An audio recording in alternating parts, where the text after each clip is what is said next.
what I have heard from CIA and other sources about the deal that has been reached. Now, the Soviet Union did go bankrupt in 1991, and that's why it was replaced by the Russian Republic and 15 of these states, all these Kazakhstans and other stands, etc., in the Ukraine. However, the legal entity of the Soviet Union was never legally dissolved. In other words, the Soviet Union still exists in international law as a legal entity. And furthermore, the Ukraine never registered its borders or registered itself as an independent country with the UN and other international organizations. So this is not an invasion. What this is a police action against an international group of criminals, which, you know, I have called the Khazarian Mafia. And multiple sources say that they have their financial servers in the Ukraine. They've been setting up giant crypto mining facilities there to try to evade the, you know, international legal financial system. They have biological laboratories, you know, war laboratories where they're making bioweapons. In other words, it's a criminal state, and it's interesting to note that so-called President Biden and Speaker Pelosi and John Kerry, etc., have their children working for Ukrainian energy companies. So this is a major move against the international crime syndicate, and this is going to affect the government in the United States and possibly France. Now, the advice I gave to the Russians was to go right down to France and Belgium and remove the criminal Macron regime. Remember, Macron is a Rothschild servant. He cannot be guarded by French troops because he doesn't trust them. So he works for foreigners. He's not a representative of the French people. France has been an independent country since the fall of the Roman Empire, and now it's controlled by foreigners, and the Russians need to help liberate the French from their criminal, illegal government, which got in through a stolen election, in case you didn't know that. The other thing that's important to note is that the Germans have finally agreed to end their 80-year post-war occupation by the Americans, and they have reached a deal with the Russians. Frederick the Great and the Russian Tsar signed an agreement a long time ago where they created an area of spheres of influence, and that's the river that separates the Donetsk and those other republics, which are filled with ethnic Russians, from the Ukrainians, who are ethnically more mixed. And so that's the underlying agreement. But we are hoping that the Russians will agree with the plan to have the 47-member, group of European democracies replace the EU, which was basically a German Fourth Reich type mechanism. The removal of Angela Merkel, who was the daughter of Adolf Hitler, paved the way for this. Remember, Theresa May, the former Prime Minister of the UK, was also a daughter of Hitler, and so was the President of Lithuania. So they're being removed. And so we're seeing the end of the Nazi Fourth Reich in Europe. And at a deeper level, we're seeing historical justice for the Russian people against the Khazarians, who killed, more than 50 million of their people during the 20th century. So enough is enough, and the reason why they're able to do this, and the U.S. military, the fake Biden regime is saying, well, we'll cut them off swift and stuff like that. They're saying that because the U.S. military is not obeying orders from the fake Biden regime. This is visible on the ground. They don't control the nuclear weapons. They don't control soldiers. They're just control the stock market and the corporate media BS machine. That's it. So they can't do anything about it. And it's a move that's hopefully will go as far as New York, because what needs to be done now to finish this is we need to take it beyond Europe, and we need to liberate the United States. Now, In the United States, what happened was the corporation that was founded in 1871 to replace the Republic of the United States of America, which was founded in 1776, went bankrupt in January of 2020. And since then, that's why Washington D.C. is now a ghost town. It's no longer the center of power in the U.S. Now, what happened was the Rockefeller family made a deal with the Communist Chinese to get their money to support a fake Biden regime. It's operating out of the Voice of America headquarters in New York. And what needs to be done now is a military action, just a military police action. It will require a small amount of special forces. They need to move into the Federal Reserve Board of New York. They need to move into the Stock Exchange, the Rockefeller buildings, and the headquarters of the big corporate media companies, as well as the Voice of America. And that'll put an end to that stupid Biden show once and for all. And I understand that this is going to happen, that troops will move in and the American people will be liberated from the Khazarian mafia, who took over control slowly ever since they managed to get hold of the Federal Reserve Board in 1913. So this is going to go, this is historical, folks. And it's probably going to go beyond the United States. Now, we do have an agreement that there will be a United States of North America with a new capital in probably Idaho, because it's the geographic center, but that's open to debate. And the other thing that has to be done now is something needs to be done about communist China.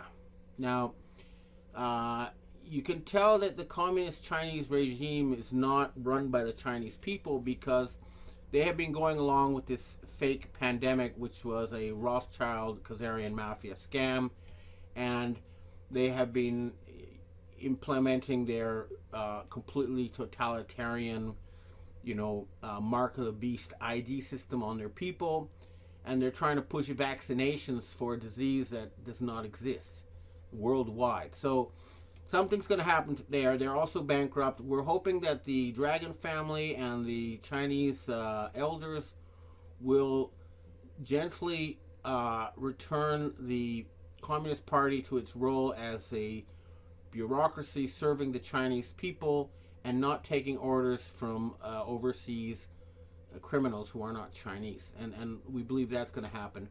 The other thing that's likely to happen is in Japan, the former emperor, who's still in power, is helping clean this country up, but we need to there's a little news item that actually underlines this. The Japanese agricultural bank has stopped buying structured debt obligations. Okay, it sounds all very arcane, but what it means is the Japanese money is no longer keeping the fake Rockefeller regime in power by, they've been cut off their money by the Japanese. That's really big, because that was one of the things that kept them going. The latest reports are that the Rockefellers have fled to the Philippines, seeking the shelter of President Duterte. But Duterte is a mass murderer, and we understand that he's going to be removed, and that the Rockefellers hiding in the Philippines will be arrested and will face justice. The same thing is with Bill Gates. Apparently he is still around. They kept telling us he was dead, and it was just smoke and mirrors, because we have eyewitnesses from the Japanese Foreign Ministry who saw him. So he's got to be hunted down. He's a mass murderer, and he will be. And then there's a few others that need to be removed, but we really are towards the end game. Now, in the UK, they had been blackmailing the Queen of England over ancient ceremonies that she'd been practicing involving human sacrifice. She was born into this, and we believe, despite the fact that she was born into such a family, she has been fighting very hard against the plan to kill 90% of humanity, and has been a key person in helping liberate the planet. So I'm hoping that uh, when the Truth and Reconciliation comes out, people will see that she saved billions of lives, and that's more important than participating in ancient rituals, which are now banned and will not take place anymore. So it's really good news. And in Canada, people notice that the martial law has been ended, and Justin Castro has appeared again. His house arrest was temporarily ended for him to come out and announce that the martial law was over. That's not over yet, but uh, I understand the Canadian establishment is aware that a massive criminal act took place with this vaccination based on lies, and the Canadians are going to clean things up. They're going to do it in a Canadian way, which is very polite and orderly, but no nonsense. But it's going to happen. Canada will be free along with America. It's going to happen. It's happening right now. So there's a lot going on, but obviously for now we're going to look at the reestablishment of the Soviet Union. That's what we're going to see over the coming days. I don't know how far they'll go, if they're going to Poland or not, but it's definitely happening. And the American military will not intervene because they have bigger fish to fry. You know, they got to deal with the international aspects of the Khazarian Mafia, in particular the Chinese Communist Party. But everything is going well. The white hats are winning, and humanity is going to be liberated. This is a wonderful, wonderful time. We're all experiencing great historical things, and for the American people, what they can expect, that once the corporate fascist structures centered in New York and in Silicon Valley are taken over, we expect that the stock market will be nationalized, and what will happen is there will be an investigation, and all legitimate entrepreneurs who created value and who contribute to the economy will be allowed to keep their justly earned fortunes. However, a large portion of the market was acquired through central bank fraud by the Rockefellers, Rothschilds, etc. That's going to be handed over to the American people. It should be about $300,000 for every man, woman, and child.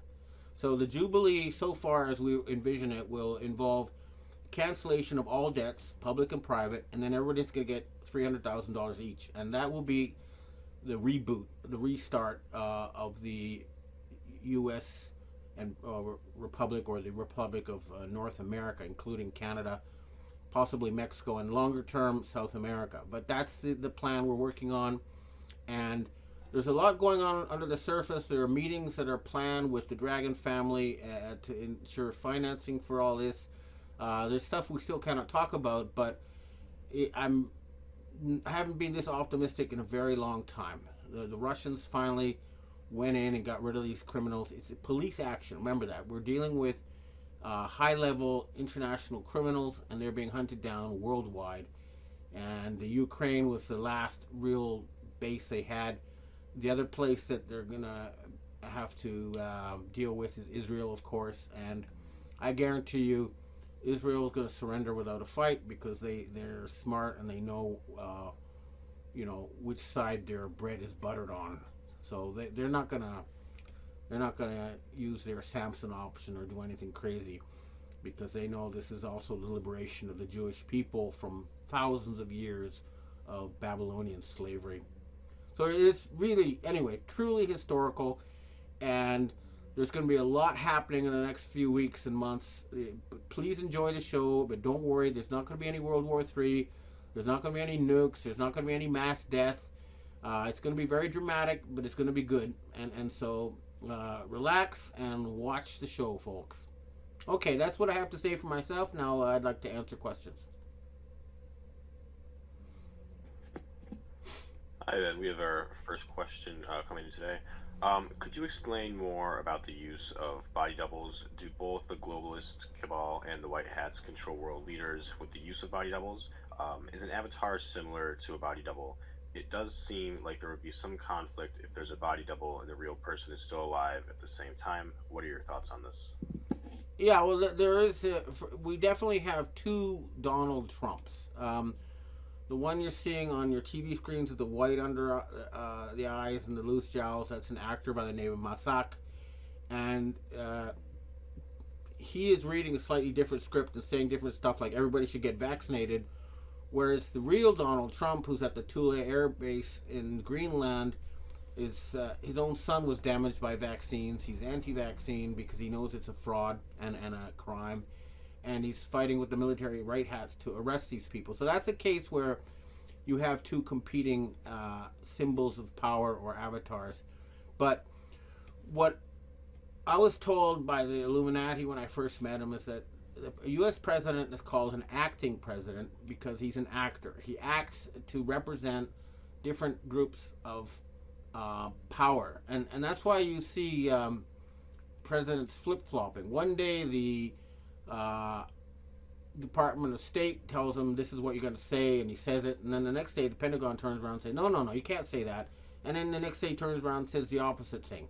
That happened, for example, with these stories about Syrian weapons of mass destruction, where the State Department says, oh, Syria's doing all this bad stuff, and then the Pentagon turns around the next day and tells the president, no, actually Syria's not doing anything bad, so you better take that back. So what we have are symbols of state power or symbols of institutional power represented in individuals. There are a diminishing amount of actual individual leaders who actually lead countries anymore. What we're seeing more and more is actors reading scripts, and they're doing that with computer graphics and people with rubber masks or plastic surgery. And I don't know how far that process is going to go, but the white hats have started doing the same thing to fight back. So they've been trying to create their own Klaus Schwab and their own Christine Lagarde, for example, to take over the World Economic Forum, to use that incredible pool of talent and billionaires, for the greater good. And we have to use their tactics in order to defeat them, because for years now, they've held these institutions of power through the fraudulent use of symbolic people like Nancy Pelosi, and that has to end.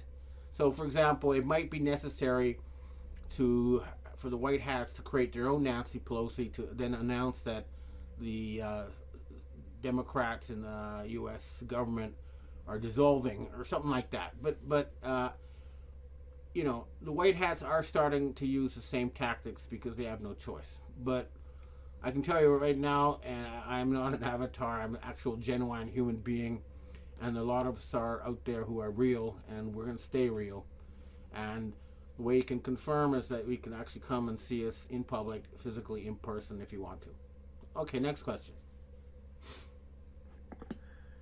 Mr. Fulford, you often refer to CIA and MI6 sources in your weekly writings and videos that are involved in the battle against the Khazarian Mafia. With these intelligence agencies historically being known tools for the Khazarian Mafia, I assume there are some trustworthy agency contacts. Could you comment further on how they can be trusted when these agencies are known for having largely supported the KM's nefarious efforts?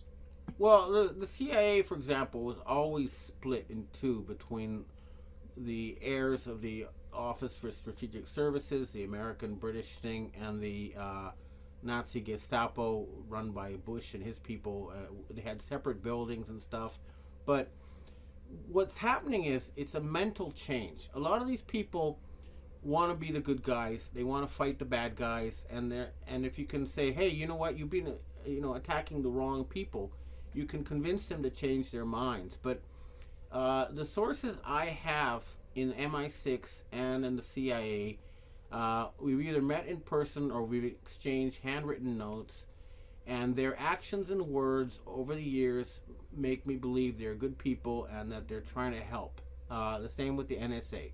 Remember, they would be able to shut down podcasts like this overnight if they wanted to. Instead, they're encouraging a Gutenberg free press over the internet to fight the corporate BS story being put out by places like the Associated Press and the New York Times. So their actions show that they're reliable. And if, and this has happened before, where suddenly they feed me disinformation or they betray me, I cut off relations. When someone betrays me, I don't seek revenge. I just simply cut off relations. So I've cut off a lot of people who were clearly trying to feed me disinformation and trying to discredit me while pretending to be my friends. But it's an ongoing process. But the sources I have now are very high level and they're very trustworthy. And I know this through daily or almost daily interactions, and their actions speak louder than their words. So there are a lot of good guys in the agencies, and the other thing that's happening is a big mind shift. So suddenly they say, actually, those aren't the bad guys, these are the bad guys, and they change direction, and that's what's happening. Okay, next question. Where are the white hats, the good guys right now in Canada? So far, not a shred of evidence of their existence.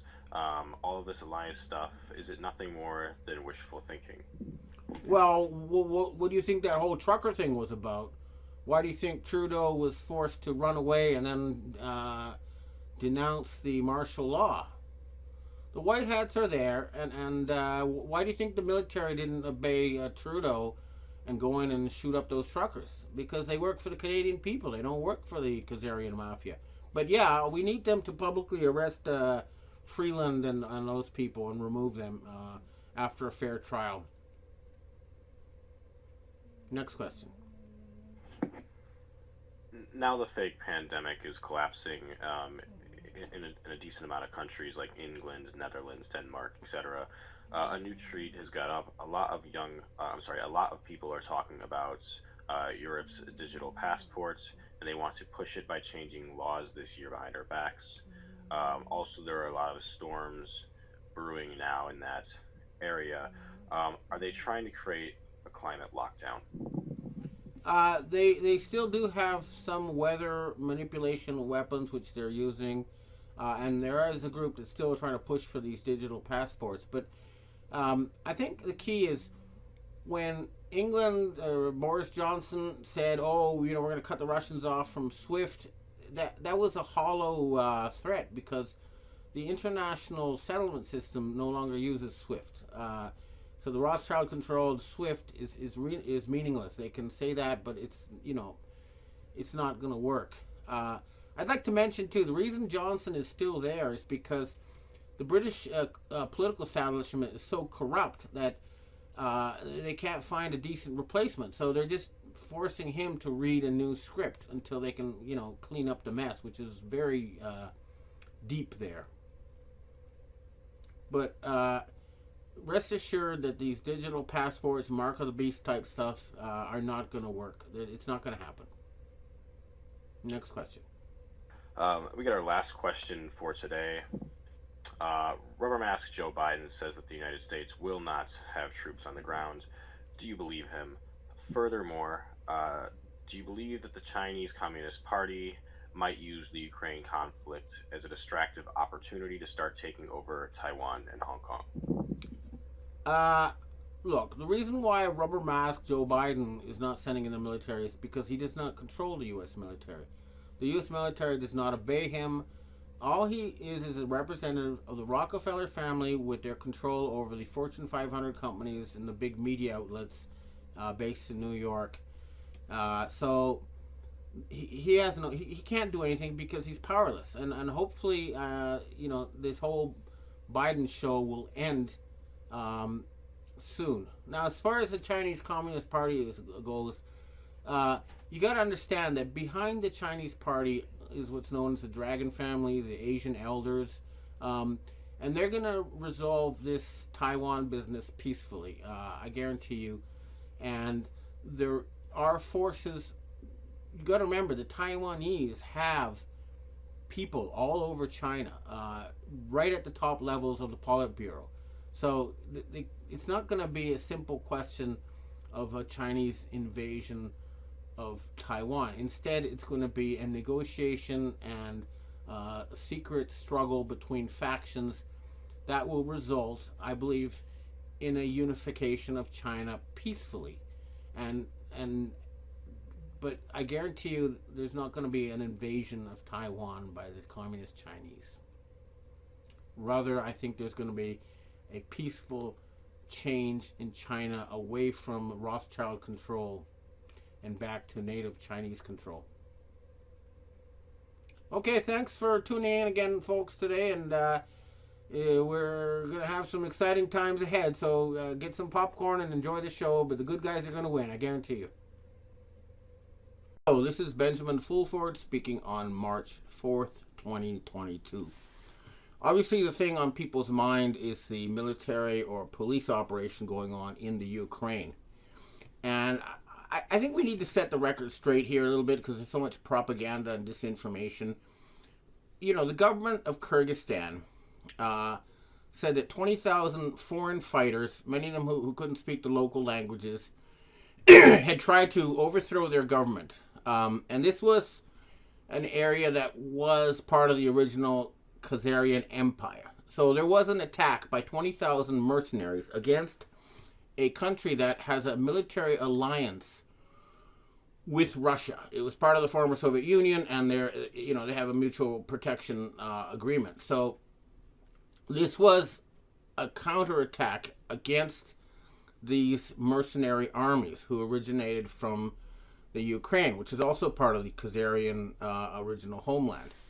So, and the other thing people really need to understand is that the Ukraine never registered its borders with the UN, so it's not even registered as a country with the UN. It became a kind of underground or mafia black hole. It was a place where a lot of the world's money laundering and slave trading and bioweapons laboratories were being set up, and they were carrying out genocide.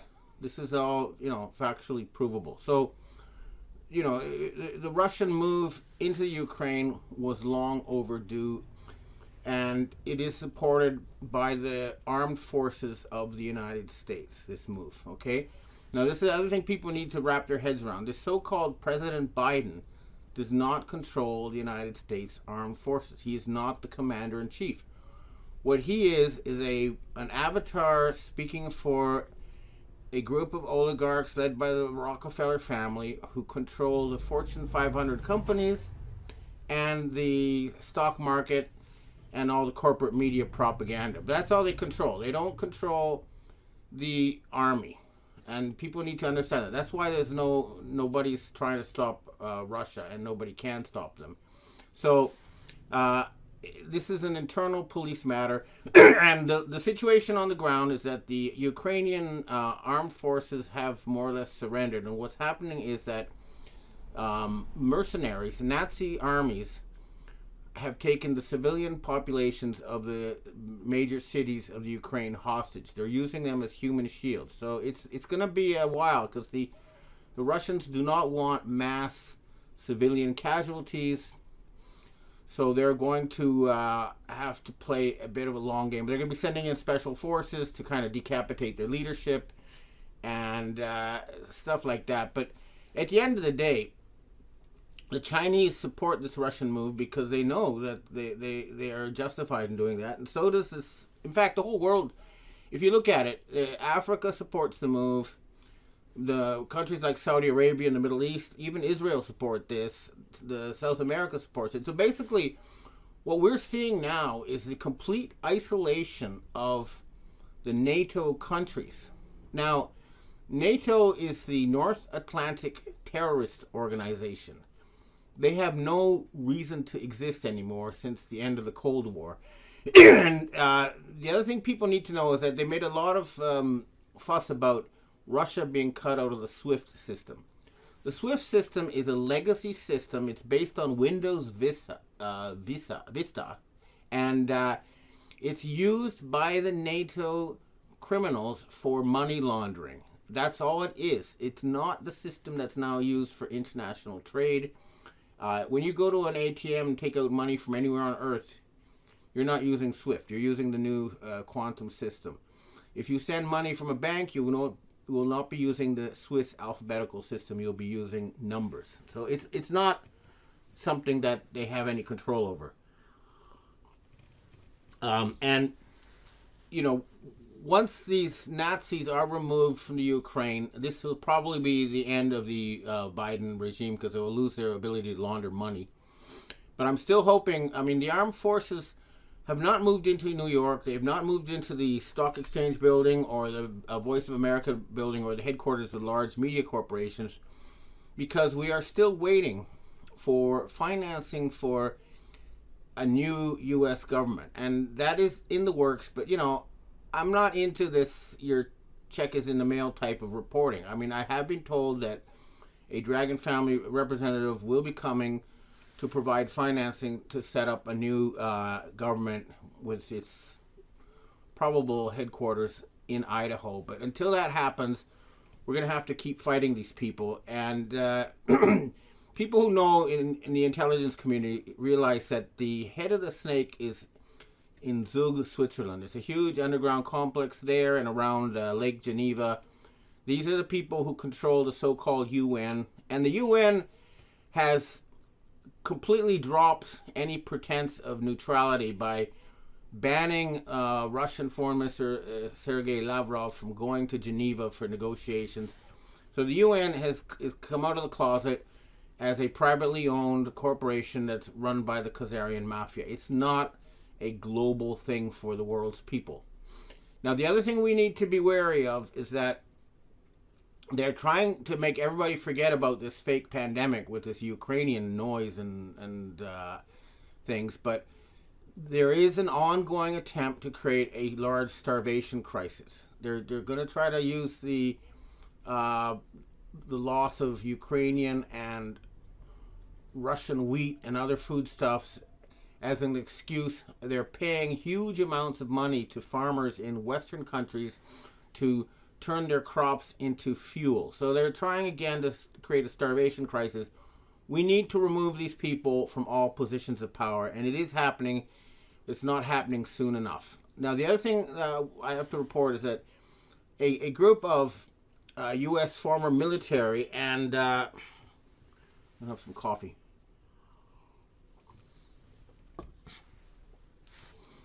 And a fake former CIA head, Mike Pompeo, went to Taiwan this week to beg for money to keep the fake Biden show going on. They were told no. I have heard from reliable Asian secret society sources that a deal has been reached. Taiwan will be rejoining mainland China peacefully. The agreement is that Taiwan will keep its democracy. They'll keep their own military. They'll keep their independence. But they'll be able to send people to Beijing to help run China as a whole. And China needs a very serious change in direction because their real estate-based model is broken and they're going to reboot. But an agreement has been reached. And the U.S. 7th Fleet, the Navy people are on board with this. They accept this because they want to transition to a kind of a planetary protection force. So the U.S. Armed Forces want to become people who help protect the planet Earth and not be mercenaries for Khazarian oligarchs, helping them steal resources. So there's a fundamental change, and the U.S. military will continue to be funded even as the U.S. corporation is, being strangled to death. We don't know when this is going to end. It's a war, but we are winning for sure. And people accuse us of producing hopium, but no, we're basing things on facts in the ground. However, if you are in New York or places like that, you're in the heart of darkness. You're in the middle of their ongoing control grid, and so it looks a lot worse from there than it does from the rest of the world. Like here in Japan, life is pretty normal, and they're not vaccinating people. The same is true in most of the world. They've ended the fake pandemic, so it's really it's just a hostage situation. We have the Western population, especially the people who are still brainwashed, hopelessly, are being held hostage, and that's why it's taking longer than we wished. But I guarantee you that humanity will be liberated. And please note again that President Erdogan or Erdogan, I'm not sure how you pronounce that, of Turkey, is absent. Okay, they put out a couple fake stories, make it seem like he's there, but no, he was one of the top Khazarian mafia bosses, and he is singing like a canary. He's provided valuable intelligence, actionable intelligence, and we're going to keep at it. And the other thing is Nathaniel Rothschild and the British side of that family have agreed to work with the White Hats. They have surrendered. I know there's a letter out there claiming that that was written by Nathaniel Rothschild, but that's a fake. So it's only the French and Swiss branches of the Rothschild family and their servants who are still holding out as Khazarian mafia bosses. We must not underestimate these people. They're incredibly intelligent, incredibly evil, and they plan things decades in advance. So we're going to stay in full alert and keep up the offensive until this is over. But it will end. And the sooner the better. I think a good sign is when France removes that foreign agent Macron. That will be a big indicator that things are changing. Merkel has been removed. The daughter of Hitler has been removed from Germany. So that was a huge one. And then the fake Pope Francis, the real Pope Francis was killed. That is being dealt with. So it's happening. It's happening, folks. It couldn't have happened sooner, but we are going to win. Humanity will be liberated. I promise. It's not hopium. This is real. But we all need to do what we can. We need to get out the truth. We need to help continue to liberate humanity. Okay, that's what I have to say for myself today. Now I'd like to answer questions. Hey Ben, we have our first question for today. Now that Biden has given a State of the Union address, what does that mean with regards to control of the country as a president? Nothing.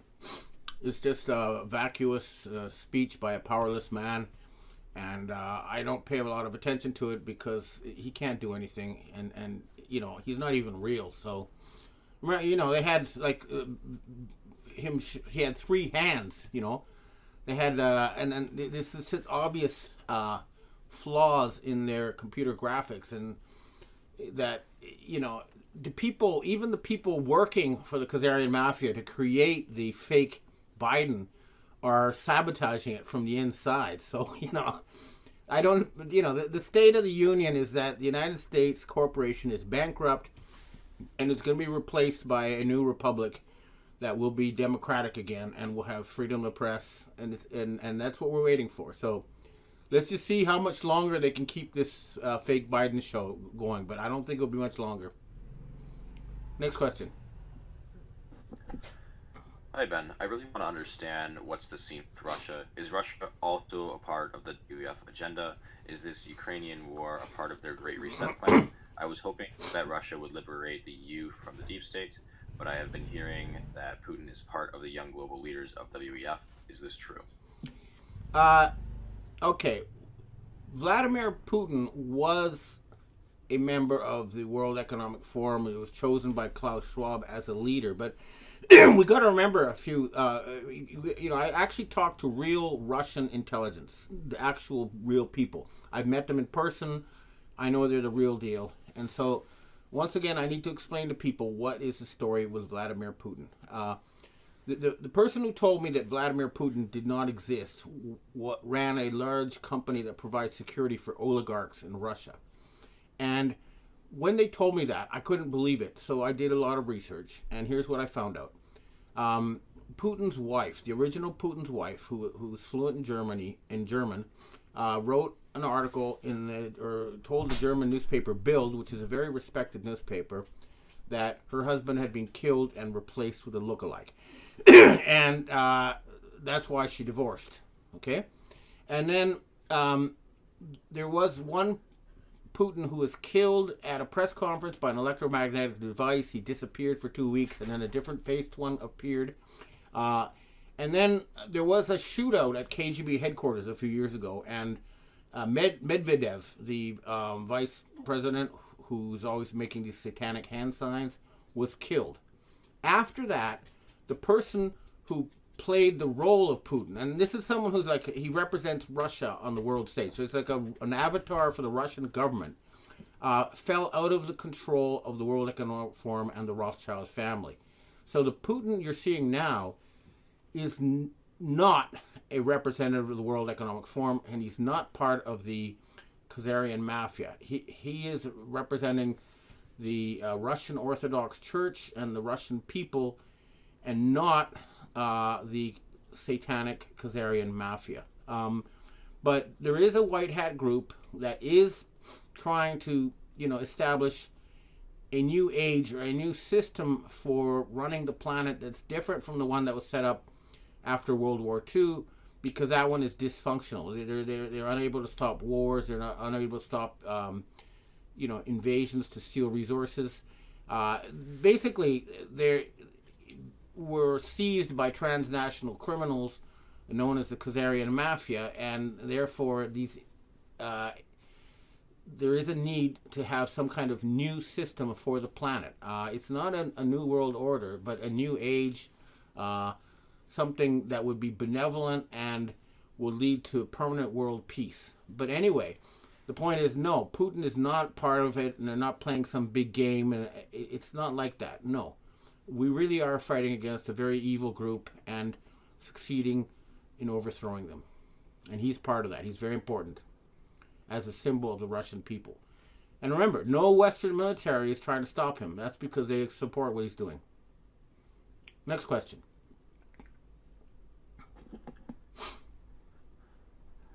Can you please explain your repeated comments about every man, woman, and child being given a large sum of money? You seem to infer that it is only the U.S. who will benefit from this. Surely we have all been under the jackboot, impoverished without knowing it by these people. I personally refuse to use Amazon to enrich Bezos more than he already was, but loads of Brits have supported these giant corporations. Can you please elaborate on this? There is going to be a worldwide jubilee. All the debt of the developing countries was going to be written off. It's a huge project. So when I talk about $300,000 from every man, woman, and child in the U.S., I'm simply talking about the value of the stock market and bond markets divided by the U.S. population. So this was money. These markets were used as a kind of Babylonian money magic to con the people out of their money over the past century. So this is just returning stolen money to the American people. The rest of the world will have something similar depending on the situation of each country. And it's going to take a while. Don't expect this overnight, but the plan is that there's going to be a worldwide jubilee. So all debt will be written off and canceled, and there will be some kind of redistribution of assets. But it really does depend on the conditions of different countries. It's not going to be a one-size-fits-all type solution. And it's going to take a lot of very smart people to come up with very good plans to make this happen. And the key, though, is to remove the control of the World Bank, the IMF, the BIS, and the stock markets, and that whole system from the Khazarian Mafia. That's what we need to do before we can make this happen. I have heard that the Russians and Chinese might try to speed up the process by nationalizing all foreign corporations in China and in Russia, as well as in Japan and Taiwan. So all foreign ownership or Khazarian Mafia-owned corporations may be nationalized in order to precipitate this change. This is what I'm hearing. Okay, next question. Hi, Ben. So the UK, although dropping the vaccination drive, has still not revoked emergency powers. Instead, the Home Office is trying to get a law passed that would be as overwhelming to the people of the UK as Trudeau's attack on the peacefully demonstrating workers in Canada. In addition, there is now a plan to help farmers retire with a 100k incentive to sell from April. The government here is still bent on the WEF petitions. Do you think this inhuman juggernaut will be stopped? It will be stopped. I know that the British Royals are in favor of restoring democracy and stuff, but the problem is that the politicians, the political class in Canada and England have been very thoroughly infiltrated and compromised. So it's up to the military in the UK and Canada to clean up this mess, and they're working on it, but they don't like to get too deeply involved in civilian matters. So it's going to have to wait, I think, until the situation with the fake Biden regime is resolved. But once you get the head of the octopus, then all the different arms will stop causing trouble. But it's an ongoing battle. It's not over, and they still have very powerful assets inside the Canadian and British governments. But their top people have already been removed. So the former head of MI6, the head of the civil service, all these people have been removed. But a lot of politicians are blackmailed and brainwashed and bribed, and so it's a mess. It's not going to be easy to clean up. But we're on the case, and we will win, because at the very top, good people are now in charge. Next question. Ben, people are freaking out. There are videos everywhere about the coming cyber attack. Schwab keeps talking about Australia is going around removing all their ATM machines and banks are closing. If we have good guys working for us, what can they tell us about this? I am personally worried we will be sent back to the Stone Age. There is a lot of talk that electromagnetic pollution is making us infertile. And so there is a serious discussions about reverting to only landlines. I'm not... I've just heard about this now, to this morning. It's still something I'm trying to figure out. But apparently they're deciding that there's been too much Wi-Fi and electromagnetic pollution is actually damaging life. So something might happen. But we're not going to go back to the Stone Age. I guarantee you that. And people will still have their Netflix and all that kind of stuff. It's just that, some changes will need to be made in order to keep people safe and healthy. That's what I'm hearing. I'm going to find out more about this subject and get back to you with more detail. Next question, please. We have our last question for today. What about the people that have taken the jab? Do you know if there will be any kind of therapeutics to prevent the damage done? Do you know whether it really affects one's DNA? Many of my family members have taken it, and I'm concerned for their health. I believe that there will be cures made available for people who are suffering from vaccine damage. And I also heard that a large portion of the vaccines were just saline injections. It was just a neutral, inert substance for a lot of them. But right now, investigators are on the case. They're finding out what vaccine batches were causing trouble and what kind of cures will be made available. But I'm hearing that there will be medicine made available that will help people with vaccine damage. In fact, I was even given some, even though I didn't take any, I was given some ivermectin, which apparently is very helpful for this. I'm not taking it because I didn't get vaccinated, but I have it in case my friends get sick. But the medical community, the real doctors, the ones who actually believe in the Hippocratic Oath, will help people who suffered from the vaccine crimes. So don't get into the fear porn that we're all going to die because we're vaccinated. It's not going to happen. There's not going to be any mass death, all right? They're not going to get away with that. It's not going to happen. We're not all going to die. We're all going to live. And if we win this war, we'll probably be able to live 1,000 years or more once we release forbidden medical technology.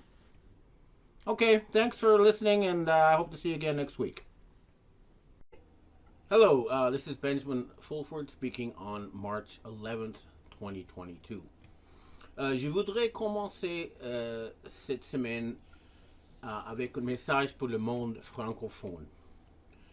La France était un pays indépendant depuis la fin de l'Empire romain, jusqu'aux quelques dernières années. Maintenant, le gouvernement de la France est occupé par des étrangers.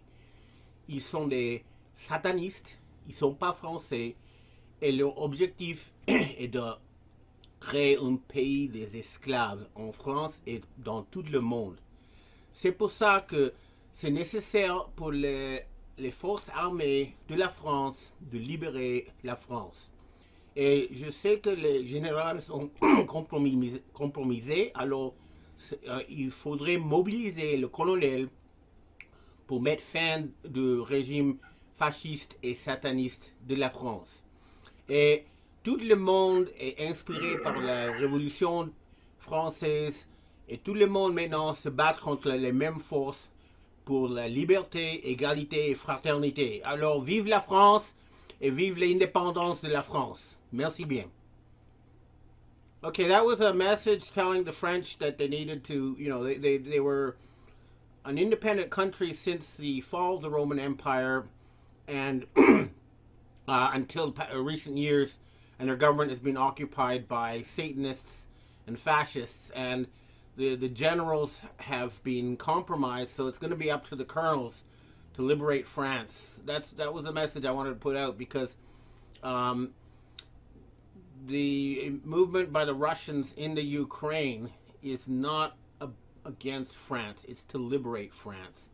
And the French people need to understand this because of all the propaganda. Now, the other thing is, today is March 11th, so it's the 11th anniversary of the Fukushima terrorist attack on Japan. And we are all fighting these same forces. They're mass murderers. It's what I call the Khazarian Mafia. They murdered about 80 million Russians during World War II in the 20th century. They carried out the Holocaust to force the Jews out of Europe, their ancestral homeland, and into Israel. They've been engaged in constant war ever since the end of World War II. They've been spreading out biological weapons. We know, for example, they created AIDS to depopulate Africa. I actually talked to the people who helped develop that thing, Dr. Michael Vandermeer. So we know that these people are trying to kill us. And it's well past time that we do something about it. This is why I'm telling the Khazarian Mafia that you have only one choice, surrender or die. Well, actually, it's two choices, surrender or die. But we're systematically going to hunt them all down and kill them all. And then this is perfectly legal because they're trying to kill us. It's self-defense. So all the top executives of Pfizer, all the top people at the World Economic Forum, all the top leaders of the Chabad death cult, they're all going to be hunted down and they're all going to be killed. There's no other way to do it. Enough is enough. This is going to happen worldwide until we have complete and total surrender. This is war, folks, and it's out of the closet now. Before, they could try to pretend that the West stood for democracy, human rights, all those nice things. But now nobody believes them. They've come out of the closet. The Russians have presented evidence that they were spreading bioweapons from the Ukraine. The Chinese Foreign Ministry has come out and said that the United States has 336 bioweapons laboratories. Now, I've long been saying this. When they invited me to join them, they said they wanted to kill 90% of the world's population and that war wouldn't do it, so they were going to use disease and they were going to use starvation. And now you can see it. It's right out in the open. Now we have the Chinese and Russian governments officially saying it, providing evidence. And then you're seeing their attempts to use the manufactured crisis in the Ukraine to create a starvation crisis. You have John Kerry saying that 100 million people are going to die from starvation. These people are trying to kill us. It's legitimate self-defense. We need to keep fighting until they're all removed. And I'm still puzzled as to why U.S. Special Forces have not gone into New York City and occupied all the big media companies there, and why they haven't marched into Silicon Valley and taken over the Google, Facebook, etc., and forced them to tell the truth. And so, we're going to have to keep this up, but it's happening. It's begun, and I know that the U.S. Space Force from the Thule Air Base and the U.S. Army, the real U.S. Army at the Cheyenne base, they are holed up there, but they need to go on the offensive. They need to help the Russians defeat this enemy. And make no mistake, these people are not Americans. They are what I call the Khazarian Mafia. They are the descendants of a ancient tribe of human slavers who, what they do is when they take over a country, they kill all the smartest people and until they have only people who are dumber than them, and then they use them as puppet leaders. This happened, for example, when they invaded Iraq. They went around and they started systematically killing university professors, top generals, anybody who had enough brains to figure out what was happening. And they create a kind of a brain-dead population. The fact that people are wearing masks for no good reason, subjecting themselves to vaccinations, shows how they have been mentally enslaved. And this is a process that they carry out over a period of hundreds of years. In the United States, as it's well recorded, they started with the Civil War, where they were able to defeat and replace the United States Republic with a corporation.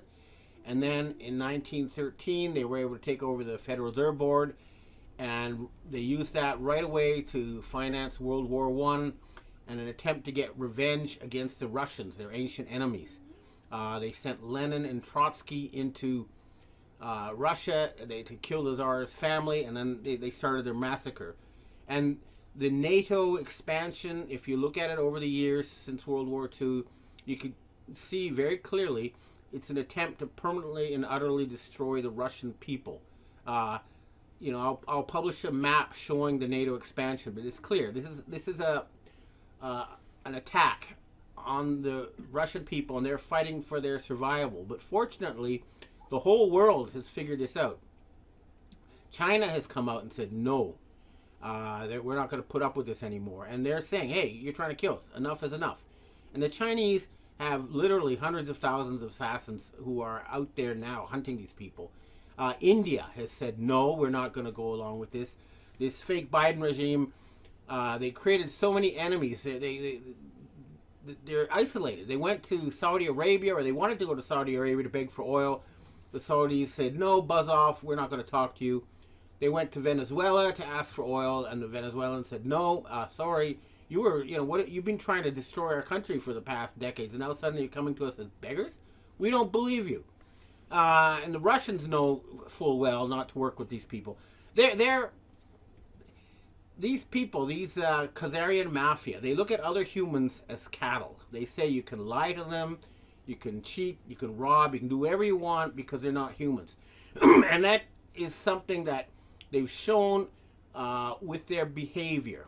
They break every promise they make. Ask the American First Nations how many treaties were broken, how many lies were told. They came and said, oh, you're one of the 12 tribes of Israel, you're our brothers. And next thing you know, they're all being killed and driven from their homes. They've been doing that all over the world, and nobody believes them anymore. They're not going to find shelter in Israel either. And I'm going to warn the government of Israel. If necessary, we will completely obliterate Israel with nuclear weapons, and your Samson option has been neutralized. Okay, you don't have a Samson option anymore. Your nuclear weapons that you planted in Israeli embassies around the world have been neutralized. You have a choice: surrender or die. Liberate the Jewish people from their millennia of slavery. Remove these Khazarian Mafia bosses, these Satanists, permanently, or you will all die. It's come to that. They're trying to kill us. They're trying to kill my family. They're trying to kill everybody. We have no choice. This is war, and we're going to win. It's enough is enough. It's all out there now. Everybody knows that the West has been taken over by a satanic cult. They've come out. They've and they try to kill us with diseases, with vaccines, with starvation. We have no choice.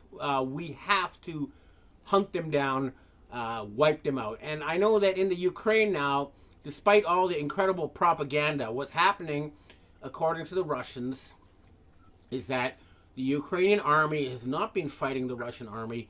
The Russians are about to get to the border, the western border of the Ukraine, and what's going to happen is the Azov battalions who are working for the Khazarian mafia, they're using the populations, the civilian populations, as hostages. So what's going to happen is special forces are going to come in. It's not going to be a military operation. They're not going to use artillery to demolish cities and use a blunt hammer. They're going to be using needles and pinpoint attacks. But what's going to happen is they're going to go in as a police operation, and they're going to wipe out all the Azov battalion members who have not surrendered, because it's only these neo-Nazis who are fighting. And it's interesting that Israel has now come out of the closet and admitted that they support the Nazis. People like me who are genuine Jewish blood know that the Nazis were created by the Khazarian mafia, that the Nazis are a construct meant to chase the Jewish people out of Europe as part of their plan to not only take over Israel, but also to recreate the Khazaria and enslave the rest of humanity. They've come out of the closet because we forced them out of the closet, and they did it prematurely. Their attempt to kill us with vaccines has failed. Their attempt to start World War III is ongoing, but that will fail too, because the U.S. military is not obeying them anymore. The so-called Biden does not control the U.S. armed forces. We're dealing with a very small rump now. It's almost over, folks, but we need to keep attacking. And there's a lot I cannot say, but there is going to be a lot of people are going to be disappearing. Okay, we have no choice. It's war, and we're going to go straight for the head of the snake. We're not going to bother, or actually, the better metaphor is the head of the octopus. You don't fight with the arms. You go straight for the head, and that ends it. And that means that we may have to carry out a major military operation around Lake Geneva. So again, this is a final warning to the Swiss armed forces. Move into Lake Geneva and arrest all those people, or Switzerland will be attacked by the international community. We're at war, folks. It's about survival. It's about freeing the planet Earth from millennia of slavery. It's about freeing the West from a satanic cult that's based on lies and fraud and murder and theft. It's just a tragic thing to see all that was good about the West destroyed by a high-level crime gang. And we're going to end it, I promise you. We will win. Humanity will be liberated. Okay, that's what I have to say for today, because now it's more about action than words. We're going to prove it with actions, not just talk. Okay, now I'd like to answer questions. Hi, but we have our first question today. From the UK, Boris Johnson seems almost demented over Putin. Perhaps he knows his days are numbered. He announced that another booster program will be rolled out over the next 50 next month. Please tell us that this will be stopped. And now we hear about Shane Warner's Australian cricketer that had a heart attack at 52. What will it take for people to wake up? Well, I can confirm that the highest levels of the military and the intelligence agencies are aware and awake now, and it's happening. The action is happening. They they killed the cabinet secretary and the former head of MI6 in London, and that's why they stopped the whole campaign. Now we're having a counterattack, but they're not gonna. A critical mass of people is aware. The British government has come out and said that 9 out of the 10 people who got COVID have been vaccinated. So they know that the vaccine is actually the cause of COVID. So it's not going to happen. The other thing is that Pfizer has... of October 2023. I'm talking today with renowned Canadian, Japanese journalist, Benjamin-Fulford. Thanks for having me on, Hannah. I'm very happy to have a chance to talk to you because my viewers, they love you. You are famous in Poland. Many people read your reports every Monday. So people have questions to you, but I have my own questions too. About Japan, about Canada. I want to explain some stuff about Poland, and I'm very curious about what you think about China, because you speak Chinese, you speak Japanese, you know people from secret societies. So I'm very curious, what are your thoughts on Asian developments? Okay, well, okay, we'll start with that. Now, the first thing you need to understand is if you live a long time in a place, people are the same everywhere. Once you get over the little differences, and there's all kinds of people, but I think the best way to think of Asians is just another kind of European. I mean, and they don't have hostile intentions. They just want to be friends. And because they're hardworking, they have built a lot of economic power, and they're trying to use it responsibly. That's sort of the short answer. Yeah. Yeah, I know. People are, I used to live in Japan for 30 years, like you do.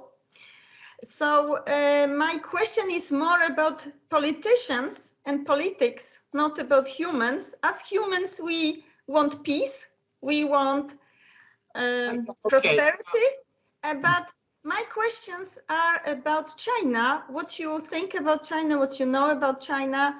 For example, last time there was a fire in Hawaii, which burned down Lahaina city. The same time, we had also reported, I watched Rees report. Maybe you're familiar with Rees report. I watched it. It said there were 2 Chinese satellites who can use directed energy weapons above Lahaina at that time. So my question is, do you think it was China? No, and let me explain why. I have been involved, as you mentioned, with secret societies, and one thing that the Chinese have asked the Western secret societies is that the Hawaii should be once again an independent country. Unlike other U.S. states, they didn't vote to become part of the United States. They were conquered by mercenaries working for a pineapple company. But anyway, the point is that if the Chinese, the place that got attacked was where all the native Hawaiians lived. And all the millionaires and billionaires' houses were left alone. Only the poor native Hawaiians who happened to own really good real estate in a really good part of the island had their homes burned. So why would the Chinese attack the people who support them in Hawaii? You see what I mean? It doesn't make sense. And why would they leave alone the billionaires' houses? So they don't have, it doesn't make sense. I know they're trying to shift the blame on China, but if China was going to attack somewhere, they would attack Washington, D.C. or something like that. They wouldn't go and attack native Hawaiians. Yeah, because it was anyway globalist agenda to convert Lahaina into smart city. So they have that plan of 15-minute cities, and they want to burn down places like in Canada, in British Columbia, right? They burn down places and they want to build smart cities, 15-minute cities. Okay, now in Canada it's different because the places they burned were in the middle of nowhere. This was more about creating a fear campaign for their new climate change agenda. They want people to be scared, so they need fires and floods and other things to make them scared, so they would obey their rules for climate change, which is what they're trying to do now that the pandemic failed. What people in Canada think about Poland being upset about recent developments, like Justin Castro uploading some Nazi Ukrainian Nazi Yaroslav Hunka soldier. Here's what you have to understand. A lot of the Ukrainian Canadians, fled at the time of the Tsar. They fled persecution, and they have sort of deep historical anger towards Russia. And there's a very large community of them. Most of the other Canadians couldn't care less. So what happens is the politicians, they go for the one, they can get all the Ukrainian votes just by listening to them.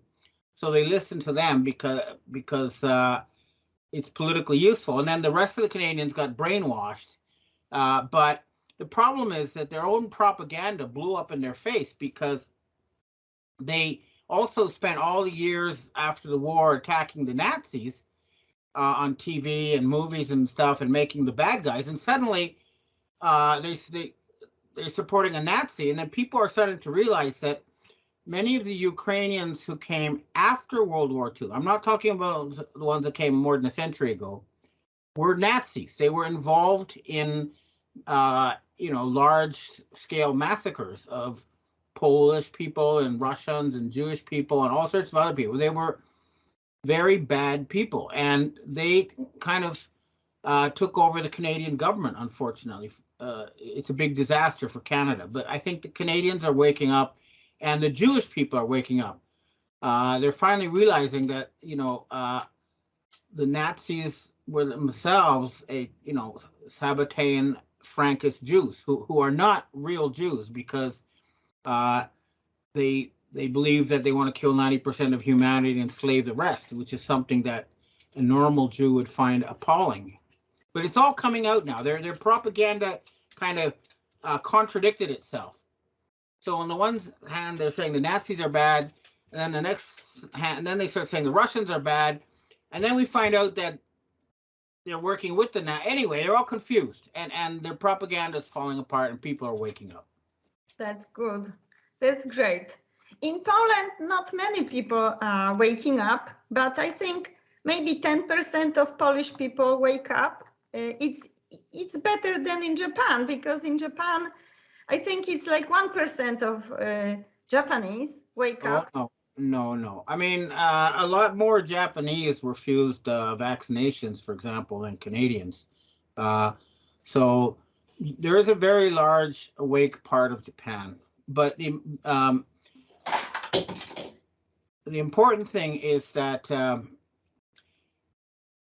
let me talk about a scandal that happened with the New York Police Department. 10% of the police were corrupt. 10% of the police were like completely clean. And 80% were scared of the corrupt 10%. But when the good 10% took action, then the 80% went with them. And so something is happening like that in the world now, where the white hats, the good people, are taking action, and the 80% who are scared of the bad people say, finally, let's go with them. So okay. We're reaching a turning point. Okay, yeah, I think, we may witness Red October this time, because that we're gonna have this emergency broadcasting system test today. It is scheduled on federal level in US, and recently news from all over the world are saying that maybe Donald J. Trump is gonna be selected for Speaker of the House. So something is brewing, something is going to happen. Yeah, there are some signs, some very big signs that, for me, a very important one was the UK Defense Secretary said, we're going to send troops to Ukraine. And then the Prime Minister said, no, we're not. So that is a very big thing. It means that the UK has changed power, and the people who are in power now, who are above the Minister of Defense, do not want war in the Ukraine, and they want peace with Russia. In the United States, I've heard something similar has happened. That's why when Zelensky went, I call him Vladimir Zelensky because he's a Russian, and they say Volodymyr and they change the spelling. That's a bunch of BS. He's a Russian Khazarian mafia gangster. He's not Ukrainian, okay? And he's been murdering lots of Ukrainian people. In any case, he went to the United States. He got no money. And this is very important because without money, it's over. It was being laundered, as you know, through the Ukrainian central bank to cryptocurrency exchanges, and then used to bribe politicians and generals and stuff. Now all that bribe money has been cut off. And you know, thing about mercenaries, okay, is they're only mercenary if you pay them. If you don't pay them, they're not going to fight for you. And so they've lost everything just like that without the money. So it's changed. Yeah, something has already changed, and the signs are coming out more and more. Yeah, this is very good news. If they don't have money for wars gonna end. Now, I have a question for you. I've been told by my Russian sources and by British sources that they've agreed that they're going to allow a Polish-Lithuanian confederation. That means that Lithuania and Poland and large parts of the Ukraine will become a new country. Are you seeing anything like that on the ground? You know, from the beginning of this Ukrainian-Russian military operation, from the beginning, we heard from Polish President Andrzej Duda that he's gonna just dissolve borders between Poland and Ukraine and make one country out of Poland and Ukraine. Now they speak opposite. They say opposite things, but I think puppet masters had that plan. They have that plan to join some countries. Probably because BlackRock and Vanguard they want some part of Ukraine to be their own, and they want to control it. They cannot control it if Putin is controlling it, right? So they want it. Okay, no. Let's understand another thing here. It's insane. It's sick. To me, it's sick to do things like that because we are not used to be together. We are different. We have different cultures, and mixing people, mixing countries is bad for nation. It's okay. It's creating chaos. All right. Let's start. There's a few things. I'm not able to tell you because the position of Polish so-called government is changing, depending where the wind blows. You know. Yeah. So it's really hard to tell. Well, okay. The thing that I've heard is that the reason the Russians have a huge army, they could just march right through the Ukraine and Poland if they wanted to. Instead, they're staying on their side of the Dnieper River because an agreement was reached a long time ago with the Illuminati that's where Russia would stop. That was the old line that was made between the Russian Tsar and King Frederick the Great way back when. And on one side of the Dnieper River, they're ethnically Russian. Most of the people speak Russian. They think of themselves as Russian. On this side, they think of themselves as Europeans. Now, as far as Poland and Lithuania and the Ukraine merging, I'm not an expert. I just know what I heard. And I know that historically, the Polish-Lithuanian Confederacy was as powerful as Russia back a few hundred years ago. And it got divided between Germany and Russia, and then Poland didn't exist again until 1918. But anyway, I think that when you're in a neighborhood of big bullies like Germany and Russia, it's better to stick together. But it's not for me to decide. I'm just telling what I heard, that they're going to unite those three countries into one. But that's just what the elite are saying, you know. Anyway. Yeah. Globalists, they want it. They put it in the news. We will see what happens, but it's not a good news for us if something like that they start pursuing something like that. Anyway, I think it's the important thing is that the war ends and the murder of innocent people ends and people go back to their normal lives. And I think that's what most people want.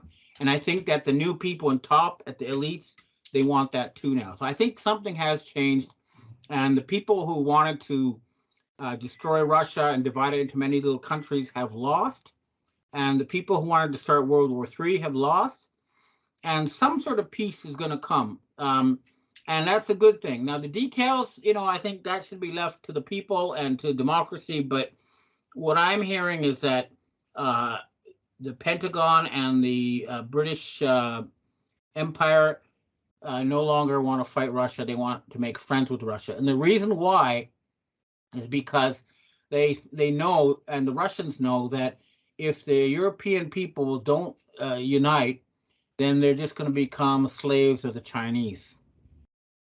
Yeah. Yeah. Okay. Anything else? We can always talk again. Many other things. First, I want to just comment on some reports that in Poland we had a protest against the government. I think it wasn't just a typical protest. It was organized. It was arranged by, I think, George Soros and his puppets. So recently, people were paid to join the protest, and it was before the elections. It was just a political play, because we have two main parties who just interchange, and they work in shifts. So one time one party is ruling, and the other time the other party, and they keep the media, and puppet masters pay the media to promote one party or another. So it is very organized, and nobody else can get elected. I tried once with my party and we couldn't, and I know how it works from behind the scenes.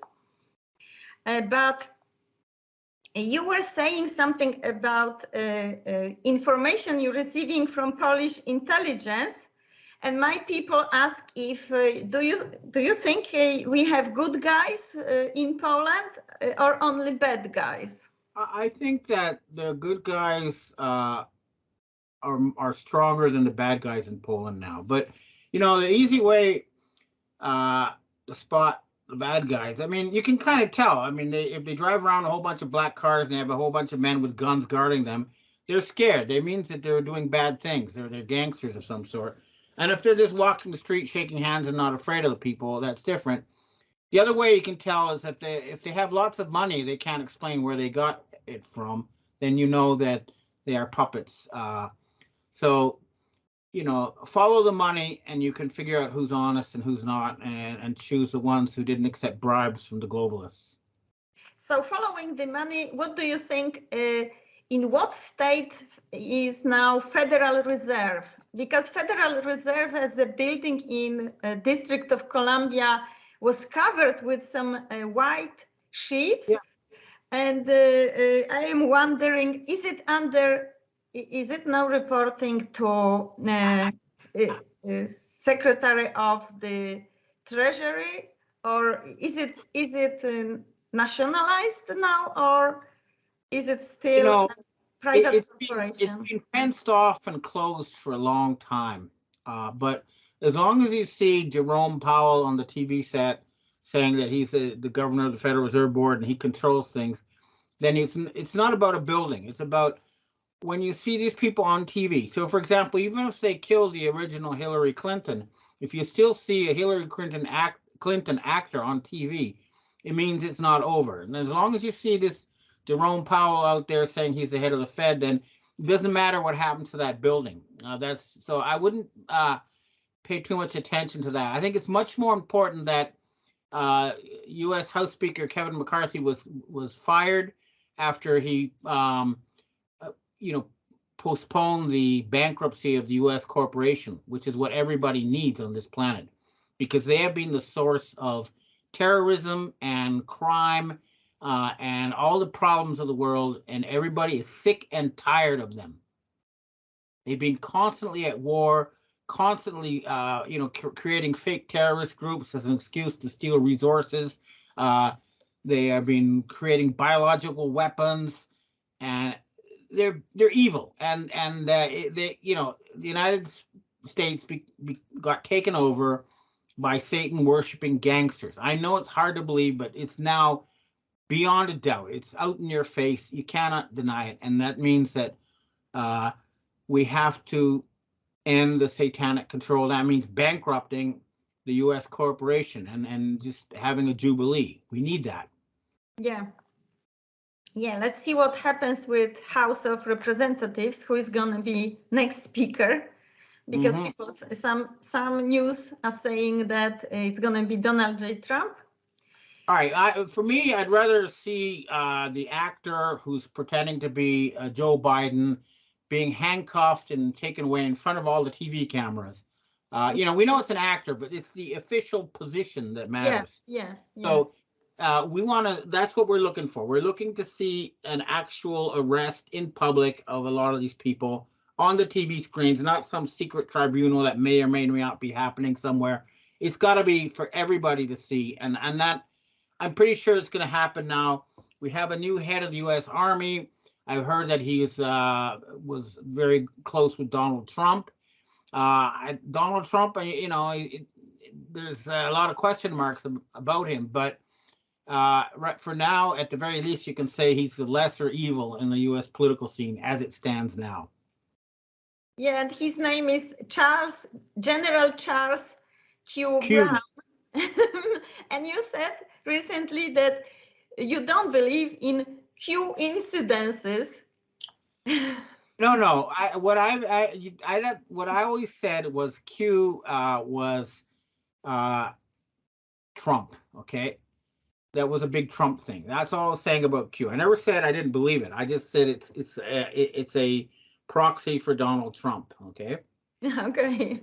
Yeah, because like Charles Q. Brown means, I mean, people call him CQ Brown. So CQ, it's like a message to us. Yeah, I mean, there's a lot of these messages out there, you know. So, like, I remember they had this guy who's in charge of distributing money in the U.S. government, and his name was Cash Carey, you know. Yeah. Like, and I think almost like they're joking with us or something. Or like this guy Sam Bankman. Yeah, know, the guy who was banking for Democrats. Yeah. I mean, it's just almost like farce comedy now. You know, it would be funny if they weren't killing people. You know, but hopefully the killing is going to end, and I'm feeling more confident than that the good guys are winning than I have any time in the past 15 years that I've been fighting these people.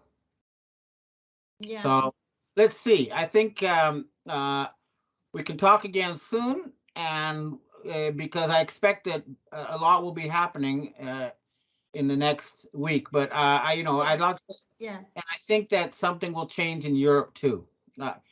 If you ask me, I think that Russia and Western Europe will all join together as friends at the end of this, because make love, not war, is the new motto. Absolutely. Okay.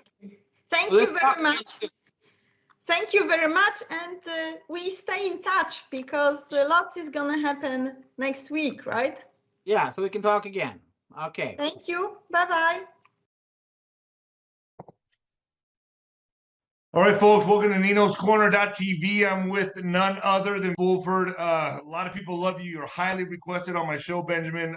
You got your fingers on the pulse of the deep state, the occult, the whole thing, the whole shebang. I love bringing you on. Last time we discussed a lot of topics. I like to do like an update with you. And lots happened since then, since I've had you on last, especially now with the Queen's death. How do we need to look at that? Like, how do we need to look at the Queen's death? Is it a sign of the times? Or is it a major power shift happening? All the above, a checkmate? Was she taken out by the White Hats, or was she just died natural causes? Was she on ice? There's so many questions I have about the Queen's death. Yeah, to be honest, I actually talked to the head of MI6 about this, and there's something All right. The story I've been hearing is that the Queen actually died a long time ago. But the consensus, in other words, the groupthink that was symbolized by the Queen continued. And they had some sort of look-alike appearing as her. But on the other hand, they had the 70th anniversary celebration, and there she was, and in front of everybody. But the point is that this timing, I think this was planned long in advance, and there's a lot of reasons for that. The big one is that on September 30th every year, the United States of America Corporation, and people who know that you're not a republic anymore, you're a privately owned corporation, they have their external payments deadline. That's when they got to pay money to the Arab states for oil, and the China for knickknacks and all this kind of money they got to pay. And every year for the past few years, it's been a real struggle to find the money to kick the can down the road. And this year is unusual in many respects. So there's a lot of stuff happening all at once that indicates something is going to happen this year that hasn't happened before. So let's think about it. The Vatican Bank, or the Institution of Religious Works, announced that they were going to cut off all relations with external financial institutions on September 30th. Okay. Now, for people who don't know, the Vatican Bank, if you're one of the so-called leaders who appears at the UN, when you're elected or selected, a man from the bank comes with a little bank book and says, "Here is money for you." And if it's a big country, it's $1 billion. If it's a small country, it's a lot less. And say, "Welcome to the rich people's club, and you've got to obey us or else we'll kill you." And the fact that this has been taken away from people like the Rothschilds and the Rockefellers, because that's who's been using that since the 19th century. That is huge. And then there are other things that are happening also with October 1st. As you know, the Russians have cut off gas to Europe, and that means that everything's going to shut down. The American government is not able to buy oil from the rest of the world. That's why you've used your strategic petroleum reserve, and it's down to 1984 levels. And the reason is they can't buy oil. They can't just print dollars and buy oil anymore. And that's happening at the same time. And now we have all these meetings. Right now, this week, we have the President of China, Xi Jinping, Vladimir Putin, Narendra Modi of India. They're all gathering in Kazakhstan for the Shanghai Cooperation Organization meeting. And all the non-Western countries want to join with these people, the BRICS, so Mexico, Iran, Indonesia, all these big countries that aren't part of the G7 are all saying, "Hey, let's join this club." And Pope Francis flew to Kazakhstan this week, but he's not being allowed to meet. He won't be able to meet Putin. He won't be able to meet Xi Jinping. He won't be able to meet the head of the Russian Orthodox Church. In other words, it's like he's going there on a begging mission, and nobody's giving him the time of day. And getting back to the Queen, I mean, she was the head of the Committee of 300, which was, by many people's considerations, the secret government of the West. However, I would have to say she was the head of a major European royal faction. And these were the people who were behind the global warming scam. The climate change scam, right? Yeah, but you know what, though? I mean, what happened was the group that put Bush Jr. in power, the Nazi group, I call them, they said that we need to kill 90% of humanity, the so-called useless eaters, in order to save the environment. And the group around the Queen, they said, no. What we could do is we can have a carbon tax, and we'll pay all these third world countries money to grow their forests, and we can preserve nature without killing 90% of humanity. So they lost in the year 2000 when, even though Al Gore won the election, they basically were, threatened and forced to withdraw.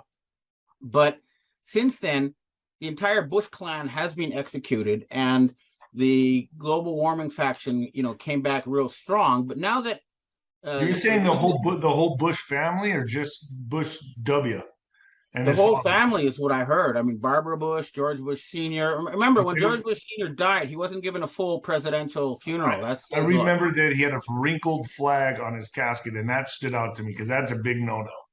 Yeah. There were a lot of signs like that. So and Barbara Bush, who was the daughter of Aleister Crowley, the Satanist, Right. she died. So all these people are gone. But and what MI6 says that the Queen was killed in revenge and retaliation, and certainly Charles III, I guess he's now called, is not anywhere near as popular. He's not liked at all, and he is he's definitely responsible for the murder of Diana. I've heard this from a cousin of the Queen. I've heard this from MI6. And the reason she was killed is because she was engaged to Fayed Dodi, the Egyptian billionaire's son. And she had she was pregnant with twins, and she was going to convert to Islam. And so that's why, Wow. she was killed. It was like an honor killing by the head of the Church of England sort of thing. But I don't think Queen Elizabeth was involved. I think this was a Charles thing. But the point is that now that he's the public face, there's going to be an unprecedented attack on the monarchy. It's hard to do it when you have someone popular like the Queen. It's a lot easier when you have someone like Charles there. What's your thoughts on there was a German, I believe, chancellor, I don't know what you would call him, but a politician that came out and said September 24th, everyone will remember where they were at and what they were doing.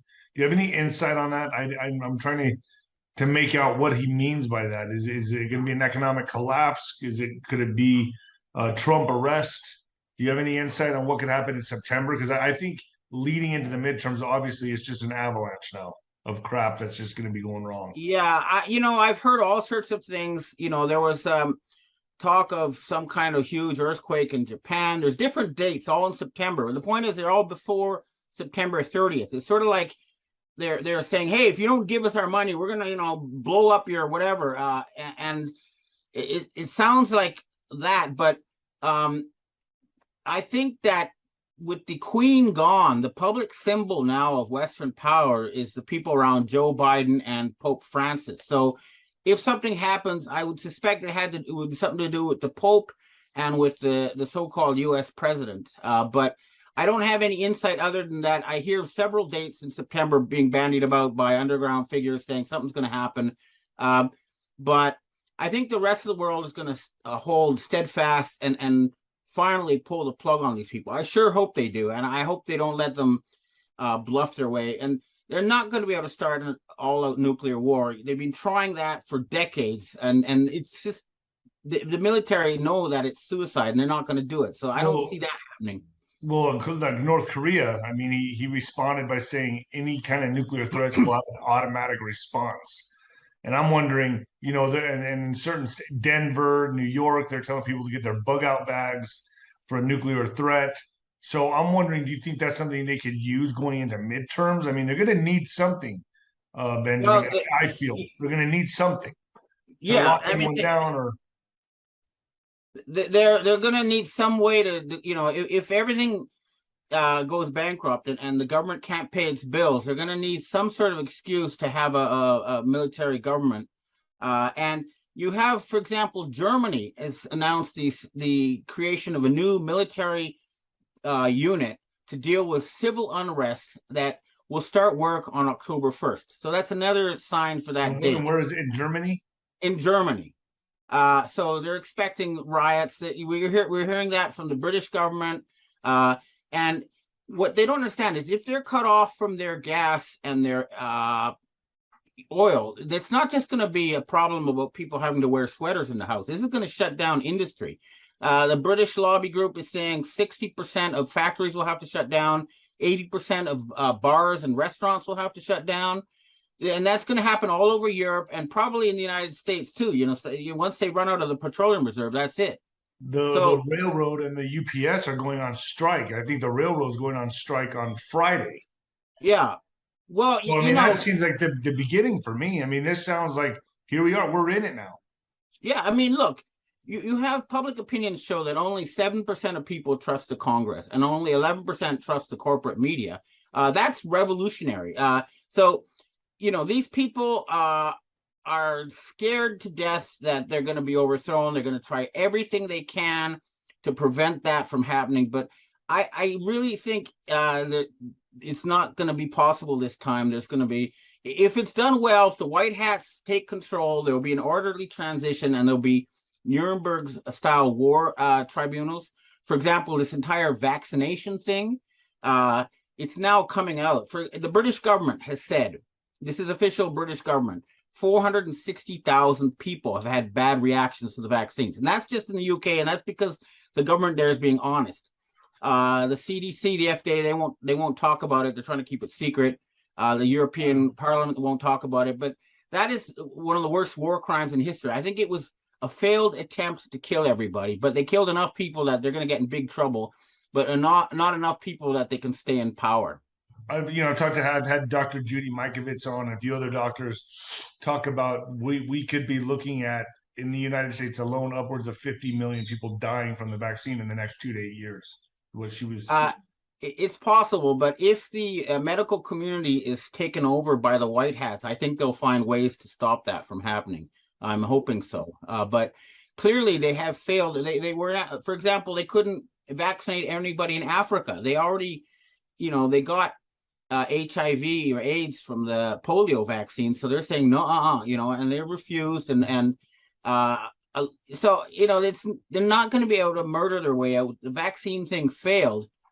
And the attempt to start World War III in the Ukraine failed. And by the way, I wanted to talk about the Ukraine because I had a talk with an actual Russian FSB agent, the real deal. And their version of what's let me just get this straight, though, before you say that. So pandemic failed. It's a failure. Ukraine to start World War III, failure. Yeah. Okay. And so then we're going to go on to the third and fourth, right? They got other cards up their sleeves, correct? Yeah, I mean, the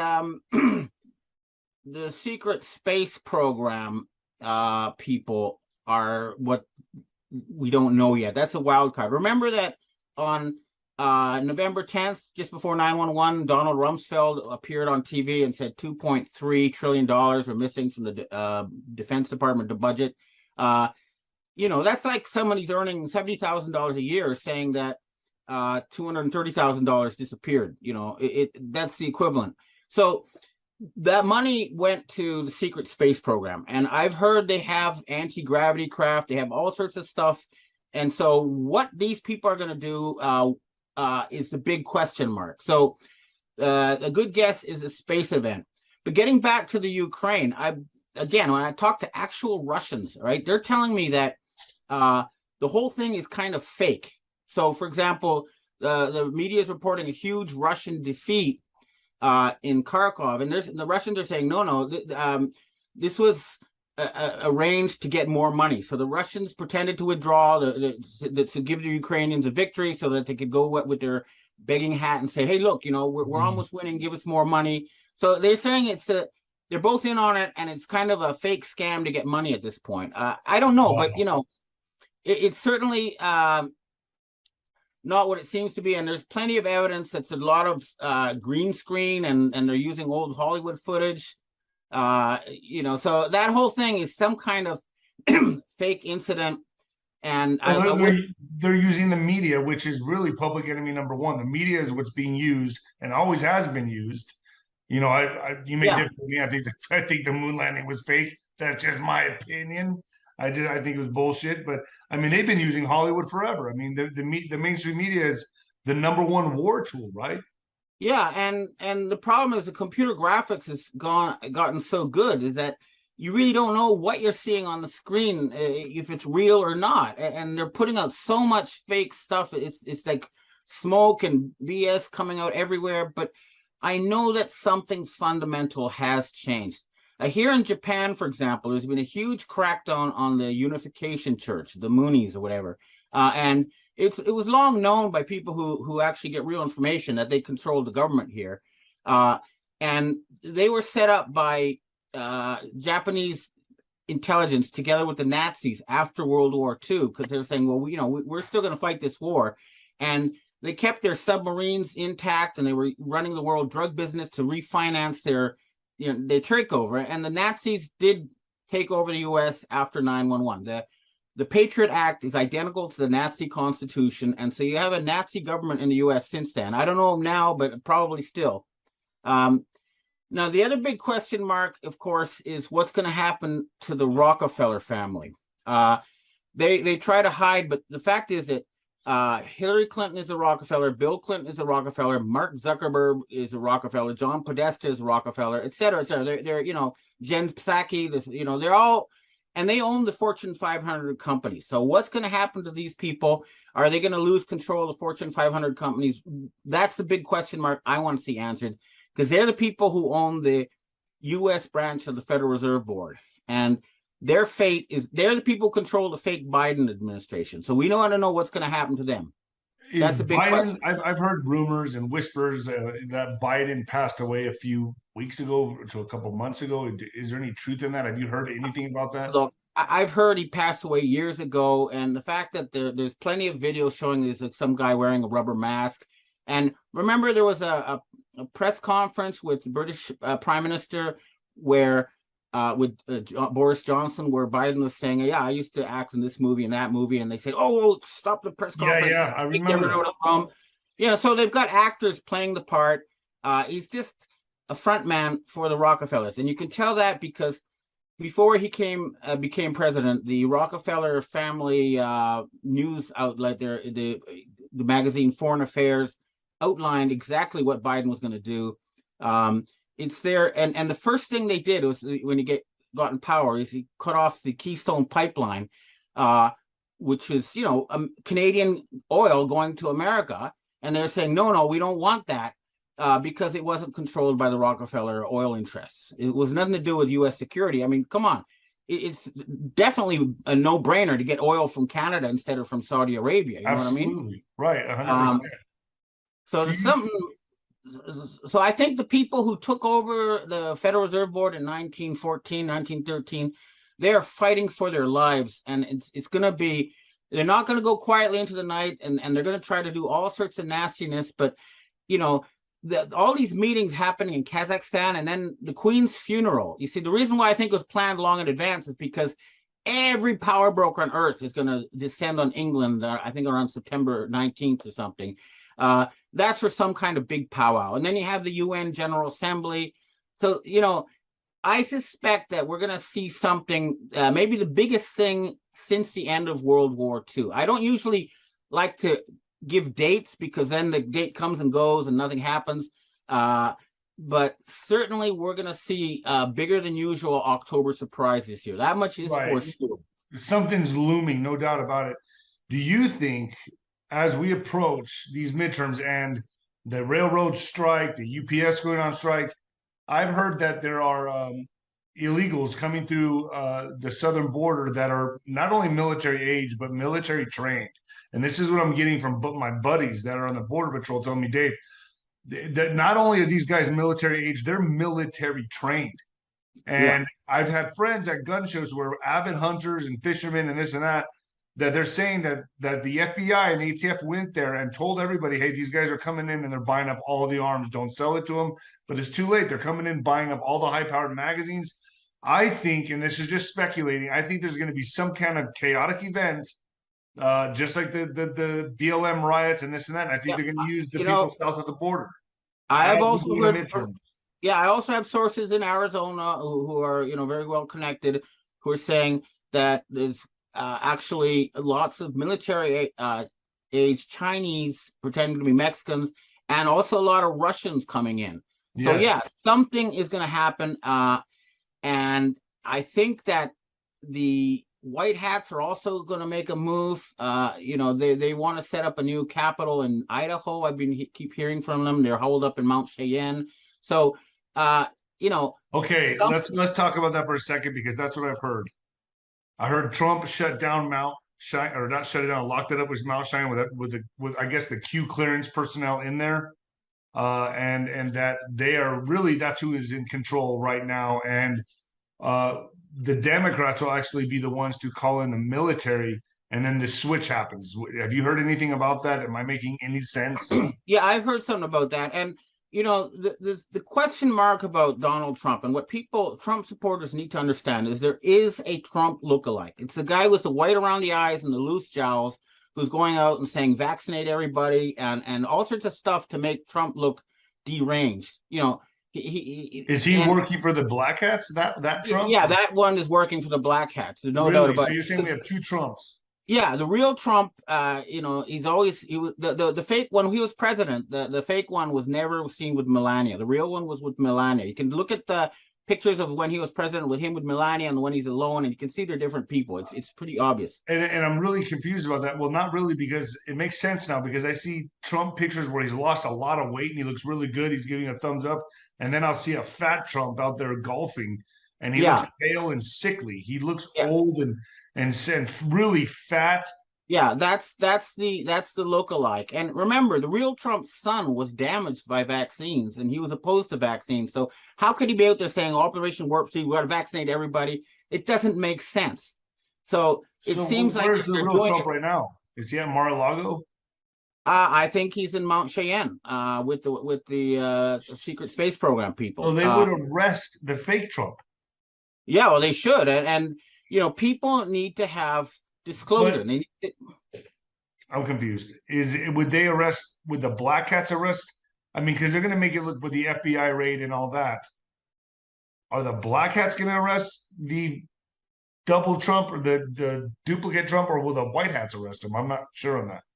I think at the end of the day, it'll be the white hats, or they might just make them fade into the background. But this whole FBI raid, it works actually in Trump's favor, the real Trump's favor, and it discredits the FBI. It was ordered by Joe Biden, and it's a complete politicization. Like, the FBI works for the Vatican, which was, controlled by whoever, a bunch of Kabbalists, according to the Italians, who use this fake Pope Francis, and they're the ones who are pushing the vaccine. This Pope Francis out there, putting out vaccine propaganda. And remember, he's supposed to show up every Friday at St. Peter's Square, and for everyone can see him. Well, for a couple of weeks, there was a hologram, and then he appeared with a different face and saying stuff that the real Pope would never say. And I think that he was replaced at that point. But it's hard to say, but there's something that just doesn't make sense about all this. However, what you can be sure of is that the faction of people who believe that they need to create an end time scenario, an Armageddon, are still trying desperately, to do a Hail Mary pass and kill 90% of the people. They're religious fanatics. You cannot argue with these people. I've told military and intelligence folks, you can't reason with these people. You have to arrest them. You have to take them out. There's no other way. They're not going to just say, okay, yeah, you're right. It's not going to happen. They're psychopaths. They're legitimate psychopaths. Yeah, well, they're religious fanatics. They really do believe that it's God's mission and that they're going to kill 90% of humanity, enslave the rest, and then live like God kings forever. They cannot believe this is not going to happen. But I mean, their God, which is what, Lucifer? Yeah, well, there's different stories, but the big story that you usually hear is that, all this misery and suffering that exists on the planet is a sign that the God or the creator is evil, and we want to overthrow him and put in the righteous God, Lucifer, who's actually a good guy, that's the story. But if you look at what they're actually doing, it's not. They're mass murderers. I mean, they're not doing good. It's like when I went to meet them in Italy, they showed me this stained glass of a black sun, and it's like a black hole, and out of that comes light. So it's like their view is that for example, they blow up a cathedral, right? And then they get all this work building a new cathedral. So it's a good thing, that's the kind of thinking these people have. And it's just what's your thoughts about the Georgia Guidestones being blown up? I mean, was that Space Force, you think, that did that? What's your thoughts on that? I mean, that looked like a white hat move. I mean, they hit the Georgia Guidestones. I mean, they knocked, I don't know, what are the things weigh, 19, 20 tons, and boom, they're gone. They disintegrate. I mean, and I think it is a sign that some kind of major transition, and like I say, the timing of the announcement of the death of Queen Elizabeth is clearly planned long in advance. So yeah, some kind of transition is being planned, and here in Japan too, I've been talking to underground people who used to work subcontract, and they're saying, yeah, there's been a change in management. Something's happening. So in Japan, they were planning a huge earthquake, bigger than Fukushima on the southern part, and that was canceled, they said. And the government is suddenly saying stuff that they weren't saying before. So yeah, something has happened, but we're not yet sure what. But do you think that this is going to climax this year? Well, it's the signs are stronger than I've seen any time since the Lehman shock, that something huge is going to happen. They may try to announce some kind of Messiah type figure in an attempt to, take control of the world. They're going to try all sorts of things. I'm sure of it. But I don't know exactly what. All I know is that they have this payments deadline. They're making threats. They're doing everything they can to try to extend it. And the countries of the world are saying, no, we're sick and tired of you invading countries, killing people, stealing resources. We're not going to let you continue this show. And the fact that they won't meet the Pope, he goes to Kazakhstan, please, and they say, no, we don't want to talk to you. That's a sign. Really, the country, I mean, the whole world's going to suffer for a time period for a while, but the country that's going to be ground zero is going to be America, right? Yeah, but it's like you're going to be cured of a parasitical infection, so it'll be a very good thing in the end of the day. It's like what's happened is since 1971, when they took the US dollar off the gold standard, living standards for 90% of Americans have been dropping. It used to be a guy working at a GM factory could have a middle-class house, a car, and a housewife who didn't have to go to work. And now, even if they're both working, they can't afford that. That's a sign of how much they've been. And the reason why is because these insiders create like $1 trillion out of nothing. And then they put it in there. And they're stealing $1 trillion from everybody else when they do that. And the big, this whole pandemic thing, we're now hearing they took $1 trillion and they put it into the World Bank and the IMF. They gave it to world leaders. They gave it to, politicians, and to carry out this whole pandemic thing, which is just money laundering, funny money. And that's blown up in their faces now. So are you a big believer in the quantum financial system? A new currency or anything like that? What do you see coming? There is already some kind of quantum financial system. I know this because when I go to the convenience store, the 7-Eleven ATMs, I can use cards that I could never use before. It used to be if you had a foreign bank card, you'd have to go to a couple of Citibank locations. It's the only place you could do it. Now, you can go any convenience store and use any bank thing from around the world. So something has been put into place. And the reason why the dollar is strong is because they're not allowing any new dollars to be created. So the people in the United States who control the United States part of the Federal Reserve Board, they're still able to make dollars, and they can use them to pump up the stock market, to hand checks to people, but they can't use it to buy from other countries. There is kind of, and now because they pump so much money without any reality backing it, that's why you're having hyperinflation, as even the official numbers show inflation is at the highest rate since the 1970s. And if you look at the places like Real Stats that use ways to calculate inflation that they used to use, then it's the biggest inflation since the end of World War II. So right. We're probably going to be seeing food shortages and things of that nature, especially with this railroad strike. And yeah, UPS. What's your thoughts on that? I mean, are food shortages going to be reality?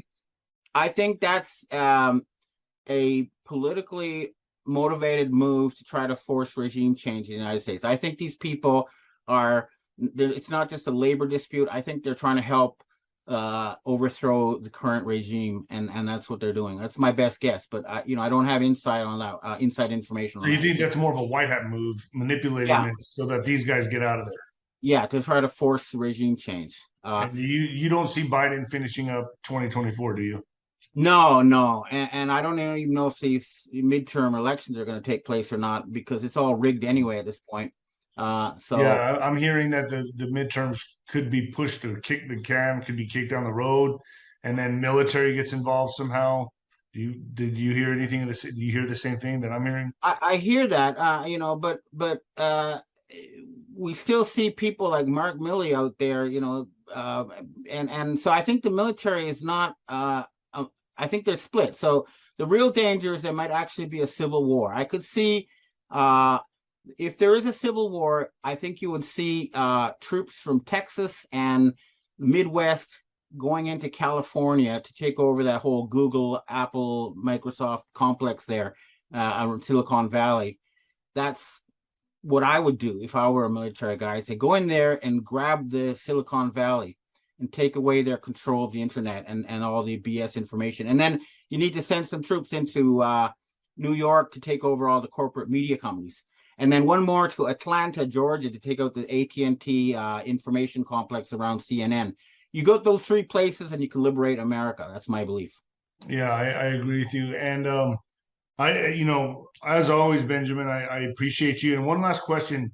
Mhm. When you said the secret space force, have you heard anything about, Trump's or the secret space force? Is it equivalent to Trump's space force? Does it match up, or is so many I think Freemen been pushed into the secret space program that I it's think they might use Trump minus the vaccines as their symbolic leader, but it represents a consensus among the military-industrial white hats, and Trump is the most popular person to lead them. But they have to, do something about all the negative stuff put out by his lookalike, pushing vaccines, etc.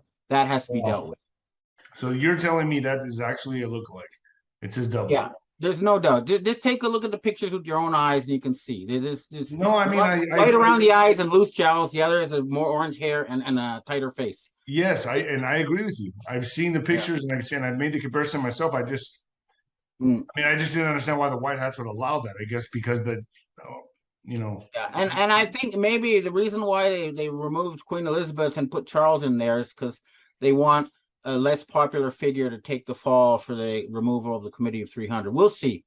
we'll But see. I know that the White Hats are in charge in the UK for sure, and that something is going to happen and that the good guys are going to win at the end of all this. But there's going to be a lot of chaos. I recommend everybody just go out and buy some rice and beans. It's real cheap, and that can feed your family for a month just in case things, freeze up temporarily. How long do you think it could freeze up for, Benjamin? Oh, I would say max a month. A month? Okay. Yeah. All right. Well, thanks for Benjamin, having thank me you on. so much, and you're welcome anytime on the show. I really appreciate you coming on. All right. Well, thanks for having me on. God Talk to you bless again. you. All right. Bye-bye. Yeah. With Ben Fulford. Benjamin, you're a hot guest on my show. A lot of people love you.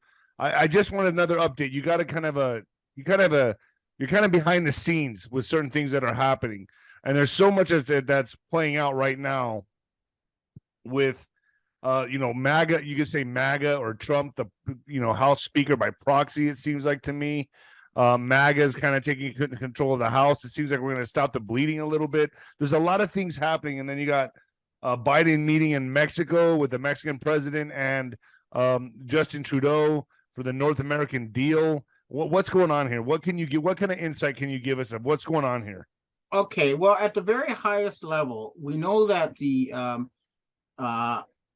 David René de Rothschild, who, according to Wikipedia, is the head of the French and English branches of the Rothschild family that own the Fed, ultimately, has agreed to surrender.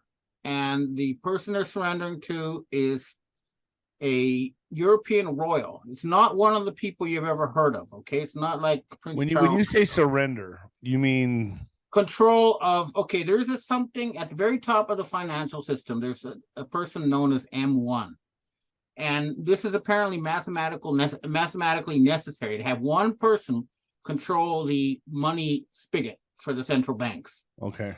And that was given to the Rothschilds way back after the Battle of Waterloo, and now after like 250 whatever years, it's been taken away from them.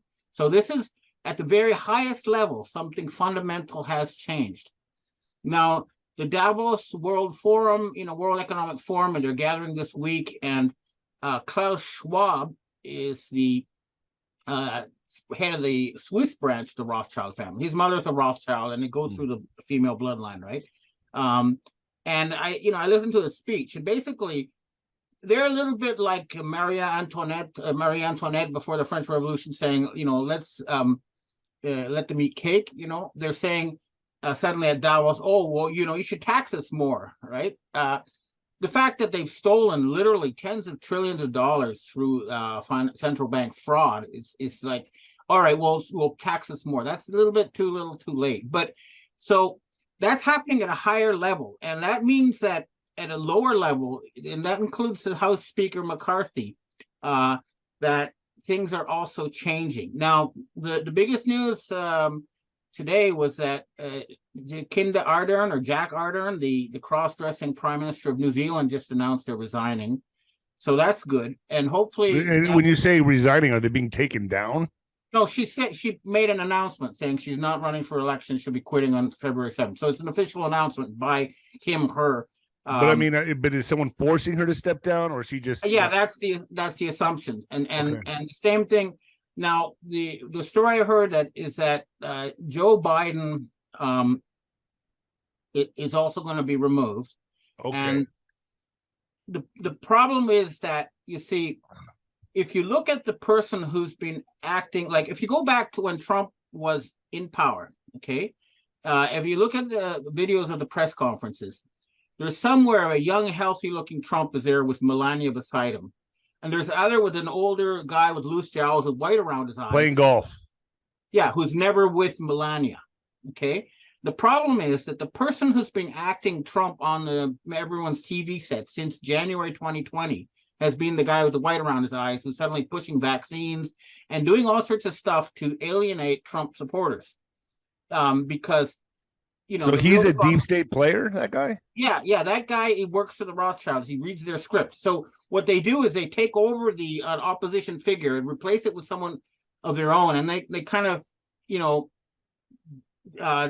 lead the opposition into a dead end. You know what I mean? They try to. So where's the real Trump right now? What I've heard, and my source is someone who is from the Secret States program. I visited his house. He has pictures of him shaking every president since the 1960s, and he's clearly a real deal guy.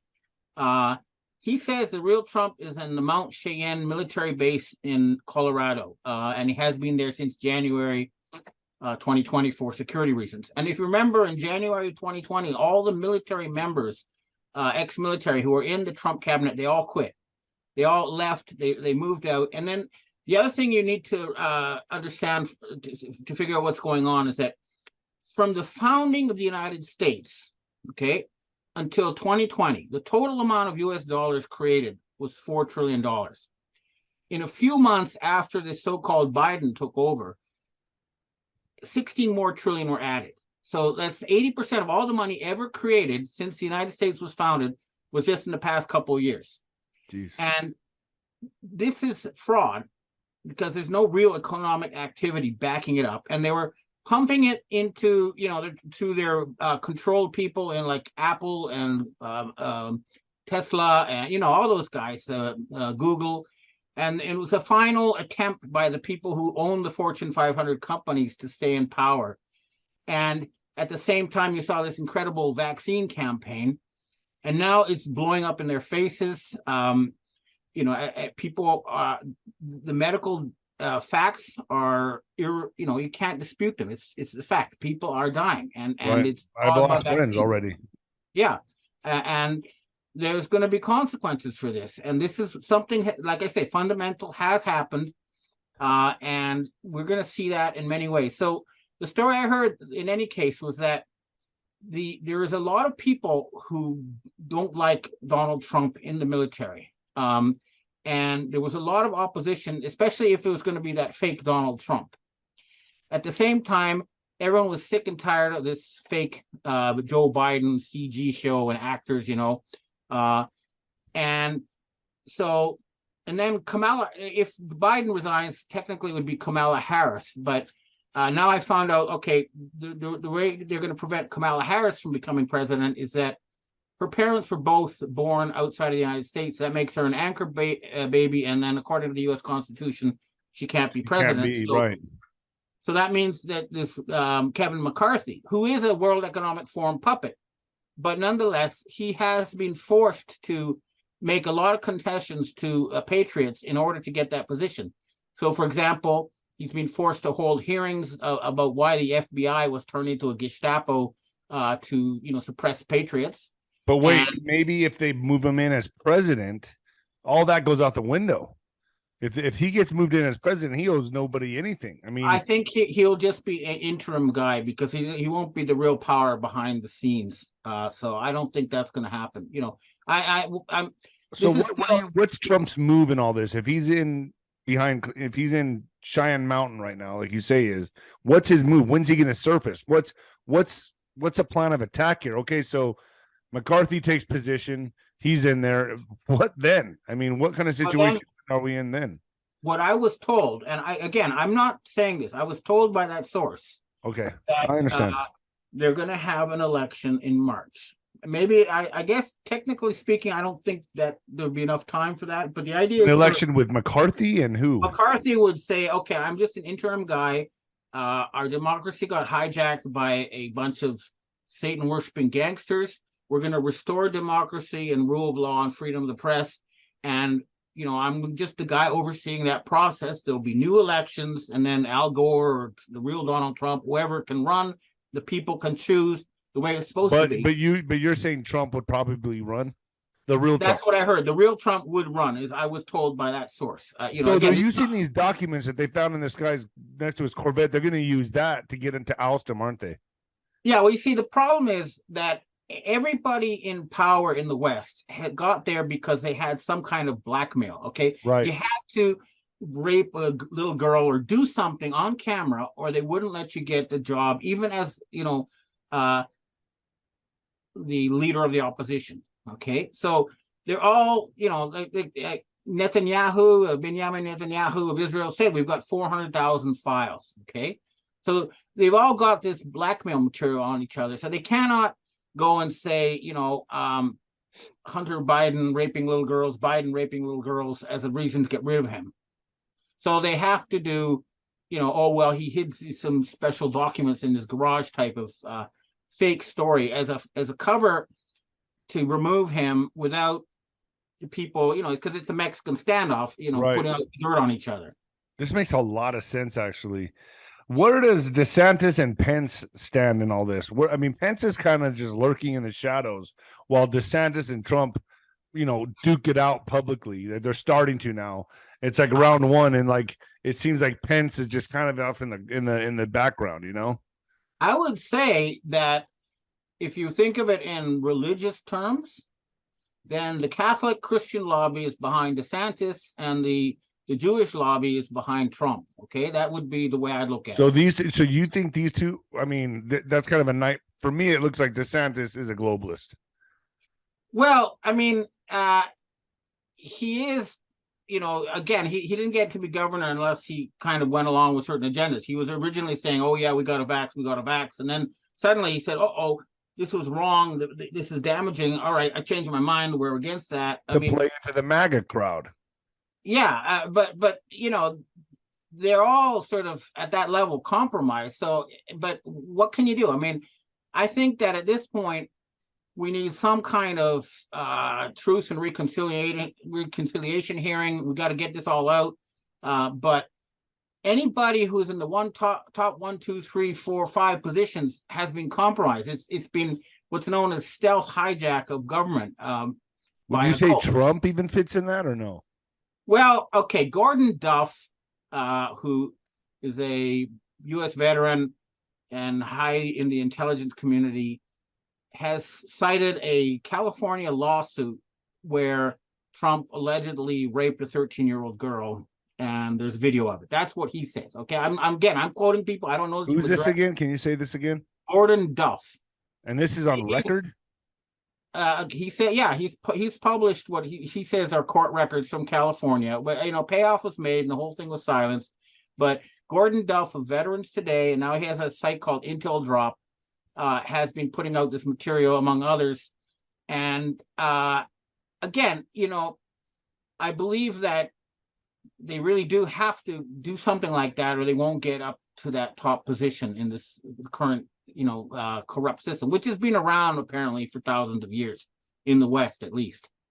So they need something on you, and you're telling me that rumor has it's a rumor. We don't know for sure, right? We don't know. This is just what he's claiming. But I have a different source that this guy who was in Antarctica. Okay, there was a meeting in Antarctica on November 8th, 2016. Where a decision was made to overturn the plot to have Hillary put in as president and have Trump put in. And at the time, the military promised that they would hide any blackmail evidence they had against Trump if he went along with them with the military white hats. Okay. That's a different source saying the same thing. But right, so you're saying that Trump originally kind of was a bad guy, but they needed someone of the lesser of evils to do this military operation. So they picked Trump and said, look, we'll erase all that other stuff that's on you. You run, you work for us now. That's right. Trump's like, I'll do it, right? That's the understanding. And he was glad to have the blackmail card taken away from him. And I've even personally confirmed. So he has to cooperate basically with the military. Yeah. But I've personally confirmed with Queen Elizabeth II that the Rothschilds had a video of her chopping off a child's head and eating its heart. Hold on, time out. Hold on. You confirmed with Queen. You talked to her. Let me explain how this goes. I was approached by a bunch of Asian secret societies who control a lot of China and other parts of Asia, and I went with their information to the British Embassy in Tokyo and handed a letter to be sent by a diplomat to Queen Elizabeth, saying I wish to negotiate with the Committee of 300. And then I got letters back from Queen Elizabeth, and we started communicating. Okay, and I wasn't put in touch with the head of MI6, which is not the guy you see in public, and we've been back and forth. But I've confirmed, because this CG is so advanced now, I require handwritten confirmation that someone really exists, and so we've had handwritten letters back and forth, and then we've established secure communication. So I was told, that they had this blackmail over her, and this is true of anybody who's at the top of the West right now. Of her killing a child and eating her heart? Yeah, they're all members of this cult of Baal, or, it's a Phoenician. If you look at the history books, for example, in the Old Testament, the book of Ruth talks about a woman who was involved. She was supposed to be a child sacrifice herself. She escaped, but she then later got involved in the sacrifice of young girls, and then she escaped and was taken in by the Jews. And then and then you have the ancient Roman and Greek writers talking about how the Phoenicians sacrificed children. And then the merchants of Venice, okay, Venice is Phoenician, okay.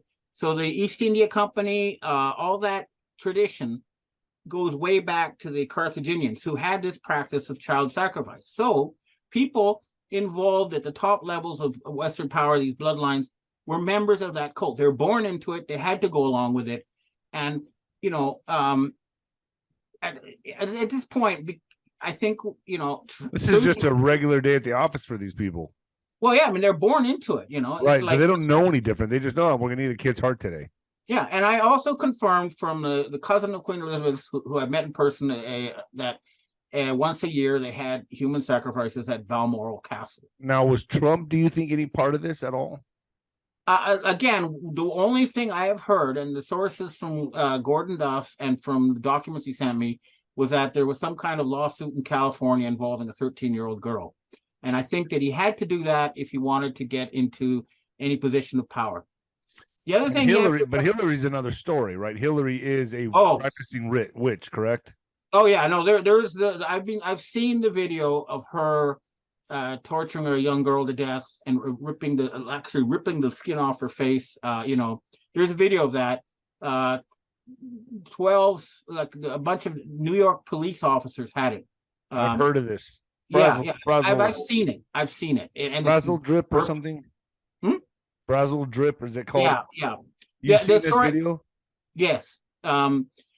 And you're not, are you shaken up by it at all? Are you? Oh yeah, I mean, it's very disturbing, indeed. I mean, I didn't, I only watched enough to realize that this was really real, and then I just turned it off. I didn't watch the whole thing, but apparently, what they do is that if you torture a young child, they produce a kind of very powerful adrenaline known as adrenochrome, which apparently is rejuvenating and gives you this big high. And so they torture the child, and then at the end, it makes cocaine look like a walk in the park, right? It's like, and then at the very end, they in the video they use these pincers to pull out her pineal gland, which is where it's all in, and eat it. And Hillary does this. Yeah, there's a video of it, of her doing it, and this is something that she's been doing since she was a kid. So it's normal to her. This is something that's they're brought up with it. Is Hillary in a royal family? I've heard from the The story with Hillary, she's a total blue blood in the sense that Queen Victoria, after her husband died, she had a daughter in Germany, in Bavaria, and that daughter's daughter was Clara Hitler, who was Adolf Hitler's mother, and Hillary is of that bloodline, as well as being the daughter of David Rockefeller Sr. So she's got Rockefeller and sort of royal blood, and so she was considered like the total blue blood, above and beyond any sort of legal persecution. What about Bill? Bill's the son of Winthrop Rockefeller, and so they were. So in a sense, they're like incest. Yeah, they do that. They marry each other. There's a lot of incest with these people. What do you see happening from here, Benjamin? I love getting your updates, man. There's a lot to unpack in this one. What do you see happening from here moving forward? You're saying that you think there's going to be, because I've heard there's supposed to be military tribunals by mid-2023. That's what Derek Johnson said. A lot of people are pointing, there's indicators pointing to that because it was in the New York Times piece or something like that. What's your thoughts on that? Okay, the military... And is it the same hand controlling both? Which I'm kind of... No, okay. Okay, here's the thing. There is a group known as the Gnostic Illuminati, and they go back to Pythagoras and possibly beyond. And they always hire the geniuses of the age, and they're always opposed to hereditary bloodline rule. And they claim, I've talked to these people, they claim that they started the French Revolution, the American Revolution, and the Russian Revolution. And each of these revolutions, what they had in common was all the bloodline leadership was removed. And they're very powerful in the military. They're also powerful in gangs. Anywhere where fighting is involved, then either you're strong or you're not. They don't, you can't, the military can't accept hereditary leadership because they'll lose wars. So they're very powerful. And so it's the military rank and file, the intelligence agency rank and file, the people who work their way up from the bottom, who are the white hats. And they're the ones who are leading the big cleanup. So that the cleanup is happening now. And have you also heard that there has been tunnel wars or children being removed from tunnels?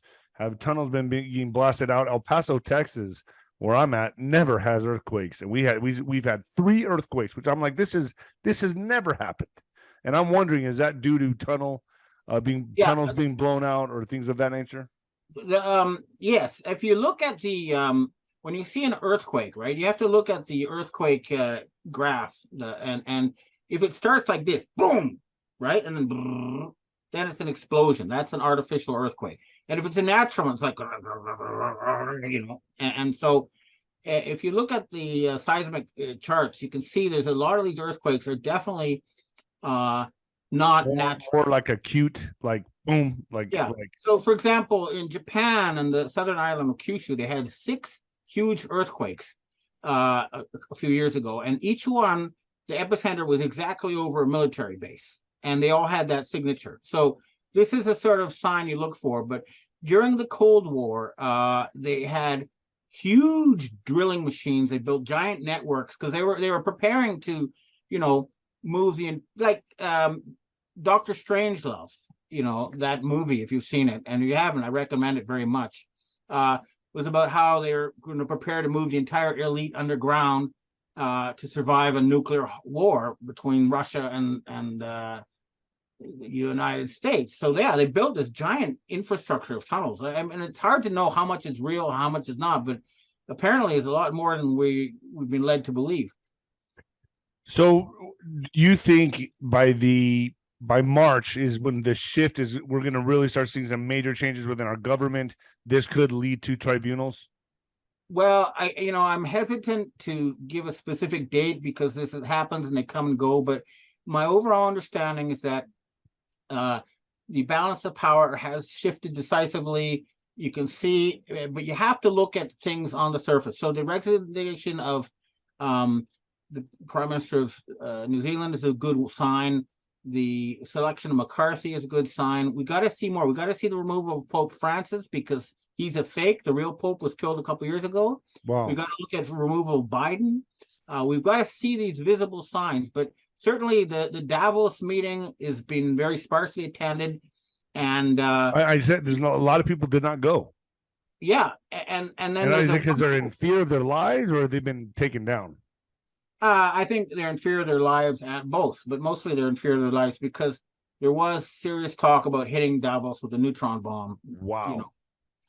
So there's stuff going on, but we got to stay vigilant until it's on the surface. And the other thing I've heard is that the royal families of Europe have decided that they're going to throw the Rockefellers and the Rothschilds under the bus, and ultimately there is a lot of good royals who think of themselves as being the servants of the people, the bottom of the pyramid, and they have a lot of knowledge, and they can be very helpful. So I think that some sort of alliance between the what they call the white nobility as opposed to the black nobility and the Gnostic Illuminati is necessary in order to solve this problem that we're all facing, which was that government in the West was hijacked by a satanic cult.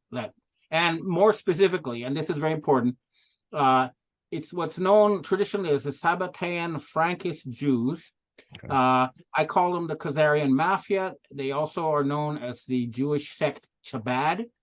They actually believe that it was up to them to carry out the end times prophecies. You don't wait for God to do it. We do it. And they actually believe they had to kill 90% of humanity and enslave the rest. And they say in their own teachings that each Jew will have 2,800 slaves. And so this sect needs to be removed. They're not Jewish. They're Satanists, and they are they are the source of the problem. There really was a group that was trying to start World War III. They're religious fanatics. You cannot argue with these people. They have to be removed. Wow, there's a lot here in this small segment. I appreciate you coming on, Ben. I know you're busy. All right, I'll conclude. Just say, believe it when you see it. We're not going to say, oh yeah, everything's going to be fine, pie in the sky. We want to see it here and now.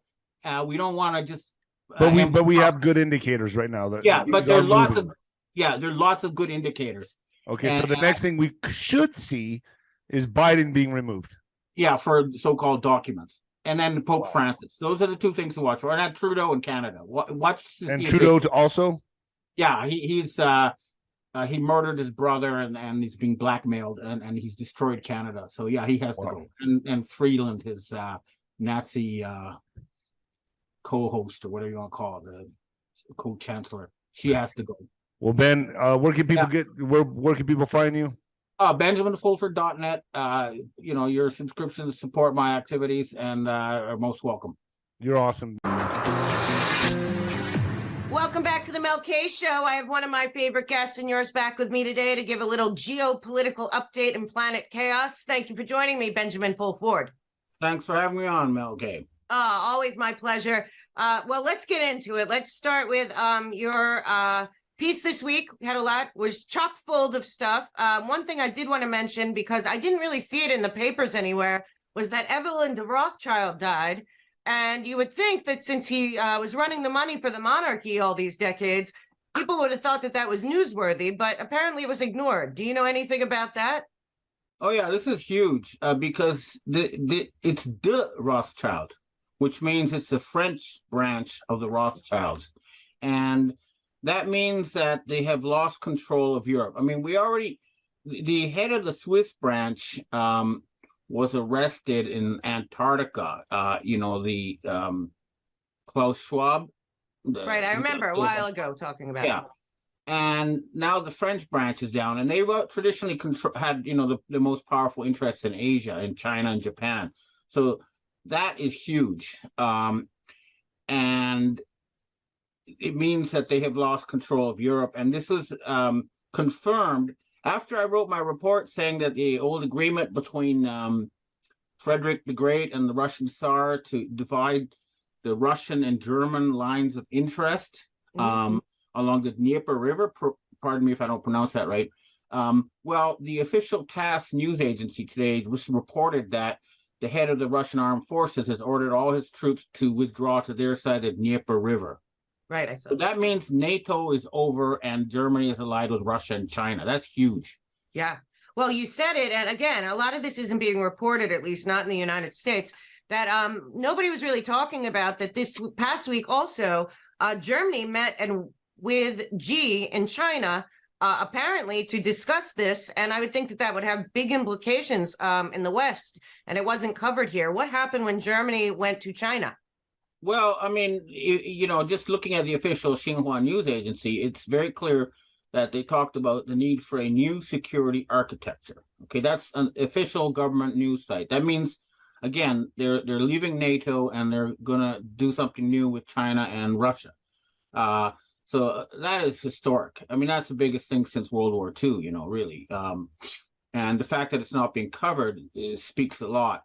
So the way I look at it now is that we're really down to just the Rockefeller family and their allies in control of North America. That's the last sort of big stand. And the other thing that's really big is that, and this, I didn't see this in any of the Western propaganda news, but the Brazilian military has declared the election stolen. They've started arresting the Supreme Court and politicians and stuff, declared, official state of emergency, and they're pretending this didn't happen. But the Brazilian military, unlike the U.S. military, actually had the cojones to do something about a stolen election, and they've made their move, and that's not being reported. So really, basically, what's happening now is the United States is their last holdout, and I urge any member of the U.S. military who's watching this, listening to this, is that you go up your chain of command until you identify people who actually support this blatantly stolen election.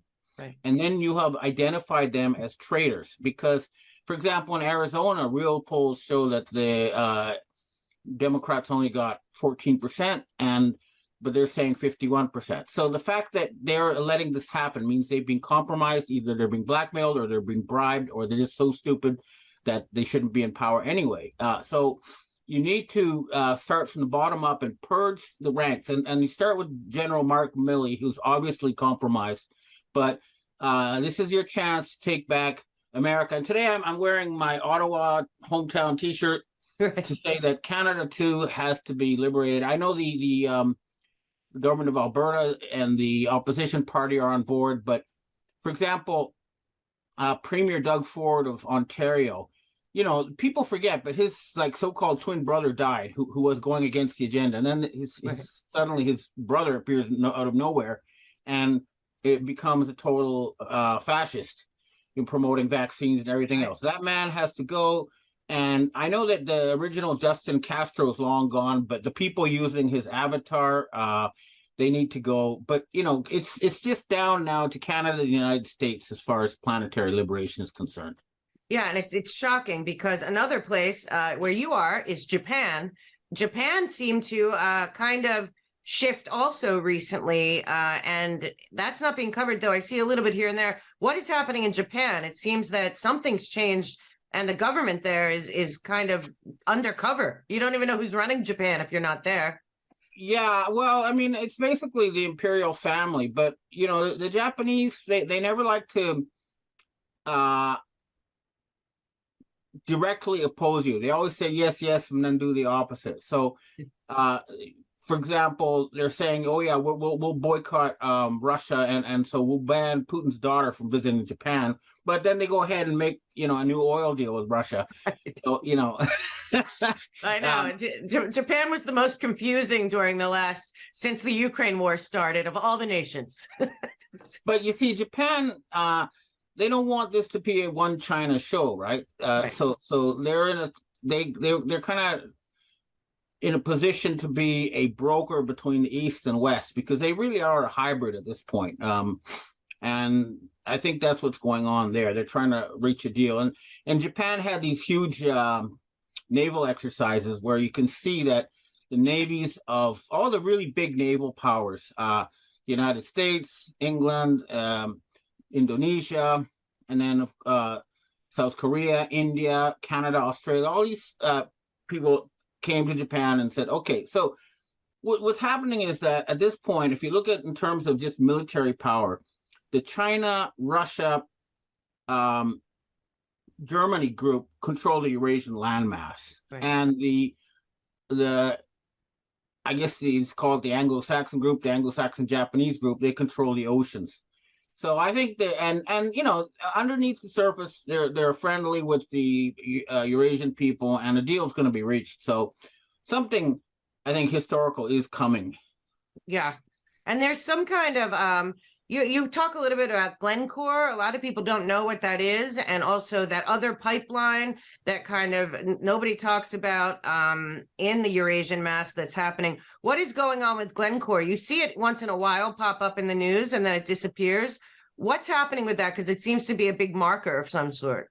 Yeah, I mean, Glencore Commodities is a Rothschild-owned corporation, and for about 30 years, they've been staging this scam, right, where, Iran's going to get nuclear weapons in a few months, so we have to attack Iran. And they raise up the tensions, and that causes the oil price to rise. And then they say, oh, no, I guess we can reach some sort of deal, and then it goes down again. And it's turned out that they've been bribing both Iranian and Israeli government officials to keep this charade going for 30 years. Wow. They've been saying, in a few months, Iran is going to get a nuclear weapon. Right.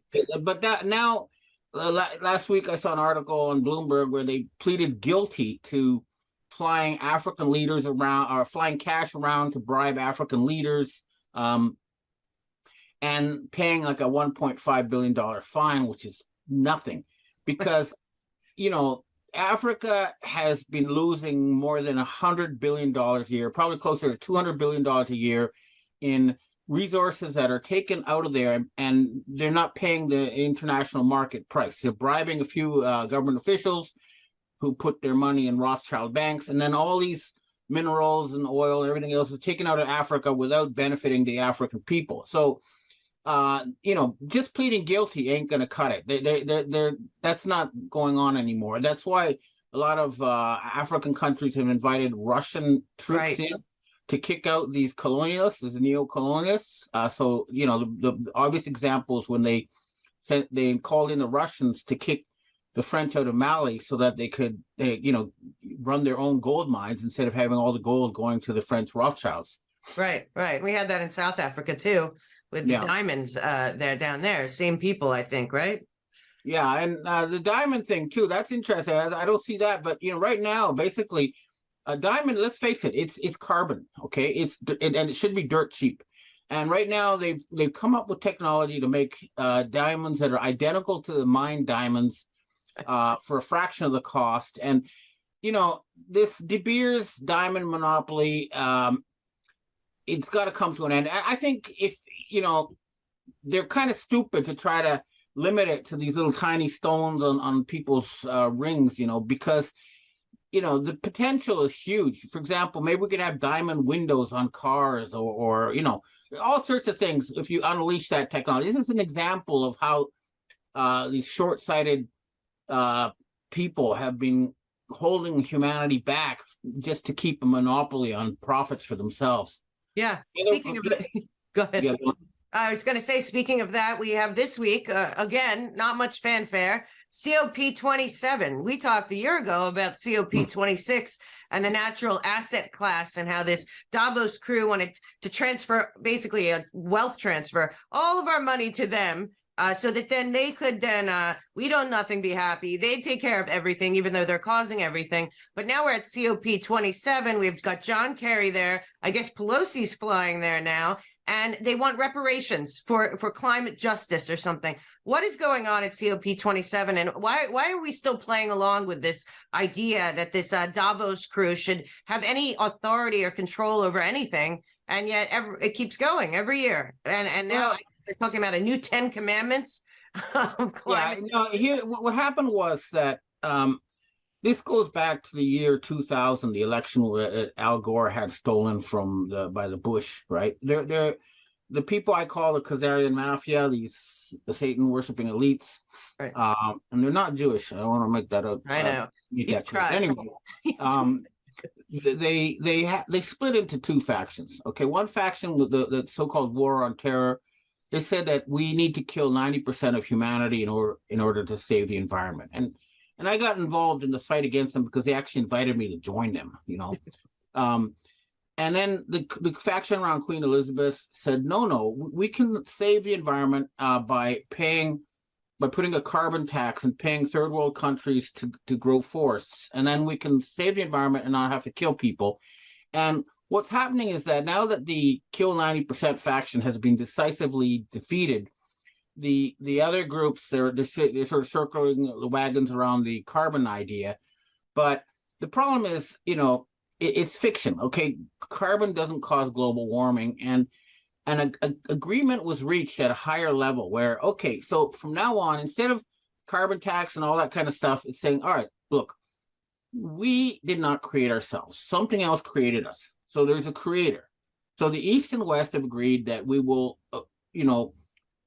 respect the creator by respecting the creation. And so an agreement has been made. All right, we're going to increase the amount of life, more people, more plants, more animals, but you don't have to lie about carbon in order to do that. And the problem is that the group that was behind the carbon thing don't want to give up control to some new, entity that includes the rest of the world and not just the inbred elite in Switzerland. Right. And so they're kind of, this is their last little thing, but you can tell that the even the corporate media coverage is kind of low key compared to previous years. Yeah, so I barely find it. Yeah, something fundamental has changed, and I think this will be unfolding over the coming months. Yeah, I think for the first time too, I've seen a couple articles break through the censorship wall about CO2 and the truth about that's what plant life is based off of, and that the whole concept has been kind of like many other times in our lives. They needed a boogeyman, and they used the CO2, and it's just too many people are coming out and fighting back and saying this isn't true, this isn't real. They're basing all this off this, but again, they want another transfer of wealth, and you've been talking a lot about the actual wealth that is out there that is kind of a myth, and it's falling apart in real time. Yeah, I mean, there are two things. There's reality, and then there's a digital representation of the reality. And what's happened is the people who control the digital representation, i.e. the numbers in bank computers, right, thought this was reality, and they could control reality by controlling the digits. But and so they wanted to give everybody a number and a mark of the beast number and say, we'll control everything. We can see what everybody spends, whatever. But, the real world has rebelled against that, saying, no, we don't want these people to tell us what to eat or you know what I mean? Like all that kind of stuff. So and then they went off on a kind of giant hallucination with these derivatives and stuff. And I've seen numbers like outrageous numbers. Like the biggest one I saw was, I think, 46 zeros, which is like a decadecillion or something. Anyway, it's, you can take all the atoms in the universe and you won't get that number. You know what I mean? It's just ridiculous. But this was sent by the Vatican people, and it's just all these derivatives, even like, mainstream commentators are now saying it's like 2.5 quadrillion, whatever. It's thousands or millions of times more than the real world. And this whole thing has got to be unplugged. And the problem is that the Western financial institutions, the central banks and stuff, they have been, dealing with the Asians, and the Asians agreed they gave them up to 1,000 times leverage. So they take for the big example was in the Lehman crisis in 2008. Remember, right. the Rockefellers and Rothschilds, they went over to the Asians and said, look, we're gonna change our ways. We're gonna have this black communist guy as president, and everything's gonna be good now. So please give us some more gold. And they bought 700 tons of gold, and they used that to create 750,000 tons of worth of gold-backed bonds. And this Lord Blackheath brought this up in the British Parliament. It's not a secret. But anyway, that created $23 trillion, and that allowed the Obama show to go on.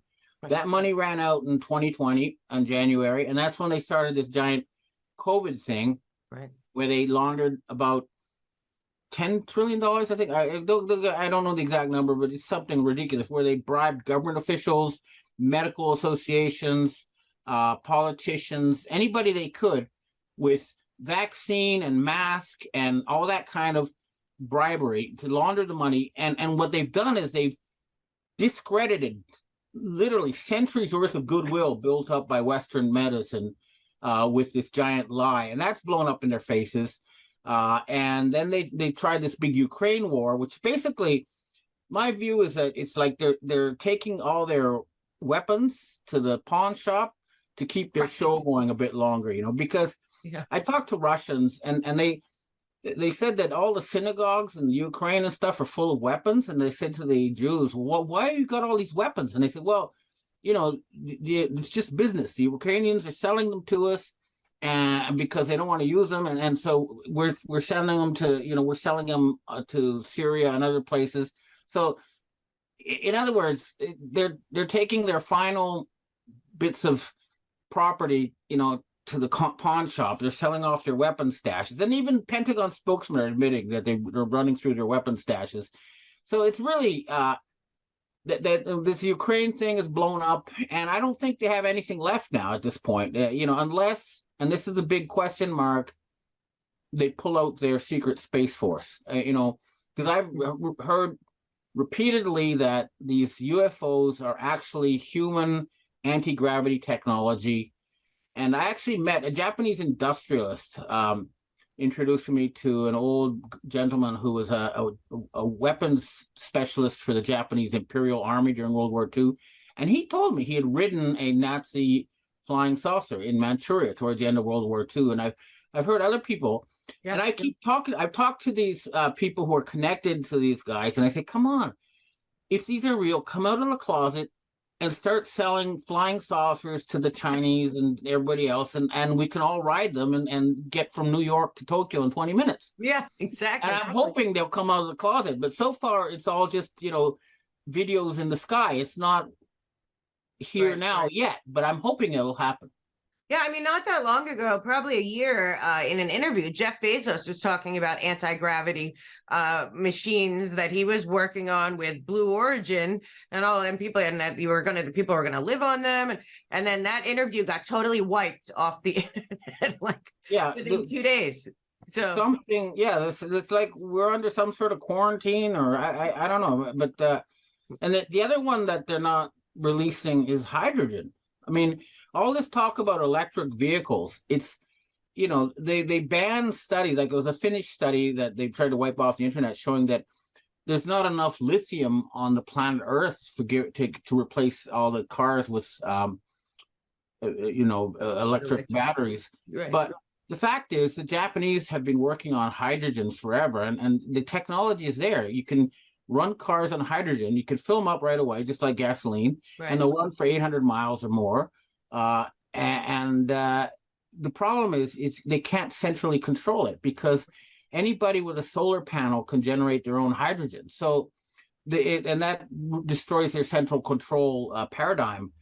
and that's why they've been suppressing it. And that's, the sort of thing. If hydrogen is released as an energy form, that would make us all the equivalent of millionaires. Yeah, what's so crazy is everything that you say, it goes back to the same group of people. But the good news is, I think, because of people like you and other people like you out there, that most of the world at least has a large group of people that are aware and looking at them. And yet I was looking the other day, the World Economic Forum and the UN and all their partners, World Health Organization, IMF, if you look at their websites, they're all doubling down on this global governance, that the only way forward is global governance. And they even mention on the World Economic Forum website, the guy in Hungary, Orban, and Trump and Bolsonaro being like problems, because national sovereignty is no longer going to work going forward. So they're pushing with that. They have Biden is involved in announcing this UN ARCOM and agenda upcoming. People don't even know it. So they're still pushing for a globalist regime that the people don't want. And I don't see how this doesn't implode for them at some point soon, because they're getting so desperate as to really put it on their own websites that this is their plan and that we're going to just have to go along with it. And that's not going to happen, but they won't stop. No, it is. Look, the UN is a privately owned corporation. The IMF, the World Bank, all this is, the WHO, all that is definitely goes back to the Rockefellers and their control grid. Right. And they're, fighting tooth and nail to keep control. They still have, control in Switzerland. But you can see with Switzerland suddenly forgot that they're neutral and started going anti-Russia. And they really kind of pulled all the stops. And the UN too, they revealed themselves as not really a world body, but a bunch of bribed and blackmailed pseudo leaders. With I'd say you can see this with some of these votes where they're obviously intimidated. They won't allow secret voting. So the UN is fundamentally compromised. So is the IMF, the World Bank. All that has to go. Right. The healthy parts can be kept, just like when a company goes bankrupt, the auditors go in and they find the parts that are actually making, that make sense to keep going on and keep all that. But a lot of that, especially the top ranks, has to be removed. And I think that's why the death of Evelyn de Rothschild is huge, because I believe now we're just down just to the Rockefellers at this point, and they're holed up in Switzerland. A lot of these other rats are deserting the ship. They're trying to go to Antarctica or other places. But really, there's nowhere on or off the planet for these people to escape to. It's game over. And at this point, the anger they've created with this whole COVID thing means that truth and reconciliation is just not going to work. There's going to have to be Nuremberg-style war crimes tribunals. There's no way around that at this point.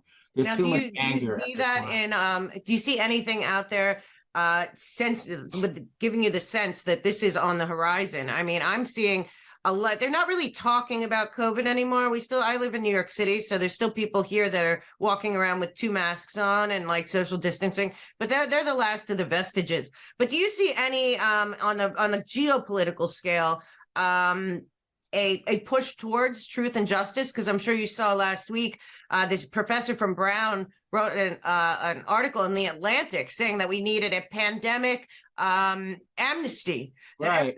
Be forgiven, and I'm saying, well, they're admitting it now. So they're saying, look, I was told that the Reiner filmmaker, again, pardon me, I know.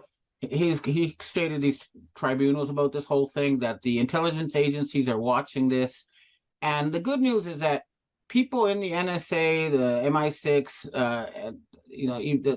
the white hats in the Western military intelligence agencies get it. And, they know that this has to change. And they've been watching these tribunals and they've been gathering evidence. But at this point, I think a critical mass has been reached. Now, the other thing is, of course, Israel. We noticed that there's been supposedly Benjamin Netanyahu came back into power, but my own sources say that that's not the original. This is some kind of avatar. But since then, there's been like a cone of silence over Israel. And I noticed the Mossad website, Debka, hasn't renewed for more than a month. So I think they're just waiting. They're ducking. They're keeping their heads down there, and they're waiting to see what happens above them because, they were founded by the Rothschilds, and the Rothschilds have lost power. So it's like they're waiting for something. I think a lot of them, they're still, I mean, the religious fanatics think it's some kind of end time scenario, and the rest are saying, whatever. But they're keeping their heads down at this point. Yeah, it's weird. All of the information worldwide, because it's all being censored and controlled as much as they can by the great narrative folk. But everything's kind of popping through, and nothing makes sense. Like that whole thing that happened here, huge distraction with Nancy Pelosi, and then they say to the whole country, like, "Sorry, we're not going to give you any information. This is nobody's business." And it's like people are at a point where they're sick of it. They're sick of the censorship. They're sick of the propaganda, and that's, I think, when it falls apart. Yeah, and talking about Nancy Pelosi, I mean, two of my own sources say that her husband was arrested and taken to Guantanamo. But then you have these opposing factions in the establishment saying, one side saying, "Oh, it's a QAnon right winger who attacked him," and then they have the other people saying, "No, he was some kind of homosexual prostitute," and they're sort of doing that, and you can see the same thing with. The vaccines are going to kill everybody. Everybody got vaxxed is going to get a heart attack, and it's like they're still stuck in this paradigm where you have to be, Hegelian, right? Right. Constant chaos. Each other, instead of harmony and friendship. Yeah. So the whole paradigm is broken.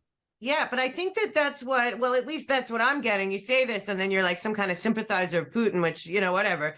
But it looks like the BRICS nations, as you talked about for now a long time, that the BRICS nations are now being joined by 13 other nations. I guess yesterday was like Armenia, we got Pakistan, Saudi Arabia. So they all want to join that. And those people are talking about the multipolar world and cooperation and all of that. But then just like what you're talking about, then people say, no, it's Xi and Putin. They want the Great Reset too. They just want to control it. But that's not the messaging that's coming out. And watching all these other countries, and now it appears Germany, and maybe even Turkey too, joining them. What would we do? Look, Germany, Turkey, Mexico, Brazil. Brazil has already been part of it. Saudi Arabia, Egypt, the whole thing. I mean, basically, and now with the European landmass down, really, it's just North America at this point. England is not on. Has become independent for a while since Brexit. So really, they're circling the wagons in Canada and the United States, and that's it. And it's almost game over. I think there's some high level. I've been told there's some high-level negotiations going on, and I have actually been offered a diplomatic passport and invited to go to Switzerland to take part in these negotiations, but it hasn't happened yet. But if it does, I'll make sure it's public and not secret, and everybody knows what's going on. Well, somebody's going to have to go report on it because the rest of the world is watching everything. And I think so many people, thank God, the internet worked in a lot of negative ways against humanity. But in this instance, I think it's worked in a positive way because there's too many people watching what's going on, and human beings that are human beings first, not whatever their nationality is, saying enough's enough. We just want, how can we move forward? The whole concept of the UN was to end wars, to collaborate, cooperate, have everyone have their prosperity and all, and it totally failed. But there's another way. And you've proposed many times ideas about this. And I've heard more and more about what you've discussed in the past here, which is regional cooperation, then global on the bigger scale. Yeah. You see that being evolving behind the scenes anywhere? Well, again, I mean, the plan I put forth is that we move forward like a small hunter-gatherer tribe, because, our ancestors throughout if you believe in evolution, the millions of years, they lived in small hunter-gatherer tribes. There was no dictatorship. It was like a small family. And what I have proposed is you have replaced the UN Security Council with representatives from 7 groups, and that is North and South America, Europe, including Russia, China, East Asia outside of China, India, Africa, and the Muslim world. And then you have a majority vote. It's 7, so there'll always be a majority vote. You won't never be split. And then the veto is only for your own region. And I know that this plan is actually being seriously considered, but at this point, we're still waiting. But I'm hearing that stuff is going to happen, but it hasn't happened yet. And I think that the people left are not going quietly into the night. So, I don't have timing for it. I know that there's been talk about it, but nothing's happening yet, except that they're waiting for everything to collapse, the old system to completely collapse. And that hasn't quite happened yet. And there may be a bit of temporary hardship for the people in the United States as this implodes. But I think that the important stuff like food and shelter will be taken care of. So don't worry about it too much if all the zeros disappear from your bank account.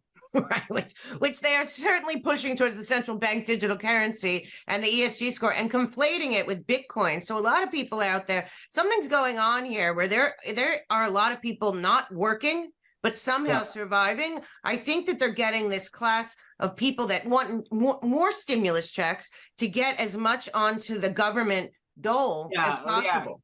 I know. And I'm aware of some young people here, for example, who think they have these huge amounts of money in cryptocurrency they got by investing their student loan, and that they won't have to work forever. This is hallucination. That's not the real world, folks. The real world, folks, is if you don't wash your dishes, you get a sink full of dirty dishes. And so someone's gonna wash the dishes. Yeah. Well, we have to start also reinvesting in our countries and our education and putting out, they've for 20 years in America, they've put out people that can't think, don't have critical thinking skills, don't want to create anything, don't want to fight for the country. So, we have a lot of work to do on the other side. I agree with you. I think there's going to be a hard period in America because as much as we're seeing the financial numbers and all that, I don't think the average person, other than filling up their gas tank or going to the market, is seeing a scale of, I think we're going to have a period of time that is very difficult here. I went through that cold turkey when I left Forbes magazine. I only had to write like 12 articles a year or something, and I got this huge paycheck, and it was destroying me. And then when I became free and I had to either, swim or sink, I just got a lot happier and healthier. And so everybody's going to go through a temporary, cold turkey, but then their life's going to be a lot better. I promise you. I agree with that. I think on the other side of this, no matter how hard it is, we can build a world without this entity. Because if we don't get, you've said it all along, if we don't get the demonic entities that have kind of infiltrated our entire planet out in the open and taken care of, but once we do, there's nothing to stop us from living our fullest lives as the planet, everyone in cooperation. I think people will be able to live for thousands of years when this is all over. And they'll live like millionaires. Great. All right. Well, tell my audience first before you go where they can find you. You have multiple things going on now. You have a weekly show, and then you have your column. So tell everyone where to find Ben Fulford. Please support my work by going to benjamin-fulford.net, and I'll keep providing the truth. And again, for those who can't afford it, after the subscribers get things first, but eventually I make it for free so that everybody can see the news. Yeah, well, great. Well, hang in there. Come back and fill me in when the next, whatever happens next, we know there'll be. We should probably talk soon because I expect a lot to be happening over the coming weeks. We will. Thank you so much, Ben. Take care. Stay safe. Thanks for having me on. Yeah. Bye-bye.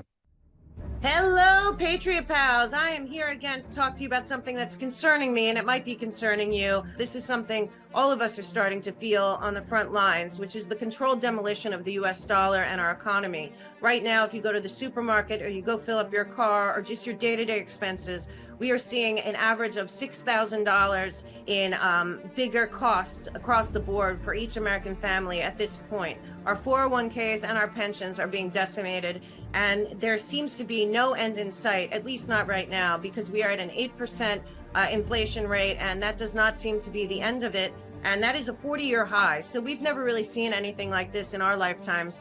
what we've seen in 2021 and 2022 with the Federal Reserve and the printing of cash is an influx where 40% of the US dollars out there have been printed in the last 2 years, devaluing our dollar dramatically. The rest of the world right now is strongly considering returning back to the gold standard and leaving the reserve currency of the US dollar behind. This has been a result of the sanctions in Russia and other sanctions by our government on foreign countries that no longer trust the US dollar. And I think the best thing we can do is A, know that we have to weather the storm. We have a financial storm brewing. We are going to get through it. America will prevail. But in the meantime, I really am suggesting, as I am doing myself, to protect your savings, protect your 401ks and IRAs. And the great way to do that for me is gold and silver. I've been working with Beverly Hills Precious Metals for a little over 2 years. They've been really great with me and my family and friends. They have experts in different fields and different avenues. And if you go to our partners page and you go to Beverly Hills Precious Metals, you will find a real person who knows exactly what can be done to help you in whatever circumstance you're in. Wherever you find yourself, they will meet you there. They will help you come up with a plan. You can have your gold and silver delivered to you. They also have a depository that's ensured that you can have your gold and silver there for you. And in the end, I do believe that America will succeed and we will rise again, and this country will return to the greatness and the beauty that we know and love. But in the meantime, we have a storm ahead. It's very uncertain. To learn more, please go to the Mel K Show Partners page and find Beverly Hills Precious Metals and contact the experts there to find the best path for you and your family to protect your savings and to prepare for whatever's ahead. God bless you. God bless America. And please take care of your family first. Hello, Patriot Pals. I wanted to talk to you a little bit today about our amazing partner, Mel K Superfoods. A lot of people do the food prep programs that they come in, freeze dried and all of that. This is not that. This is a full serving of fruits and vegetables and protein. It is a way to maintain a healthy diet no matter what you're doing, no matter where you are, no matter what happens in this country, because again, it's very affordable and at the same time, it's very easy to follow, and it is like having a full garden outside your house that you're going and picking fresh fruit and fresh vegetables every single day. You have that same nutrients inside your cupboard. Prepare now, be ready. A lot of people do prepping stuff. This is an excellent way to prep to make sure that you and your family always have the essential nutrients that you need to live a healthy, full life out there. Please check out Mel K Superfoods. We're loving the program. We'd love for you to join us. Please get in touch with the show if you're having benefits from the Superfoods program at Mel K Superfoods. We'd love to hear from you. Go to melksuperfoods.com and join me in supercharging our wellness journey and living our best, healthiest lives ahead.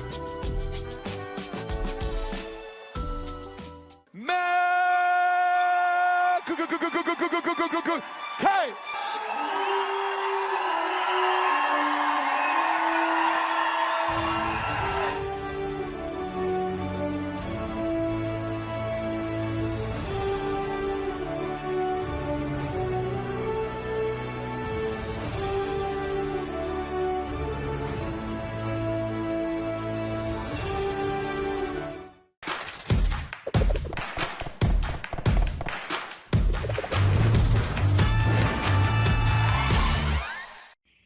With me today is the legendary Gold Bug, editor of the Golden Jackass newsletter, Jim Willie. And we're going to talk about, I guess, the world situation.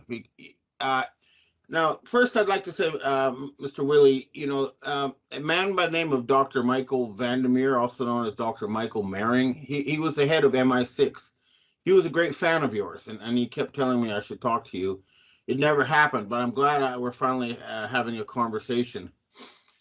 So please introduce yourself to people who haven't heard of you. Okay.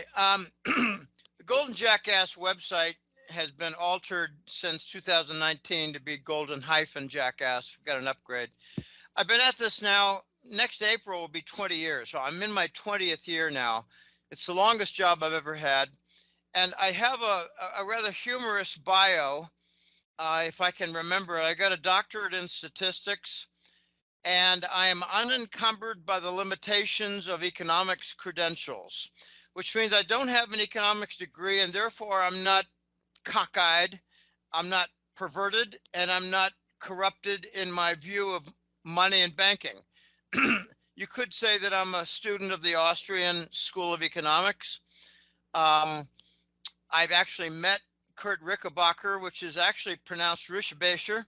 Kurt Rickenbacker, the German, a year before I started the newsletter.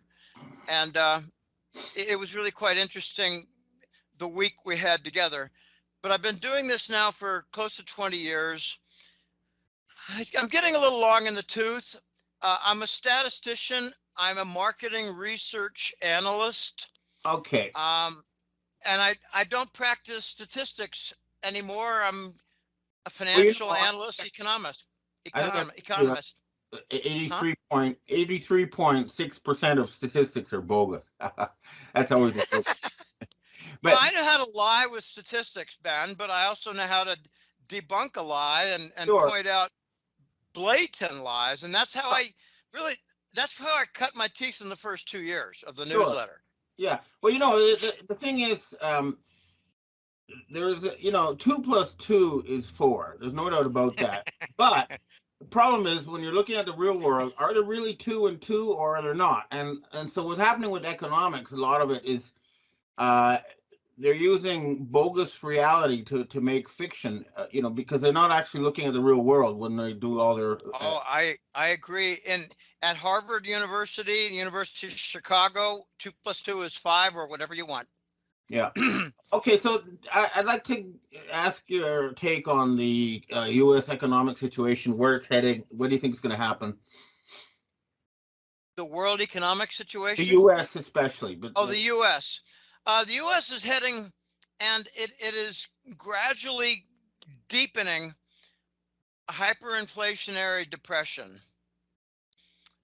We got the first taste of severe price inflation with the lockdown and the interference with the supply chain back in 2021. We've really not emerged from that. We've not repaired the supply chain. By tightening on interest rates, we're not going to improve the supply chain. That will not address at all the price inflation. It'll make it worse. The big banks are insolvent institutions, and they therefore cannot lend. They've resorted to pilferage and theft in the commercial real estate market. So we've got inflation, we've got recession, and I'm going to say something that's easy to defend, but very hard for people to believe. I believe we've had at least 3 consecutive years of minus 10% recession. I would agree with you because the statistics for inflation are bogus. And because of that, everything else, the GDP, everything else is a lie. Everything else, the lie in statistics converts to the lie in the economic growth, GDP. And I believe that lie is like 6, 8, 10%. 2 years ago, it was about 10%. Yeah. So if they say we're even, Steven, on the economy, we're minus 10% recession. Yeah. Okay, that's what I cut my teeth on in the first 2 years, relying on John Williams' shadow government statistics. The jobless rate. Well, just look at the participation rate and take 1 minus that.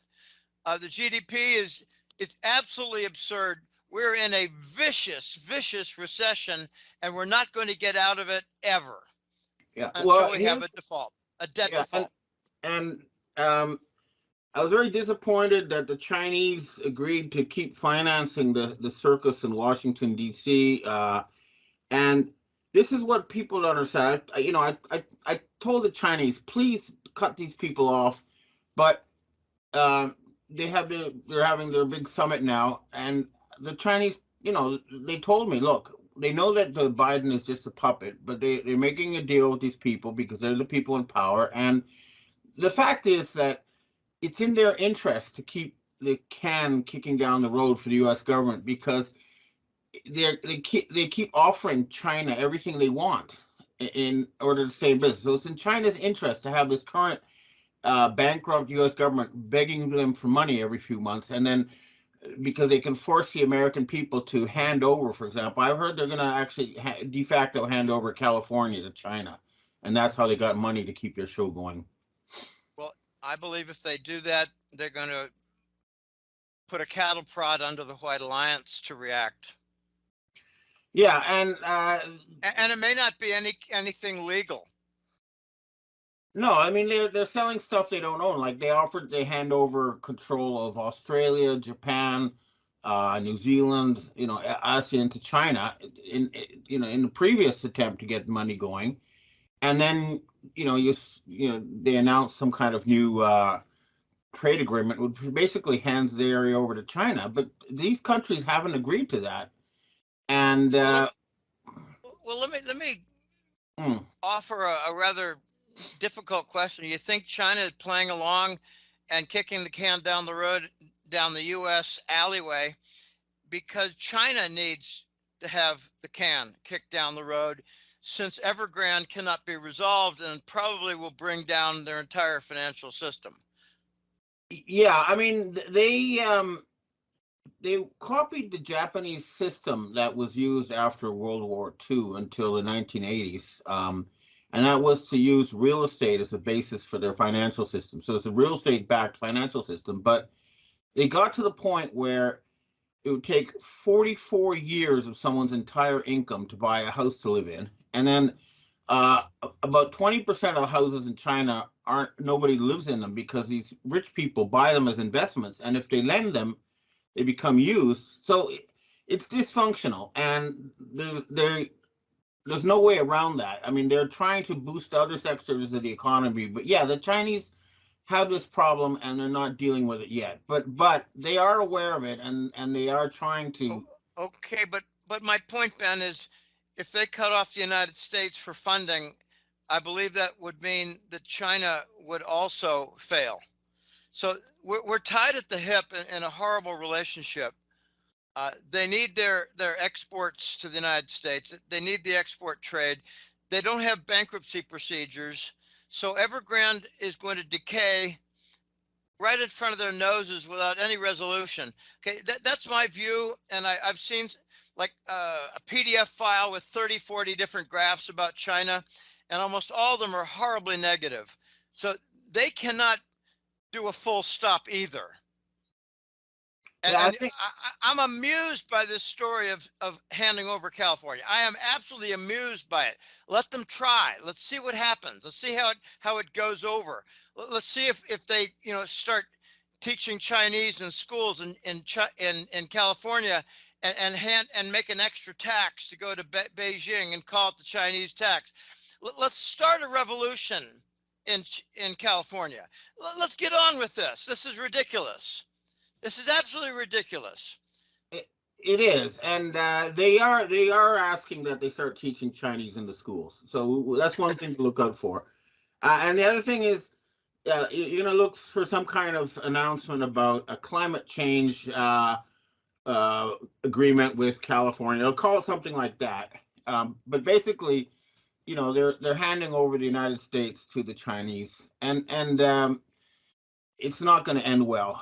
But I think at this point, it's going to be, it's going to be up to the Western white hats to put an end to this, and that is going to happen. I think it's going to take the form of war crimes trials against the vaccine people, and that will lead to a takedown of these people. But they're not going to go quietly into the night. And no.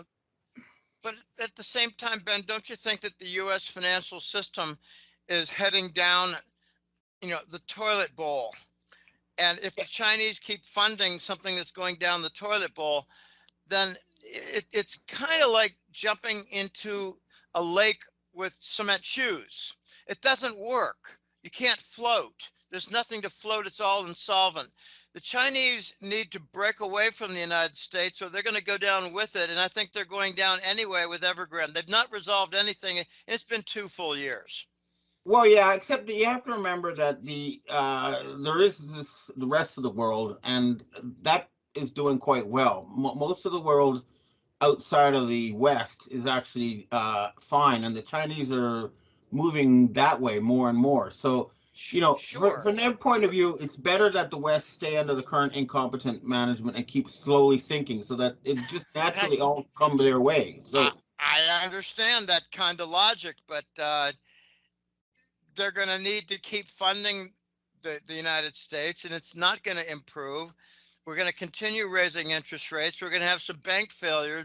Bank of America is already in tremendous problems with just enormous number of complaints for getting money out of deposits. And pretty soon we're going to have unrealized $1 trillion portfolio losses in the big banks. Yeah, no, They're supporting that. It's not going to work. It's not going to end well. It's like having a bad son who's got a gambling problem, and he's also got a drug problem, and he's got every kind of problem, and he's got the mafia after them, and you keep financing his credit card. You got to cut it off. Yeah, it doesn't work.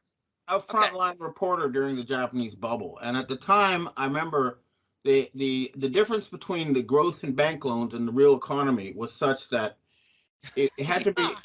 I knew that mathematically there was 100 trillion yen worth of bad debt. And that's about $1 trillion.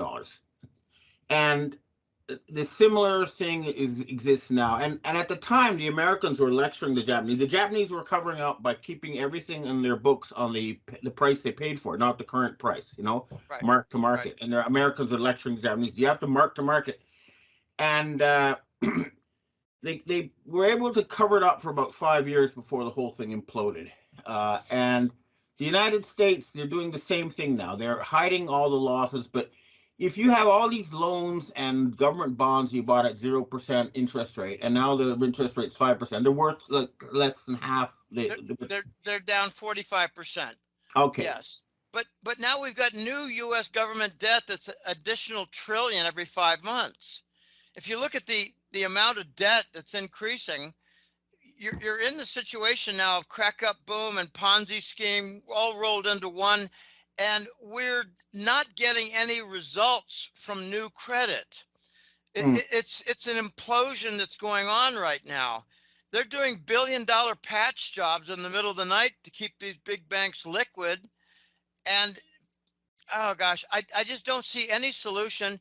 And I'm amazed that the Chinese are dumb enough to keep funding when. Yeah, I mean, what are they asking? What do they want? An impeachment trial? Is that what they want for the end of Biden? They want us to get rid of him ourselves? Well, that's what I mean. It's going to be up to the American people. But what you need to do and is have a jubilee. You need to have a complete reset of the system. Like shut down all the banks, and then the idea that I've been pushing is that you, as a part of a reboot of the system, you give everybody ownership of their current residence. Remove all the mortgage loans, and if you're in a rental place, you're going to own it. And then use government money to pay like little landladies who need the rental income. You pay them the equivalent of rental income in government money, and everybody will have no debt and own their own residence. As a way to start the system again. And then you'd have to have bean counters to go over and find out what's really exists and make sure the financial system and the real world are closely aligned. Right now, as you know, it's a giant hallucination for most of the big banks. Yes, it is, but everything is breaking, and everything is breaking at the same time. Right now, I'm watching the Treasury bonds break. They had failed auctions. August was a joke. We gave money to our friends in Europe. They bought the Treasury bonds. We're now having to switch over to short-dated paper in order to get any bids at all. They had a tremendous failure on a 30-year Treasury bond auction. I understand your view somewhat for the future for a kickstart, but golly, we got to deal with our reality, and our reality is a Treasury bond default, the BRICS nations in rebellion. Our big banks are failing.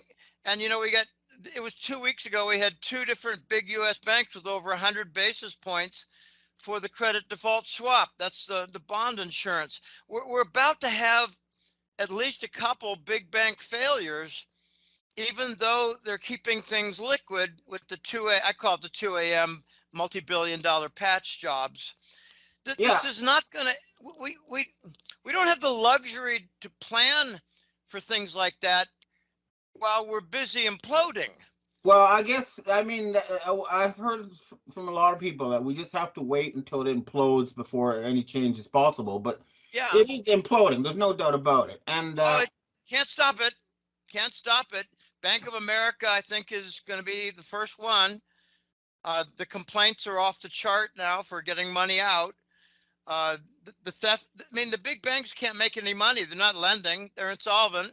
So they're yeah, resorting to pilferage of commercial property. They're not rolling over, the 7-year mortgages or whatever. I got one story, uh, Ben, and it's from an upper Midwest $200 million property. And I know a client in Texas who's good friends with one of the 4 owners. So he had $50 million in line for this very big property in the northern Midwest. They lost it. They couldn't roll over the mortgage. That's what the big banks are doing now. They're conspiring not to roll over mortgages. Okay, this is not going to end well, and I'm just amazed that doctors aren't getting shot and bankers aren't getting shot. I'm really amazed. I have to agree with you. It's horrendous what's happening. I say they're trying to destroy everything. They're trying to destroy life. It's animals, it's birds, it's insects, and now it's people. They're trying to destroy business, supply chain, your job, small business during the lockdown. I got a friend, Ben, in Los Angeles, and he has 3 different clothing stores. All his competitor big box stores were open. He was forced shut with fines. They turned off his electricity. They're trying to kill the business. They want us to be poor and happy and obedient. And I say, screw you. So, we have to let the system implode. And I believe during the implosion, there's an awakening by the public. And I've heard that the Biden approval rating is under 10%. I'm not really sure what the white hats are waiting for. I don't think they're going to get civil disorder and civil war. I heard a long time ago that Black Lives Matter and Antifa have been defused. I don't know what they're waiting for. I think what that might be, and I don't know this for sure, they might be looking to clean up a lot more generals and admirals in the military. They might be waiting for an event like a divining rod that will definitely put you to the left or to the right. If you're to the right, you think Trump's commander in chief. If you're to the left, you're going to be looking for the Biden orders for more destruction. Have you heard about the Admiral Inish or Ishin in the Mediterranean who refused to follow orders off the Israeli shore? He refused to follow the orders, and he's waiting for the commander in chief, Trump, to issue orders. Okay, this is the sort of thing that I look forward to.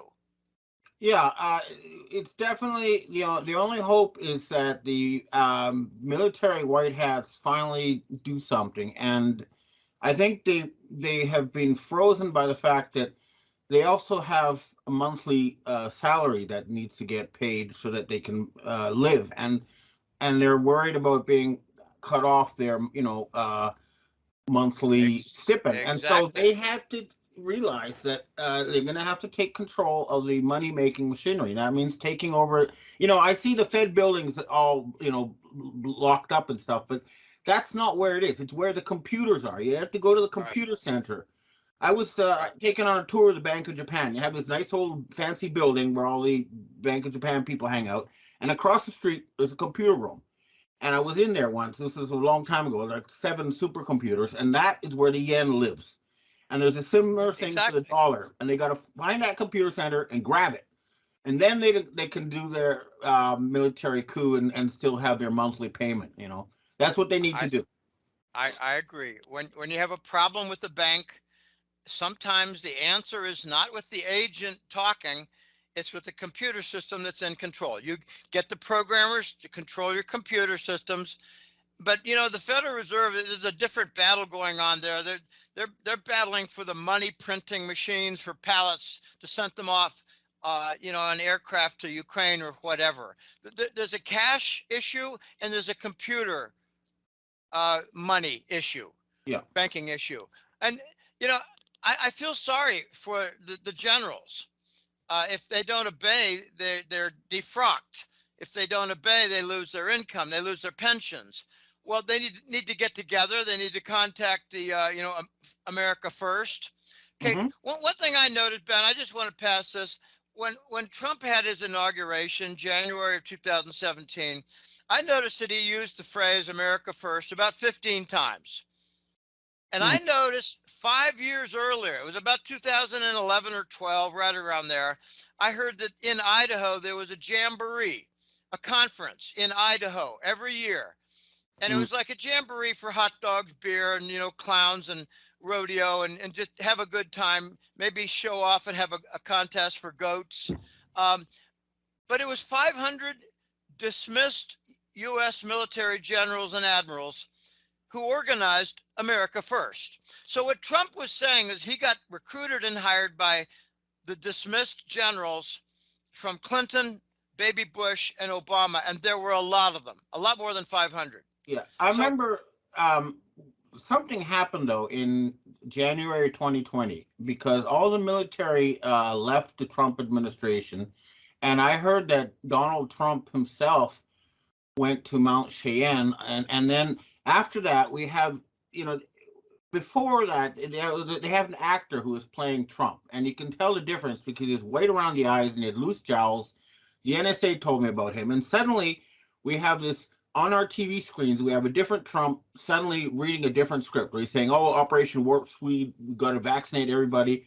And I think they're running a sophisticated disinformation campaign to this day where they have a fake Trump out there acting like a Pied Piper, leading these patriots down a dead end, or and preventing them from draining the swamp. And that's what.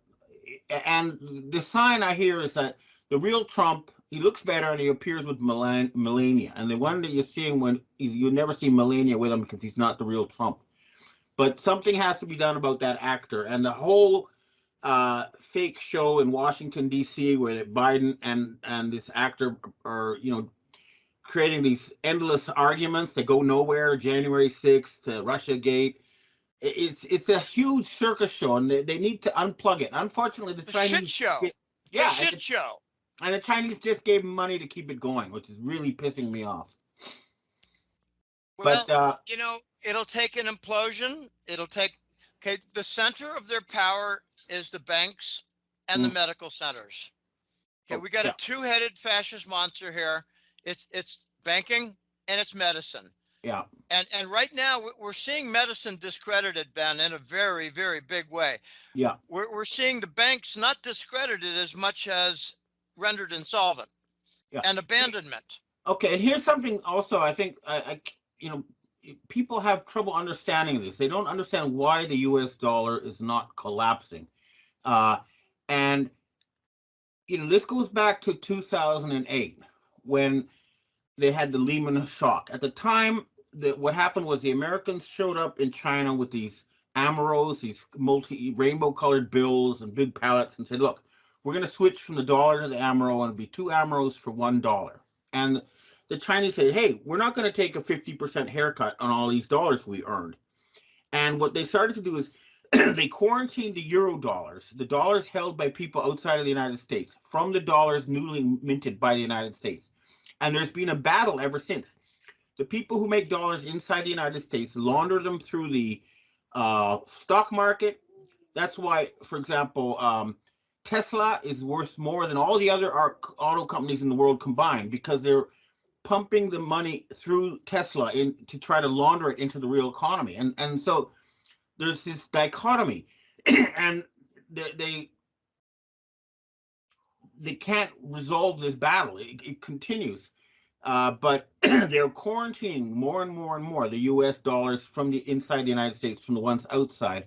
And that's the situation. And that's why the dollar is strong internationally, because there's a limited amount. And they can only make new dollars when they actually export cars or something that really exists. Do you understand that? Do you think that's? I mean, that's what I think there are several factors at work. That could be one. I'm not too familiar with that. You're talking about the old dollars, like we had in previous conversation.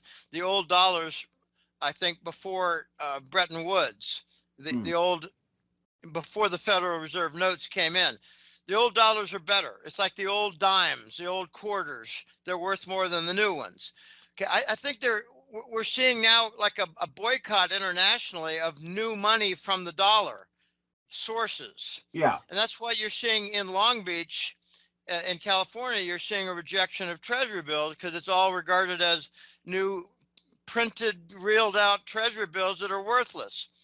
I have a different view. I don't think it contradicts. I think it goes side by side with your point.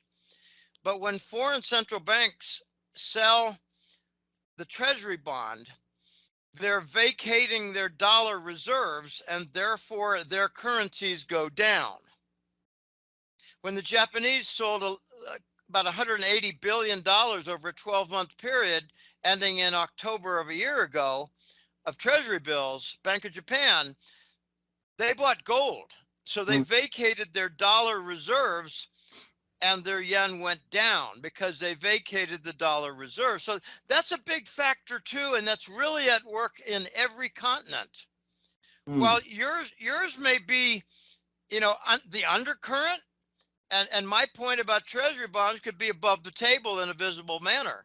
But when the French and the Norwegians sell treasury bonds and they buy gold to replace the treasury as a basis, they're doing harm to their own currency because they're lowering their dollar reserves. And everything is based on dollar reserves now for central bank activity. I have to come up more to speed on your factor because it sounds intriguing and very real. And there are a lot of moving parts here. How about just the other moving part of money laundering from trafficking? That is a very big issue. It could be between $1 and $2 trillion a year. That is a very, very big amount. Yeah, no, when the Taliban they shut down heroin production by 95%, and even the Russians are giving credit for that, right? But what's happened is they moved all the heroin production to Iraq, and that's why they have American soldiers in Iraq to keep the heroin business going. Oh my gosh! I didn't know that. And the other thing, I've been talking to the cartels, right? And they're telling me that their poppy production is being attacked because the Rockefellers want to sell fentanyl instead. So there's even among the there's a narco war. It's a global war for narco. But I get it. Something, and I got to give this credit to the Mexican narcos. They've said that they no longer produce adrenochrome. They won't deal with that. So they're not torturing children to extract adrenochrome and sell it to the ultra rich anymore. And that's so now I'm hearing that they're actually taking blood from newborns in hospitals, just draining a little bit of blood without the parents knowing to keep themselves going. It's just crazy stuff that needs to come out, and these people need to go to jail for that. I mean, mass murdering children and torturing them to harvest that's the sort of thing they actually do. It's proven, and these people... We need to act on this. It's evident, Ben, that the elites are somewhat vampires. Yeah, and I saw King Charles make his speech where he's saying, we're going to support the Ukraine. And they have the Ukrainian government saying 60,000 children are missing. And the Russian government and Polish government saying they're killing all these Ukrainian men and selling their organs. And why is Charles supporting that? Well, I saw this Netflix series on the royal family, right? Now they're going to do a big part about Diana.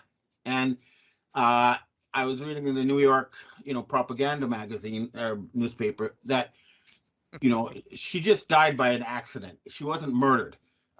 So clearly they're blackmailing him about Diana.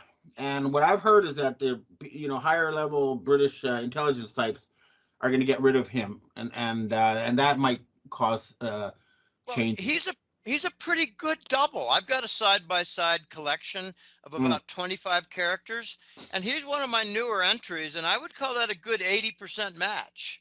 but you got to be over 95. You know, if you have a picture of you, Ben, versus another picture 4 weeks ago and a different mood, you're going to get about a 94, 95, 96% match. That's as high as you're going to get. This new King Charles, I regard that, and I might be off. Maybe you could help me with this. I believe the new King Charles came in because the old Charles was gone, and they needed to sign the papers for the British royal assets.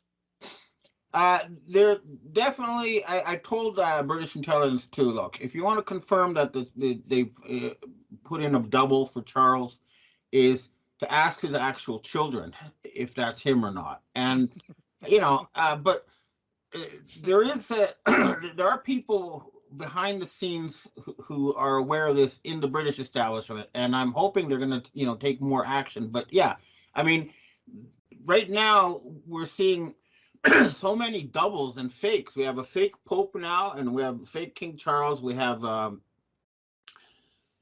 fake Biden. Of course, fake Biden. It's hard to know if there. We might have a fake MBS Mohammed bin Salman. That could be a fake. Oh yeah, no, he was killed after he arrested many of his cousins and other members of the royal family. Half brothers. Yeah, he was killed, and that's an actor, that's for sure. So that's another one. So having these people putting in doubles and controlling them is a real problem, because we don't see the real leaders, and that's the whole point. They try to hide behind these doubles. And I've encountered this personally. There was 3 people I used to deal with a lot. For example, there's a science reporter by the name of Jane Burgermeister who found out that they were going to put bird flu in vaccines, a company called Baxter, and she blew the whistle, and she was starting court cases. And then I got contacted by her friend saying she'd been killed, and then someone appeared online pretending to be her, and when I tried to talk to this person, it obviously wasn't the same person. The same with Neil Keenan. He was the head of CIA in Eastern Europe. He had a son in Bulgaria, and I got a call saying he'd been killed, and then this guy started appearing online saying, "I'm Neil Keenan." Only when I talked to him on Skype, he didn't even know he had a son in Bulgaria. So it's usually the family, in particular the wife, that gives it away. Yeah, the same with but it's also things like college buddies. And I hope, I was joking to a good friend of mine 2 days ago. I said, I sure hope I don't answer the door someday and see Jim Willie on the other side. Yeah, that would be that would be very bad. That'd be very disconcerting. But here's one little hint for me, Ben. One eye is lower than the other. Okay. For me. Every time I buy sunglasses, I gotta bend the sunglasses so they fit, and then they're fine. And then they don't. Then the sunglasses don't sit on the table right because they're a little askew. To me, it's a sign of the times of deception. The Bible talks about extreme deception in the end times, the tribulation. But it's more than that. What it means is the name is bigger than the person. Yeah. I mean, they're sustaining Hillary. We might have 5 versions of Hillary. I don't know if you follow U.S. Senate figures, but in my old state, Pennsylvania, we're now on the 3rd version of Senator Fetterman. Yeah, and he was on the Colbert nightly show, and he actually said we've got a shortage of intelligent senators when he replaced the one who couldn't put 2 words together. Right. Fetterman. Yeah, Uncle Fester, by the way. Okay, and we had, I think, we're on our 7th Nancy Pelosi before they finally pulled the plug on that show. But the thing is, I talk to Japanese diplomats and other high-level people, and try to have an analog, source of information. And I know that there is still a Hillary Clinton alive, and she's a lot older and fatter than the one you're seeing on TV, but she's still there. She hasn't been arrested for murdering those girls. And same with Bill Gates. There's still a real Bill Gates out there. They put doubles on TV and stuff, but they actually have the real ones still around, and they shouldn't be. They should be in jail for murder or mass murder. Hillary is close to 80 years old now. She was 73 at the debate where she got replaced. Right. Okay, remember Trump? Okay, it was the October 2016 CNN debate, and about 2 days later, Trump actually said, "The woman with whom I debated." He said he didn't call her Hillary. Okay, that Hillary, the real Hillary, I've got the before and after. I got a big collection of. I don't have a Ben Fulford before and after, but I hope I don't ever have to do that. But I call it the hag versus the new makeover, Right. and there's easily a 35-year difference on that. The old one is an actual hag. Yeah. I mean, bags under the eyes, double jowls, and she looks the part. She must be 80 by now. You know, And and by the way, I just saw a new picture in Abu Dhabi of Hillary, and she's got like an earring on a part of her jowl that accidentally fell off. Right. Why don't they expose them in public? Why don't they have someone walk up to them like, remember Muhammad Ali grabbed the toupee of Howard Cosell and started running around on stage? We need to do things like that. Yeah, we do. We need a Muhammad Ali to do that. Well, Someone who's bold enough.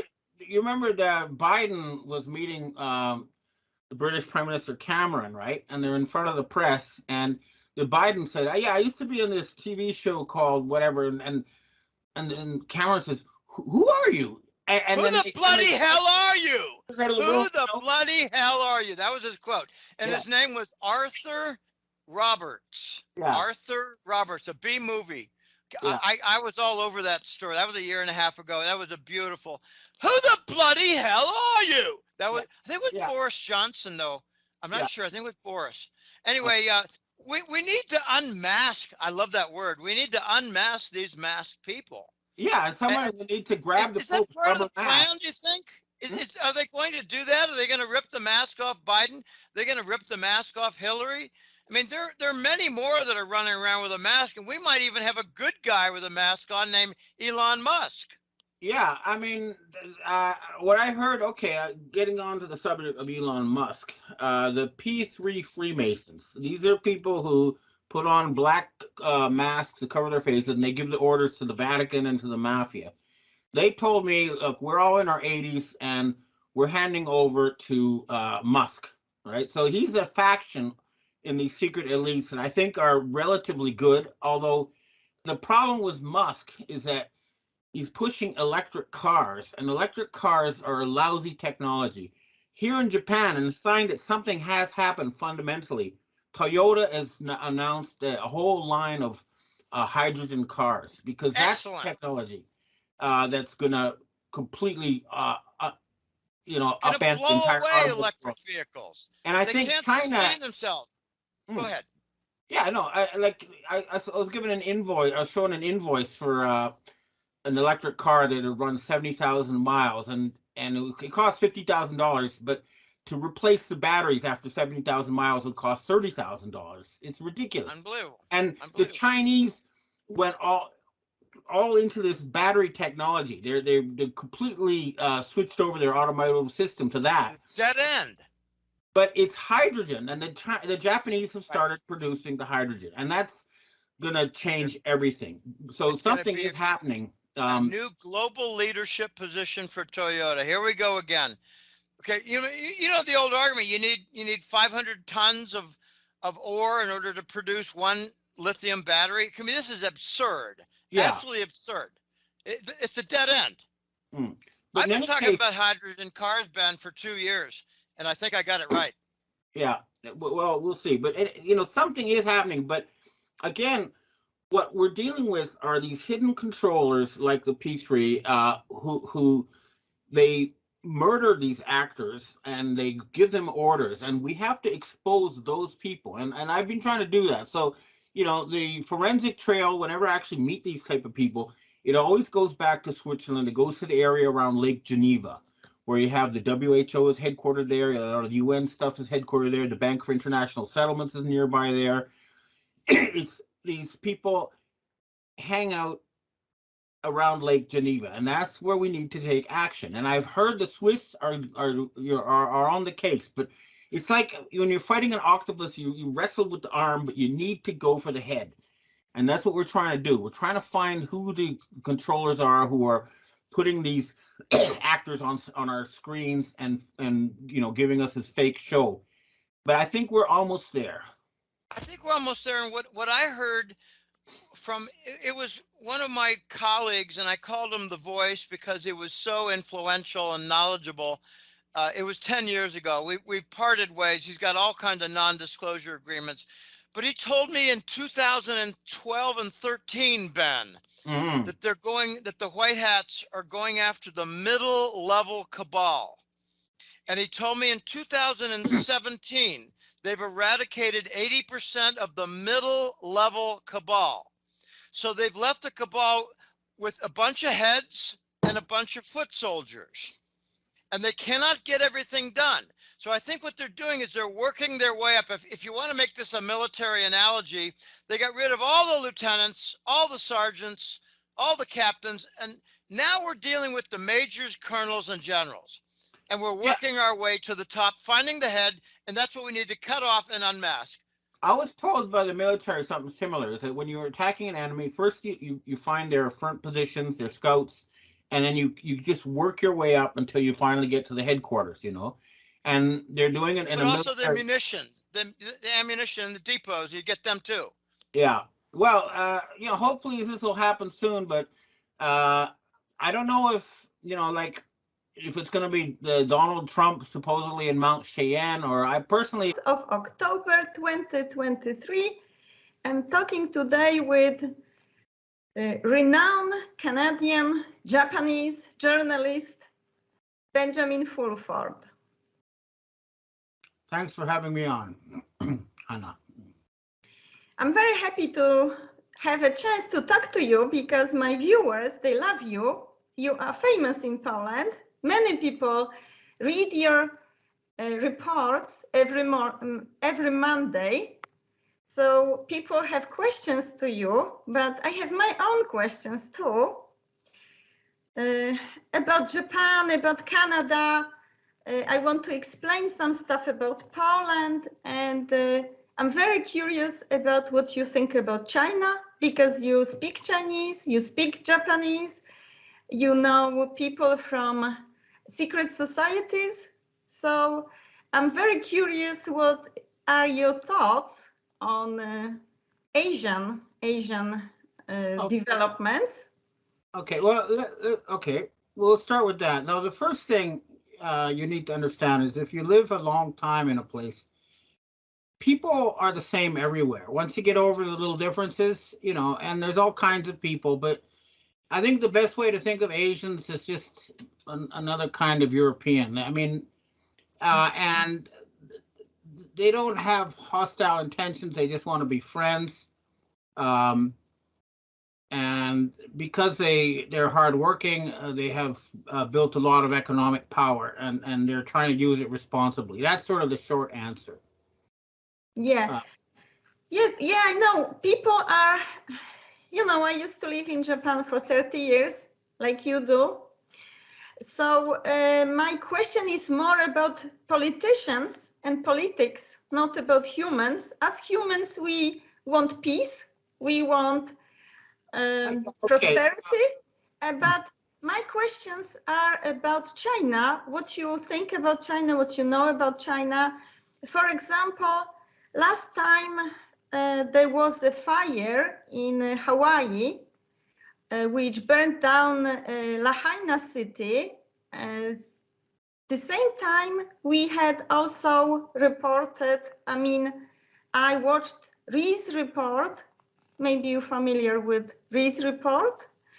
I watched it. It said there were 2 Chinese satellites who can use directed energy weapons above Lahaina at that time. So my question is, do you think it was China? No, and let me explain why. I have been involved, as you mentioned, with secret societies, and one thing that the Chinese have asked the Western secret societies is that the Hawaii should be once again an independent country. Unlike other U.S. states, they didn't vote to become part of the United States. They were conquered by mercenaries working for a pineapple company. But anyway, the point is that if the Chinese, the place that got attacked was where all the native Hawaiians lived. And all the millionaires and billionaires' houses were left alone. Only the poor native Hawaiians who happened to own really good real estate in a really good part of the island had their homes burned.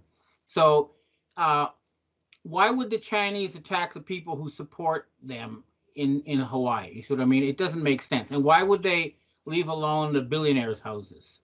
So they don't have, it doesn't make sense. I know they're trying to shift the blame on China, but if China was going to attack somewhere, they would attack Washington, D.C. or something like that. They wouldn't go and attack native Hawaiians.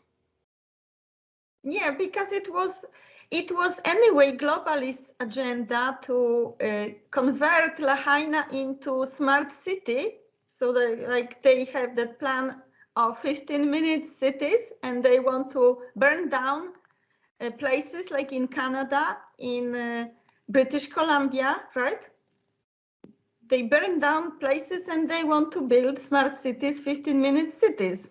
Okay, now in Canada it's different because the places they burned were in the middle of nowhere. This was more about creating a fear campaign for their new climate change agenda. They want people to be scared, so they need fires and floods and other things to make them scared, so they would obey their rules for climate change, which is what they're trying to do now that the pandemic failed.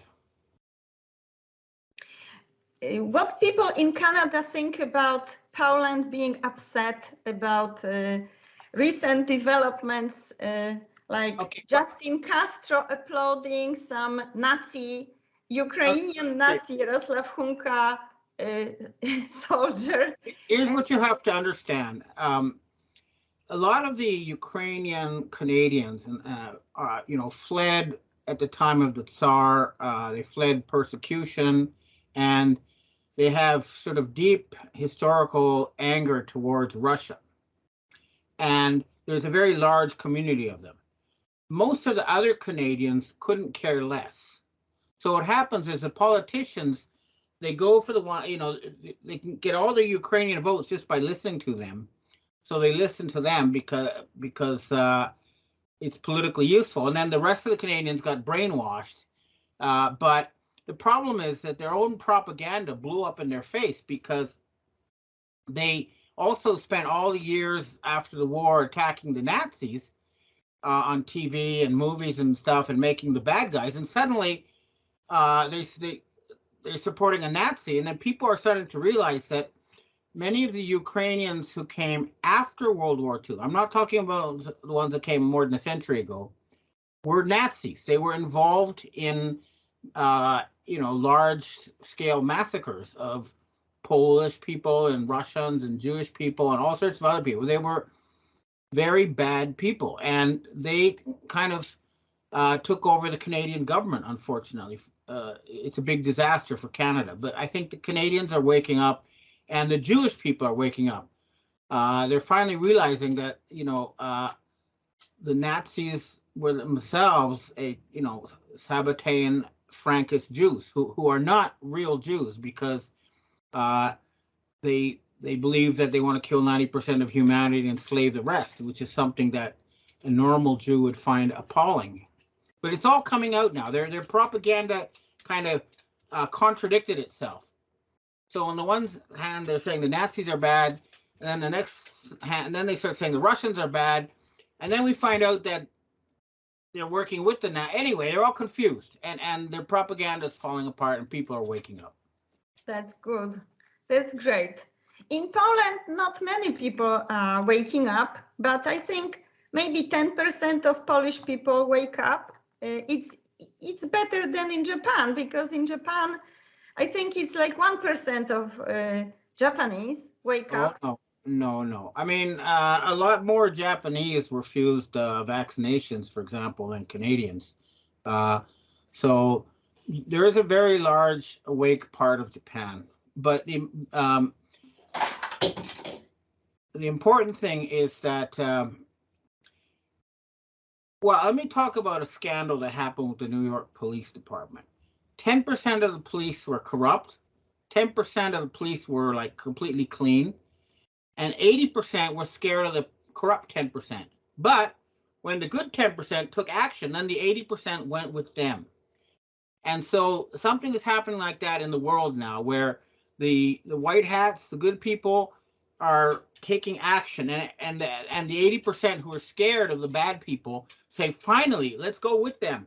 So Okay. we're reaching a turning point. Okay, yeah, I think, you know, we may witness Red October this time, because you know that we're gonna have this emergency broadcasting system test today. It is scheduled on federal level in US, and recently news from all over the world are saying that maybe Donald J. Trump is gonna be selected for Speaker of the House. So something is brewing, something is going to happen. Yeah, there are some signs, some very big signs that, for me, a very important one was the UK Defense Secretary said, we're going to send troops to Ukraine. And then the Prime Minister said, no, we're not. So that is a very big thing. It means that the UK has changed power, and the people who are in power now, who are above the Minister of Defense, do not want war in the Ukraine, and they want peace with Russia. In the United States, I've heard something similar has happened. That's why when Zelensky went, I call him Vladimir Zelensky because he's a Russian, and they say Volodymyr, and they change the spelling. That's a bunch of BS. He's a Russian Khazarian mafia gangster. He's not Ukrainian, okay? And he's been murdering lots of Ukrainian people. But in any case, he went to the United States. He got no money. And this is very important because without money, it's over. It was being laundered, as you know, through the Ukrainian central bank to cryptocurrency exchanges, and then used to bribe politicians and generals and stuff. Now all that bribe money has been cut off. And, you know, thing about mercenaries, okay, is they're only mercenary if you pay them. If you don't pay them, they're not going to fight for you. And so they've lost everything just like that without the money. So it's changed. Yeah, something has already changed, and the signs are coming out more and more. Yeah, this is very good news. If they don't have money for wars gonna end. Now, I have a question for you. I've been told by my Russian sources and by British sources that they've agreed that they're going to allow a Polish-Lithuanian confederation. That means that Lithuania and Poland and large parts of the Ukraine will become a new country. Are you seeing anything like that on the ground? You know, from the beginning of this Ukrainian-Russian military operation, from the beginning, we heard from Polish President Andrzej Duda that he's gonna just dissolve borders between Poland and Ukraine and make one country out of Poland and Ukraine. Now they speak opposite. They say opposite things, but I think puppet masters had that plan. They have that plan to join some countries. You know, probably because BlackRock and Vanguard they want some part of Ukraine to be their own, and they want to control it. They cannot control it if Putin is controlling it, right? So they want it. Okay, no. Let's understand another thing here. It's insane. It's sick. To me, it's sick to do things like that because we are not used to be together. We are different. We have different cultures, and mixing people, mixing countries is bad for nation. It's okay. It's creating chaos. All right. Let's start. There's a few things. I'm not able to tell you because the position of Polish so-called government is changing depending where the wind blows, you know. Yeah. So it's really hard to tell.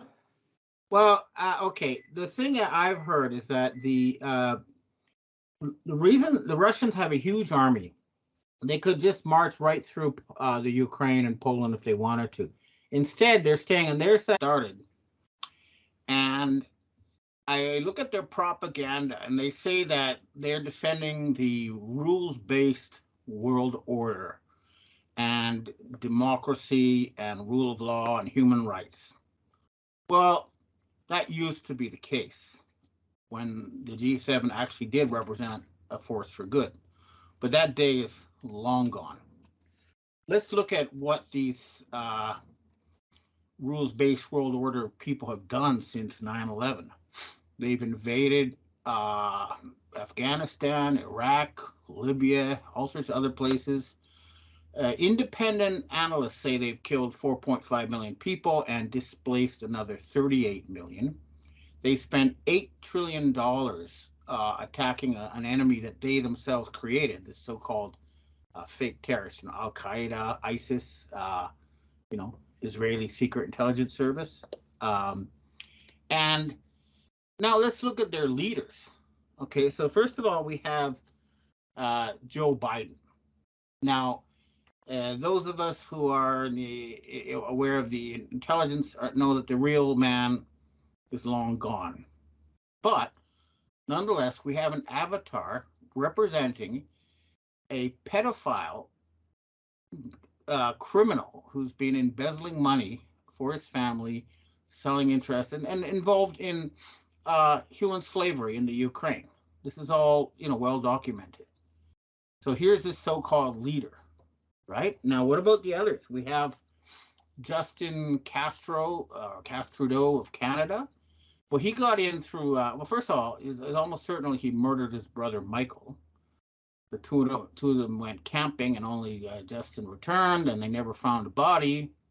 The place where the so-called avalanche killed him, that has no avalanche residue. Anyway, and furthermore, his father is not Pierre Trudeau. Pierre Trudeau was cuckolded by Fidel Castro. So we have and then there's all the, and then he wasn't elected. His last election was stolen thanks to Alex Soros and their fake voting machines. Same with the so-called Joe Biden, of course. Everyone knows that was a completely stolen election. Now, so here we have two criminals. Now let's see about the rest. We have Emmanuel Macron of France, who is a child homosexual prostitute who married his older male client, who then may or may not have had a sex change operation. And he was also put in through a stolen election. And his opponent, Marine Le Pen, accepted a massive bribe to cede the election. But these three are all despised by their people. They cannot walk in public without being attacked. This is true of the so-called Biden. This is true of Macron. This is true of Castro. All right, so we have three criminals and losers. Now, what about the others? Well, we have Giorgia Meloni in Italy. She's a self-described fascist who supports the genocide in the Ukraine and who takes orders from Satanists who cover their face with black cloth so clearly she's also working for some very evil people, based on her support of the ongoing genocide in the Ukraine. What about Rishi Sunak in the UK? Well, he's better than most, but he has been shown to be a World Economic Forum puppet who's enriching himself at the taxpayers' expense. And also, according to my Mossad sources, he was only given the job of Prime Minister of the UK in exchange for allowing himself to be filmed having homosexual sex with Justin Castro and Emmanuel Macron. And then we have Scholz, the Chancellor of Germany. He is described by Colonel Douglas McGregor, who's also got a PhD, as the worst leader in 1,000 years of German recorded history. That's saying a lot. and he's a complete traitor to his people. There's no doubt about it. He's despised in Germany. They're all despised. And then we get our host, Kishi.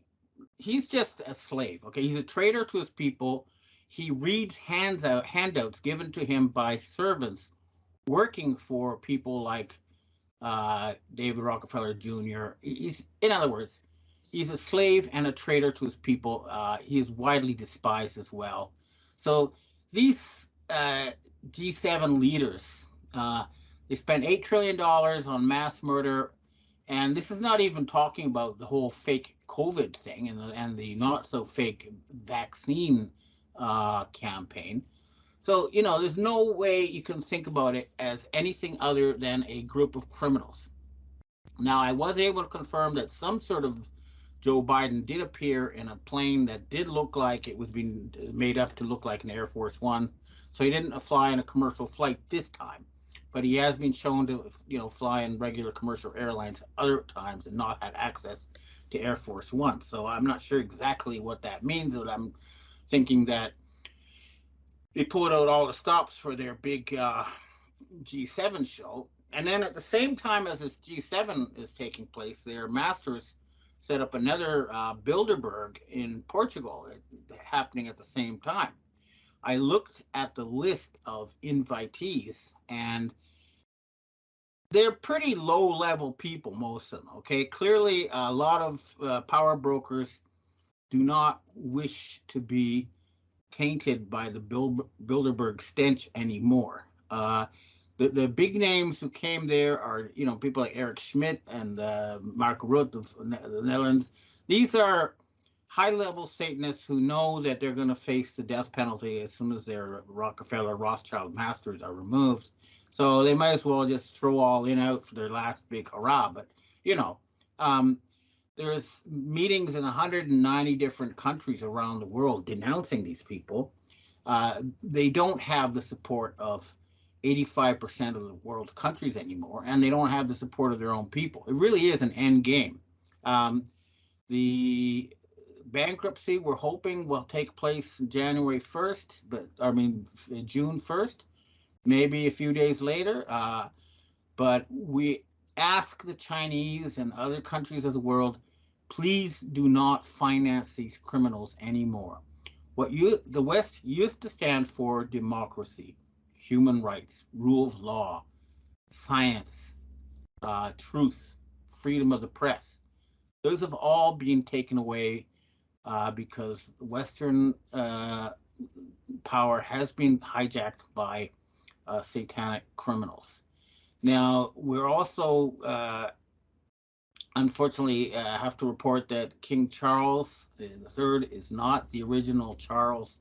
And we talked to Japanese and British royals who say the very fact that his coronation took place 6 months, 6 weeks, and 6 days after the murder of Queen Elizabeth is a clear sign that this is a satanic takeover of the British throne, and this is not what it was supposed to represent.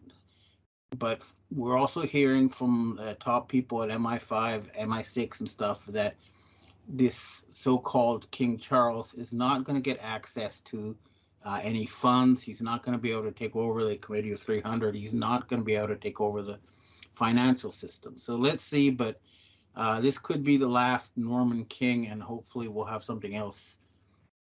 But this is an ongoing thing. But the big point is to make sure that the United States corporation is bankrupted. We need to make sure they are not financed. We're glad to see that more and more countries are renouncing the US dollar. Now, this may be puzzling to a lot of people because the dollar is so strong. As I've explained many times, back at the time of Obama, Americans showed up in China with a bunch of rainbow-colored, amoros and said, we'll give you, give us a 50% cut in our debt, and we'll give you these amoros. So 2 amoros equals $1. And the rest of the world said, no, We earn these dollars by selling oil, by selling cars, by selling commodities. We're not going to have this suddenly become worthless or lose half its value because you are spending all your money on wars and biolabs. So what they did was they quarantined any new dollars created by the Americans, by the Federal Reserve Board, from the dollars that were earned by the rest of the world. And I was very glad to see that Iraq has now joined this denunciation. It means that they're not going to accept any dollars printed by Americans for oil. So this is good. And that's why we see that the so-called Biden administration promised they would start replenishing their strategic petroleum reserve in February. Well, now they're saying they're going to do it in June. No, I say we need to pull the plug on these people once and for all. They are mass murderers. They're still trying to kill us. And we must not be fooled by their servants you're seeing gathering at the G7 or even the ones at Bilderberg. We have to go after the ringleaders. I repeat, it's people like Bill Clinton Rockefeller, Hillary Clinton Rockefeller, David Rockefeller Jr., Mark Zuckerberg Rockefeller, John Podesta Rockefeller, Klaus Schwab Rothschild. Then David Rene, the Rothschild, supposedly surrendering. Well, I haven't heard from him. We haven't heard from him. I don't think so. But that's another one. And Nathaniel Rothschild apparently is with the White Hats. But again, we have no direct contact with these people. So at this point, the jury's out. But the point is that nobody appointed them to take control of the world's financial system and to take control of the world's governments. Now, I know the Russians and the Chinese still think the UN is what needs to be the international architecture. The UN was set up with good intentions by good people, but as it exists now, it's been hijacked and corrupted, and it needs to be bankrupted and taken over. In other words, put under new management, move the UN headquarters to Laos or wherever, and redistribute the seats at the Security Council to actually represent the human race, and then clean out all the corruption, and hopefully that would do it. But we are still hoping and pushing for the bankruptcy of the U.S. corporation in June. And the other thing that should come out now is more and more leaks are coming out about NASA, not a space agency. So hopefully that huge fraud will come out. And so a lot of other stuff. We're still waiting for the secret space program people to actually show up with real flying saucers in places we can all see, so we can confirm this is real, but the jury is still out there. But a lot of interesting things are going to happen, and we're definitely entering uncharted waters. And I believe that an ancient satanic cult that has hijacked large parts of humanity is on the verge of defeat. But we must never underestimate these people, and we must keep attacking and attacking until they are finally and totally defeated forever. All right, well, that's what I have to say for myself today. Now I'd like to answer questions from readers and viewers. Hi, Ben. We have our first question for today. Thank you for all of the awesome reporting and intel. I am curious about why Trump started the Space Force. Are we fighting negative ETs from our realm or outer space / outer realms? Or are we just fighting dark hats who perhaps have spaceships? Do they have any possible bases? There's a lot of question marks about this. I keep hearing about the secret Space Force, and they have actually made new bases, and there have been announcements where they're taking over all the satellites and other things. So there do seem to be white hats involved in some kind of secret space program. And we do know that $23 trillion in the U.S. defense budget went somewhere other than the visible part of the Pentagon. So we're hoping these people will come out.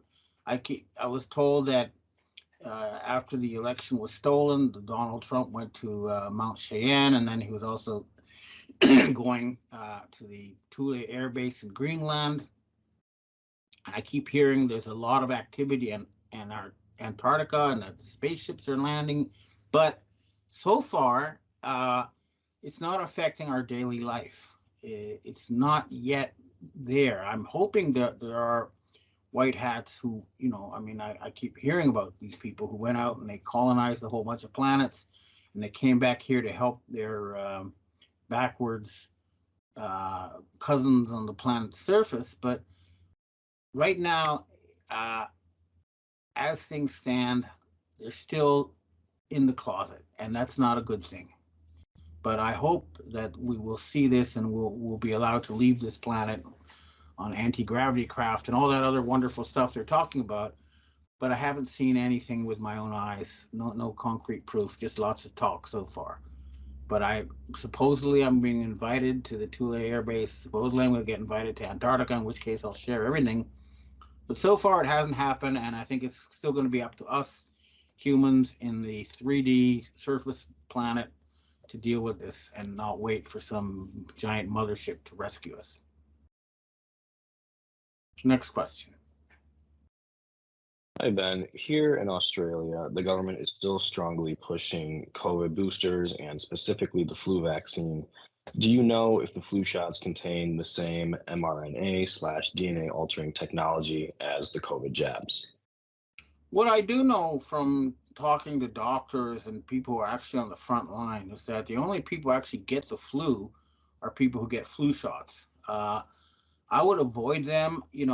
Vaccination at some point did save a lot of lives, but it's been completely hijacked. And what's happening is that you don't have to follow the science. You have to follow the money. Huge amounts of money have gone out to bribe politicians to take over medical establishments, to bribe hospitals and doctors. The entire medical industry at the highest level has been taken over by criminals, and the Western medical system as it stands now is built so that the sicker people get, the more money they make. And until that's reformed so that the healthier people get, the richer doctors get, I would avoid hospitals and doctors unless you have a car accident or some other situation that's where you really have to go. But personally, I'm not taking any vaccinations, and I don't recommend that anybody do. Even the childhood vaccinations, we need an independent committee of scientists to look into that because I think there's a lot of stuff going on that shouldn't be. I'm not a doctor though, but we do need non-bribed, true experts to revamp that whole Western medical system. And the insurance systems need to be changed so that they make money when people get healthy and lose money when people get sick. That's the only way to fix the system. Next question. Mr. Fulford, you've been declaring the Ukraine conflict resolved for months now, yet according to not mainstream news, but Telegram channels, many of which have proven to be quite reliable ever since the whole thing started, there is still so much reported going on. Can you please address this situation more specifically? I'm not in the Ukraine. I don't have direct access. I only talk to various sources who do, and I follow the official TASS Russian news agency, Western news reports, and then, military experts like Colonel Douglas McGregor and Gordon Duff, who actually were in the military, who follow this.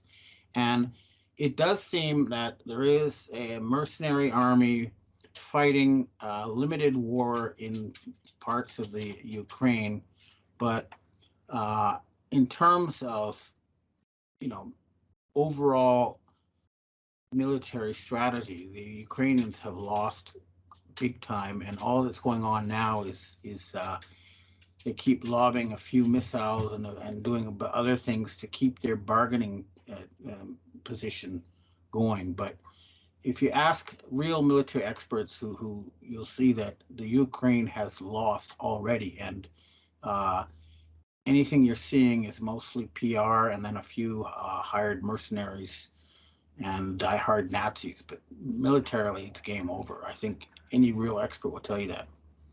It doesn't mean they're not going to keep trying to cause trouble, because that's the only way they can try to get money. That's what these so-called G7 people are talking about.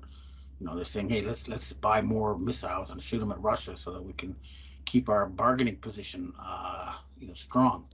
But in terms of actual on-the-ground war, the experts I hear from and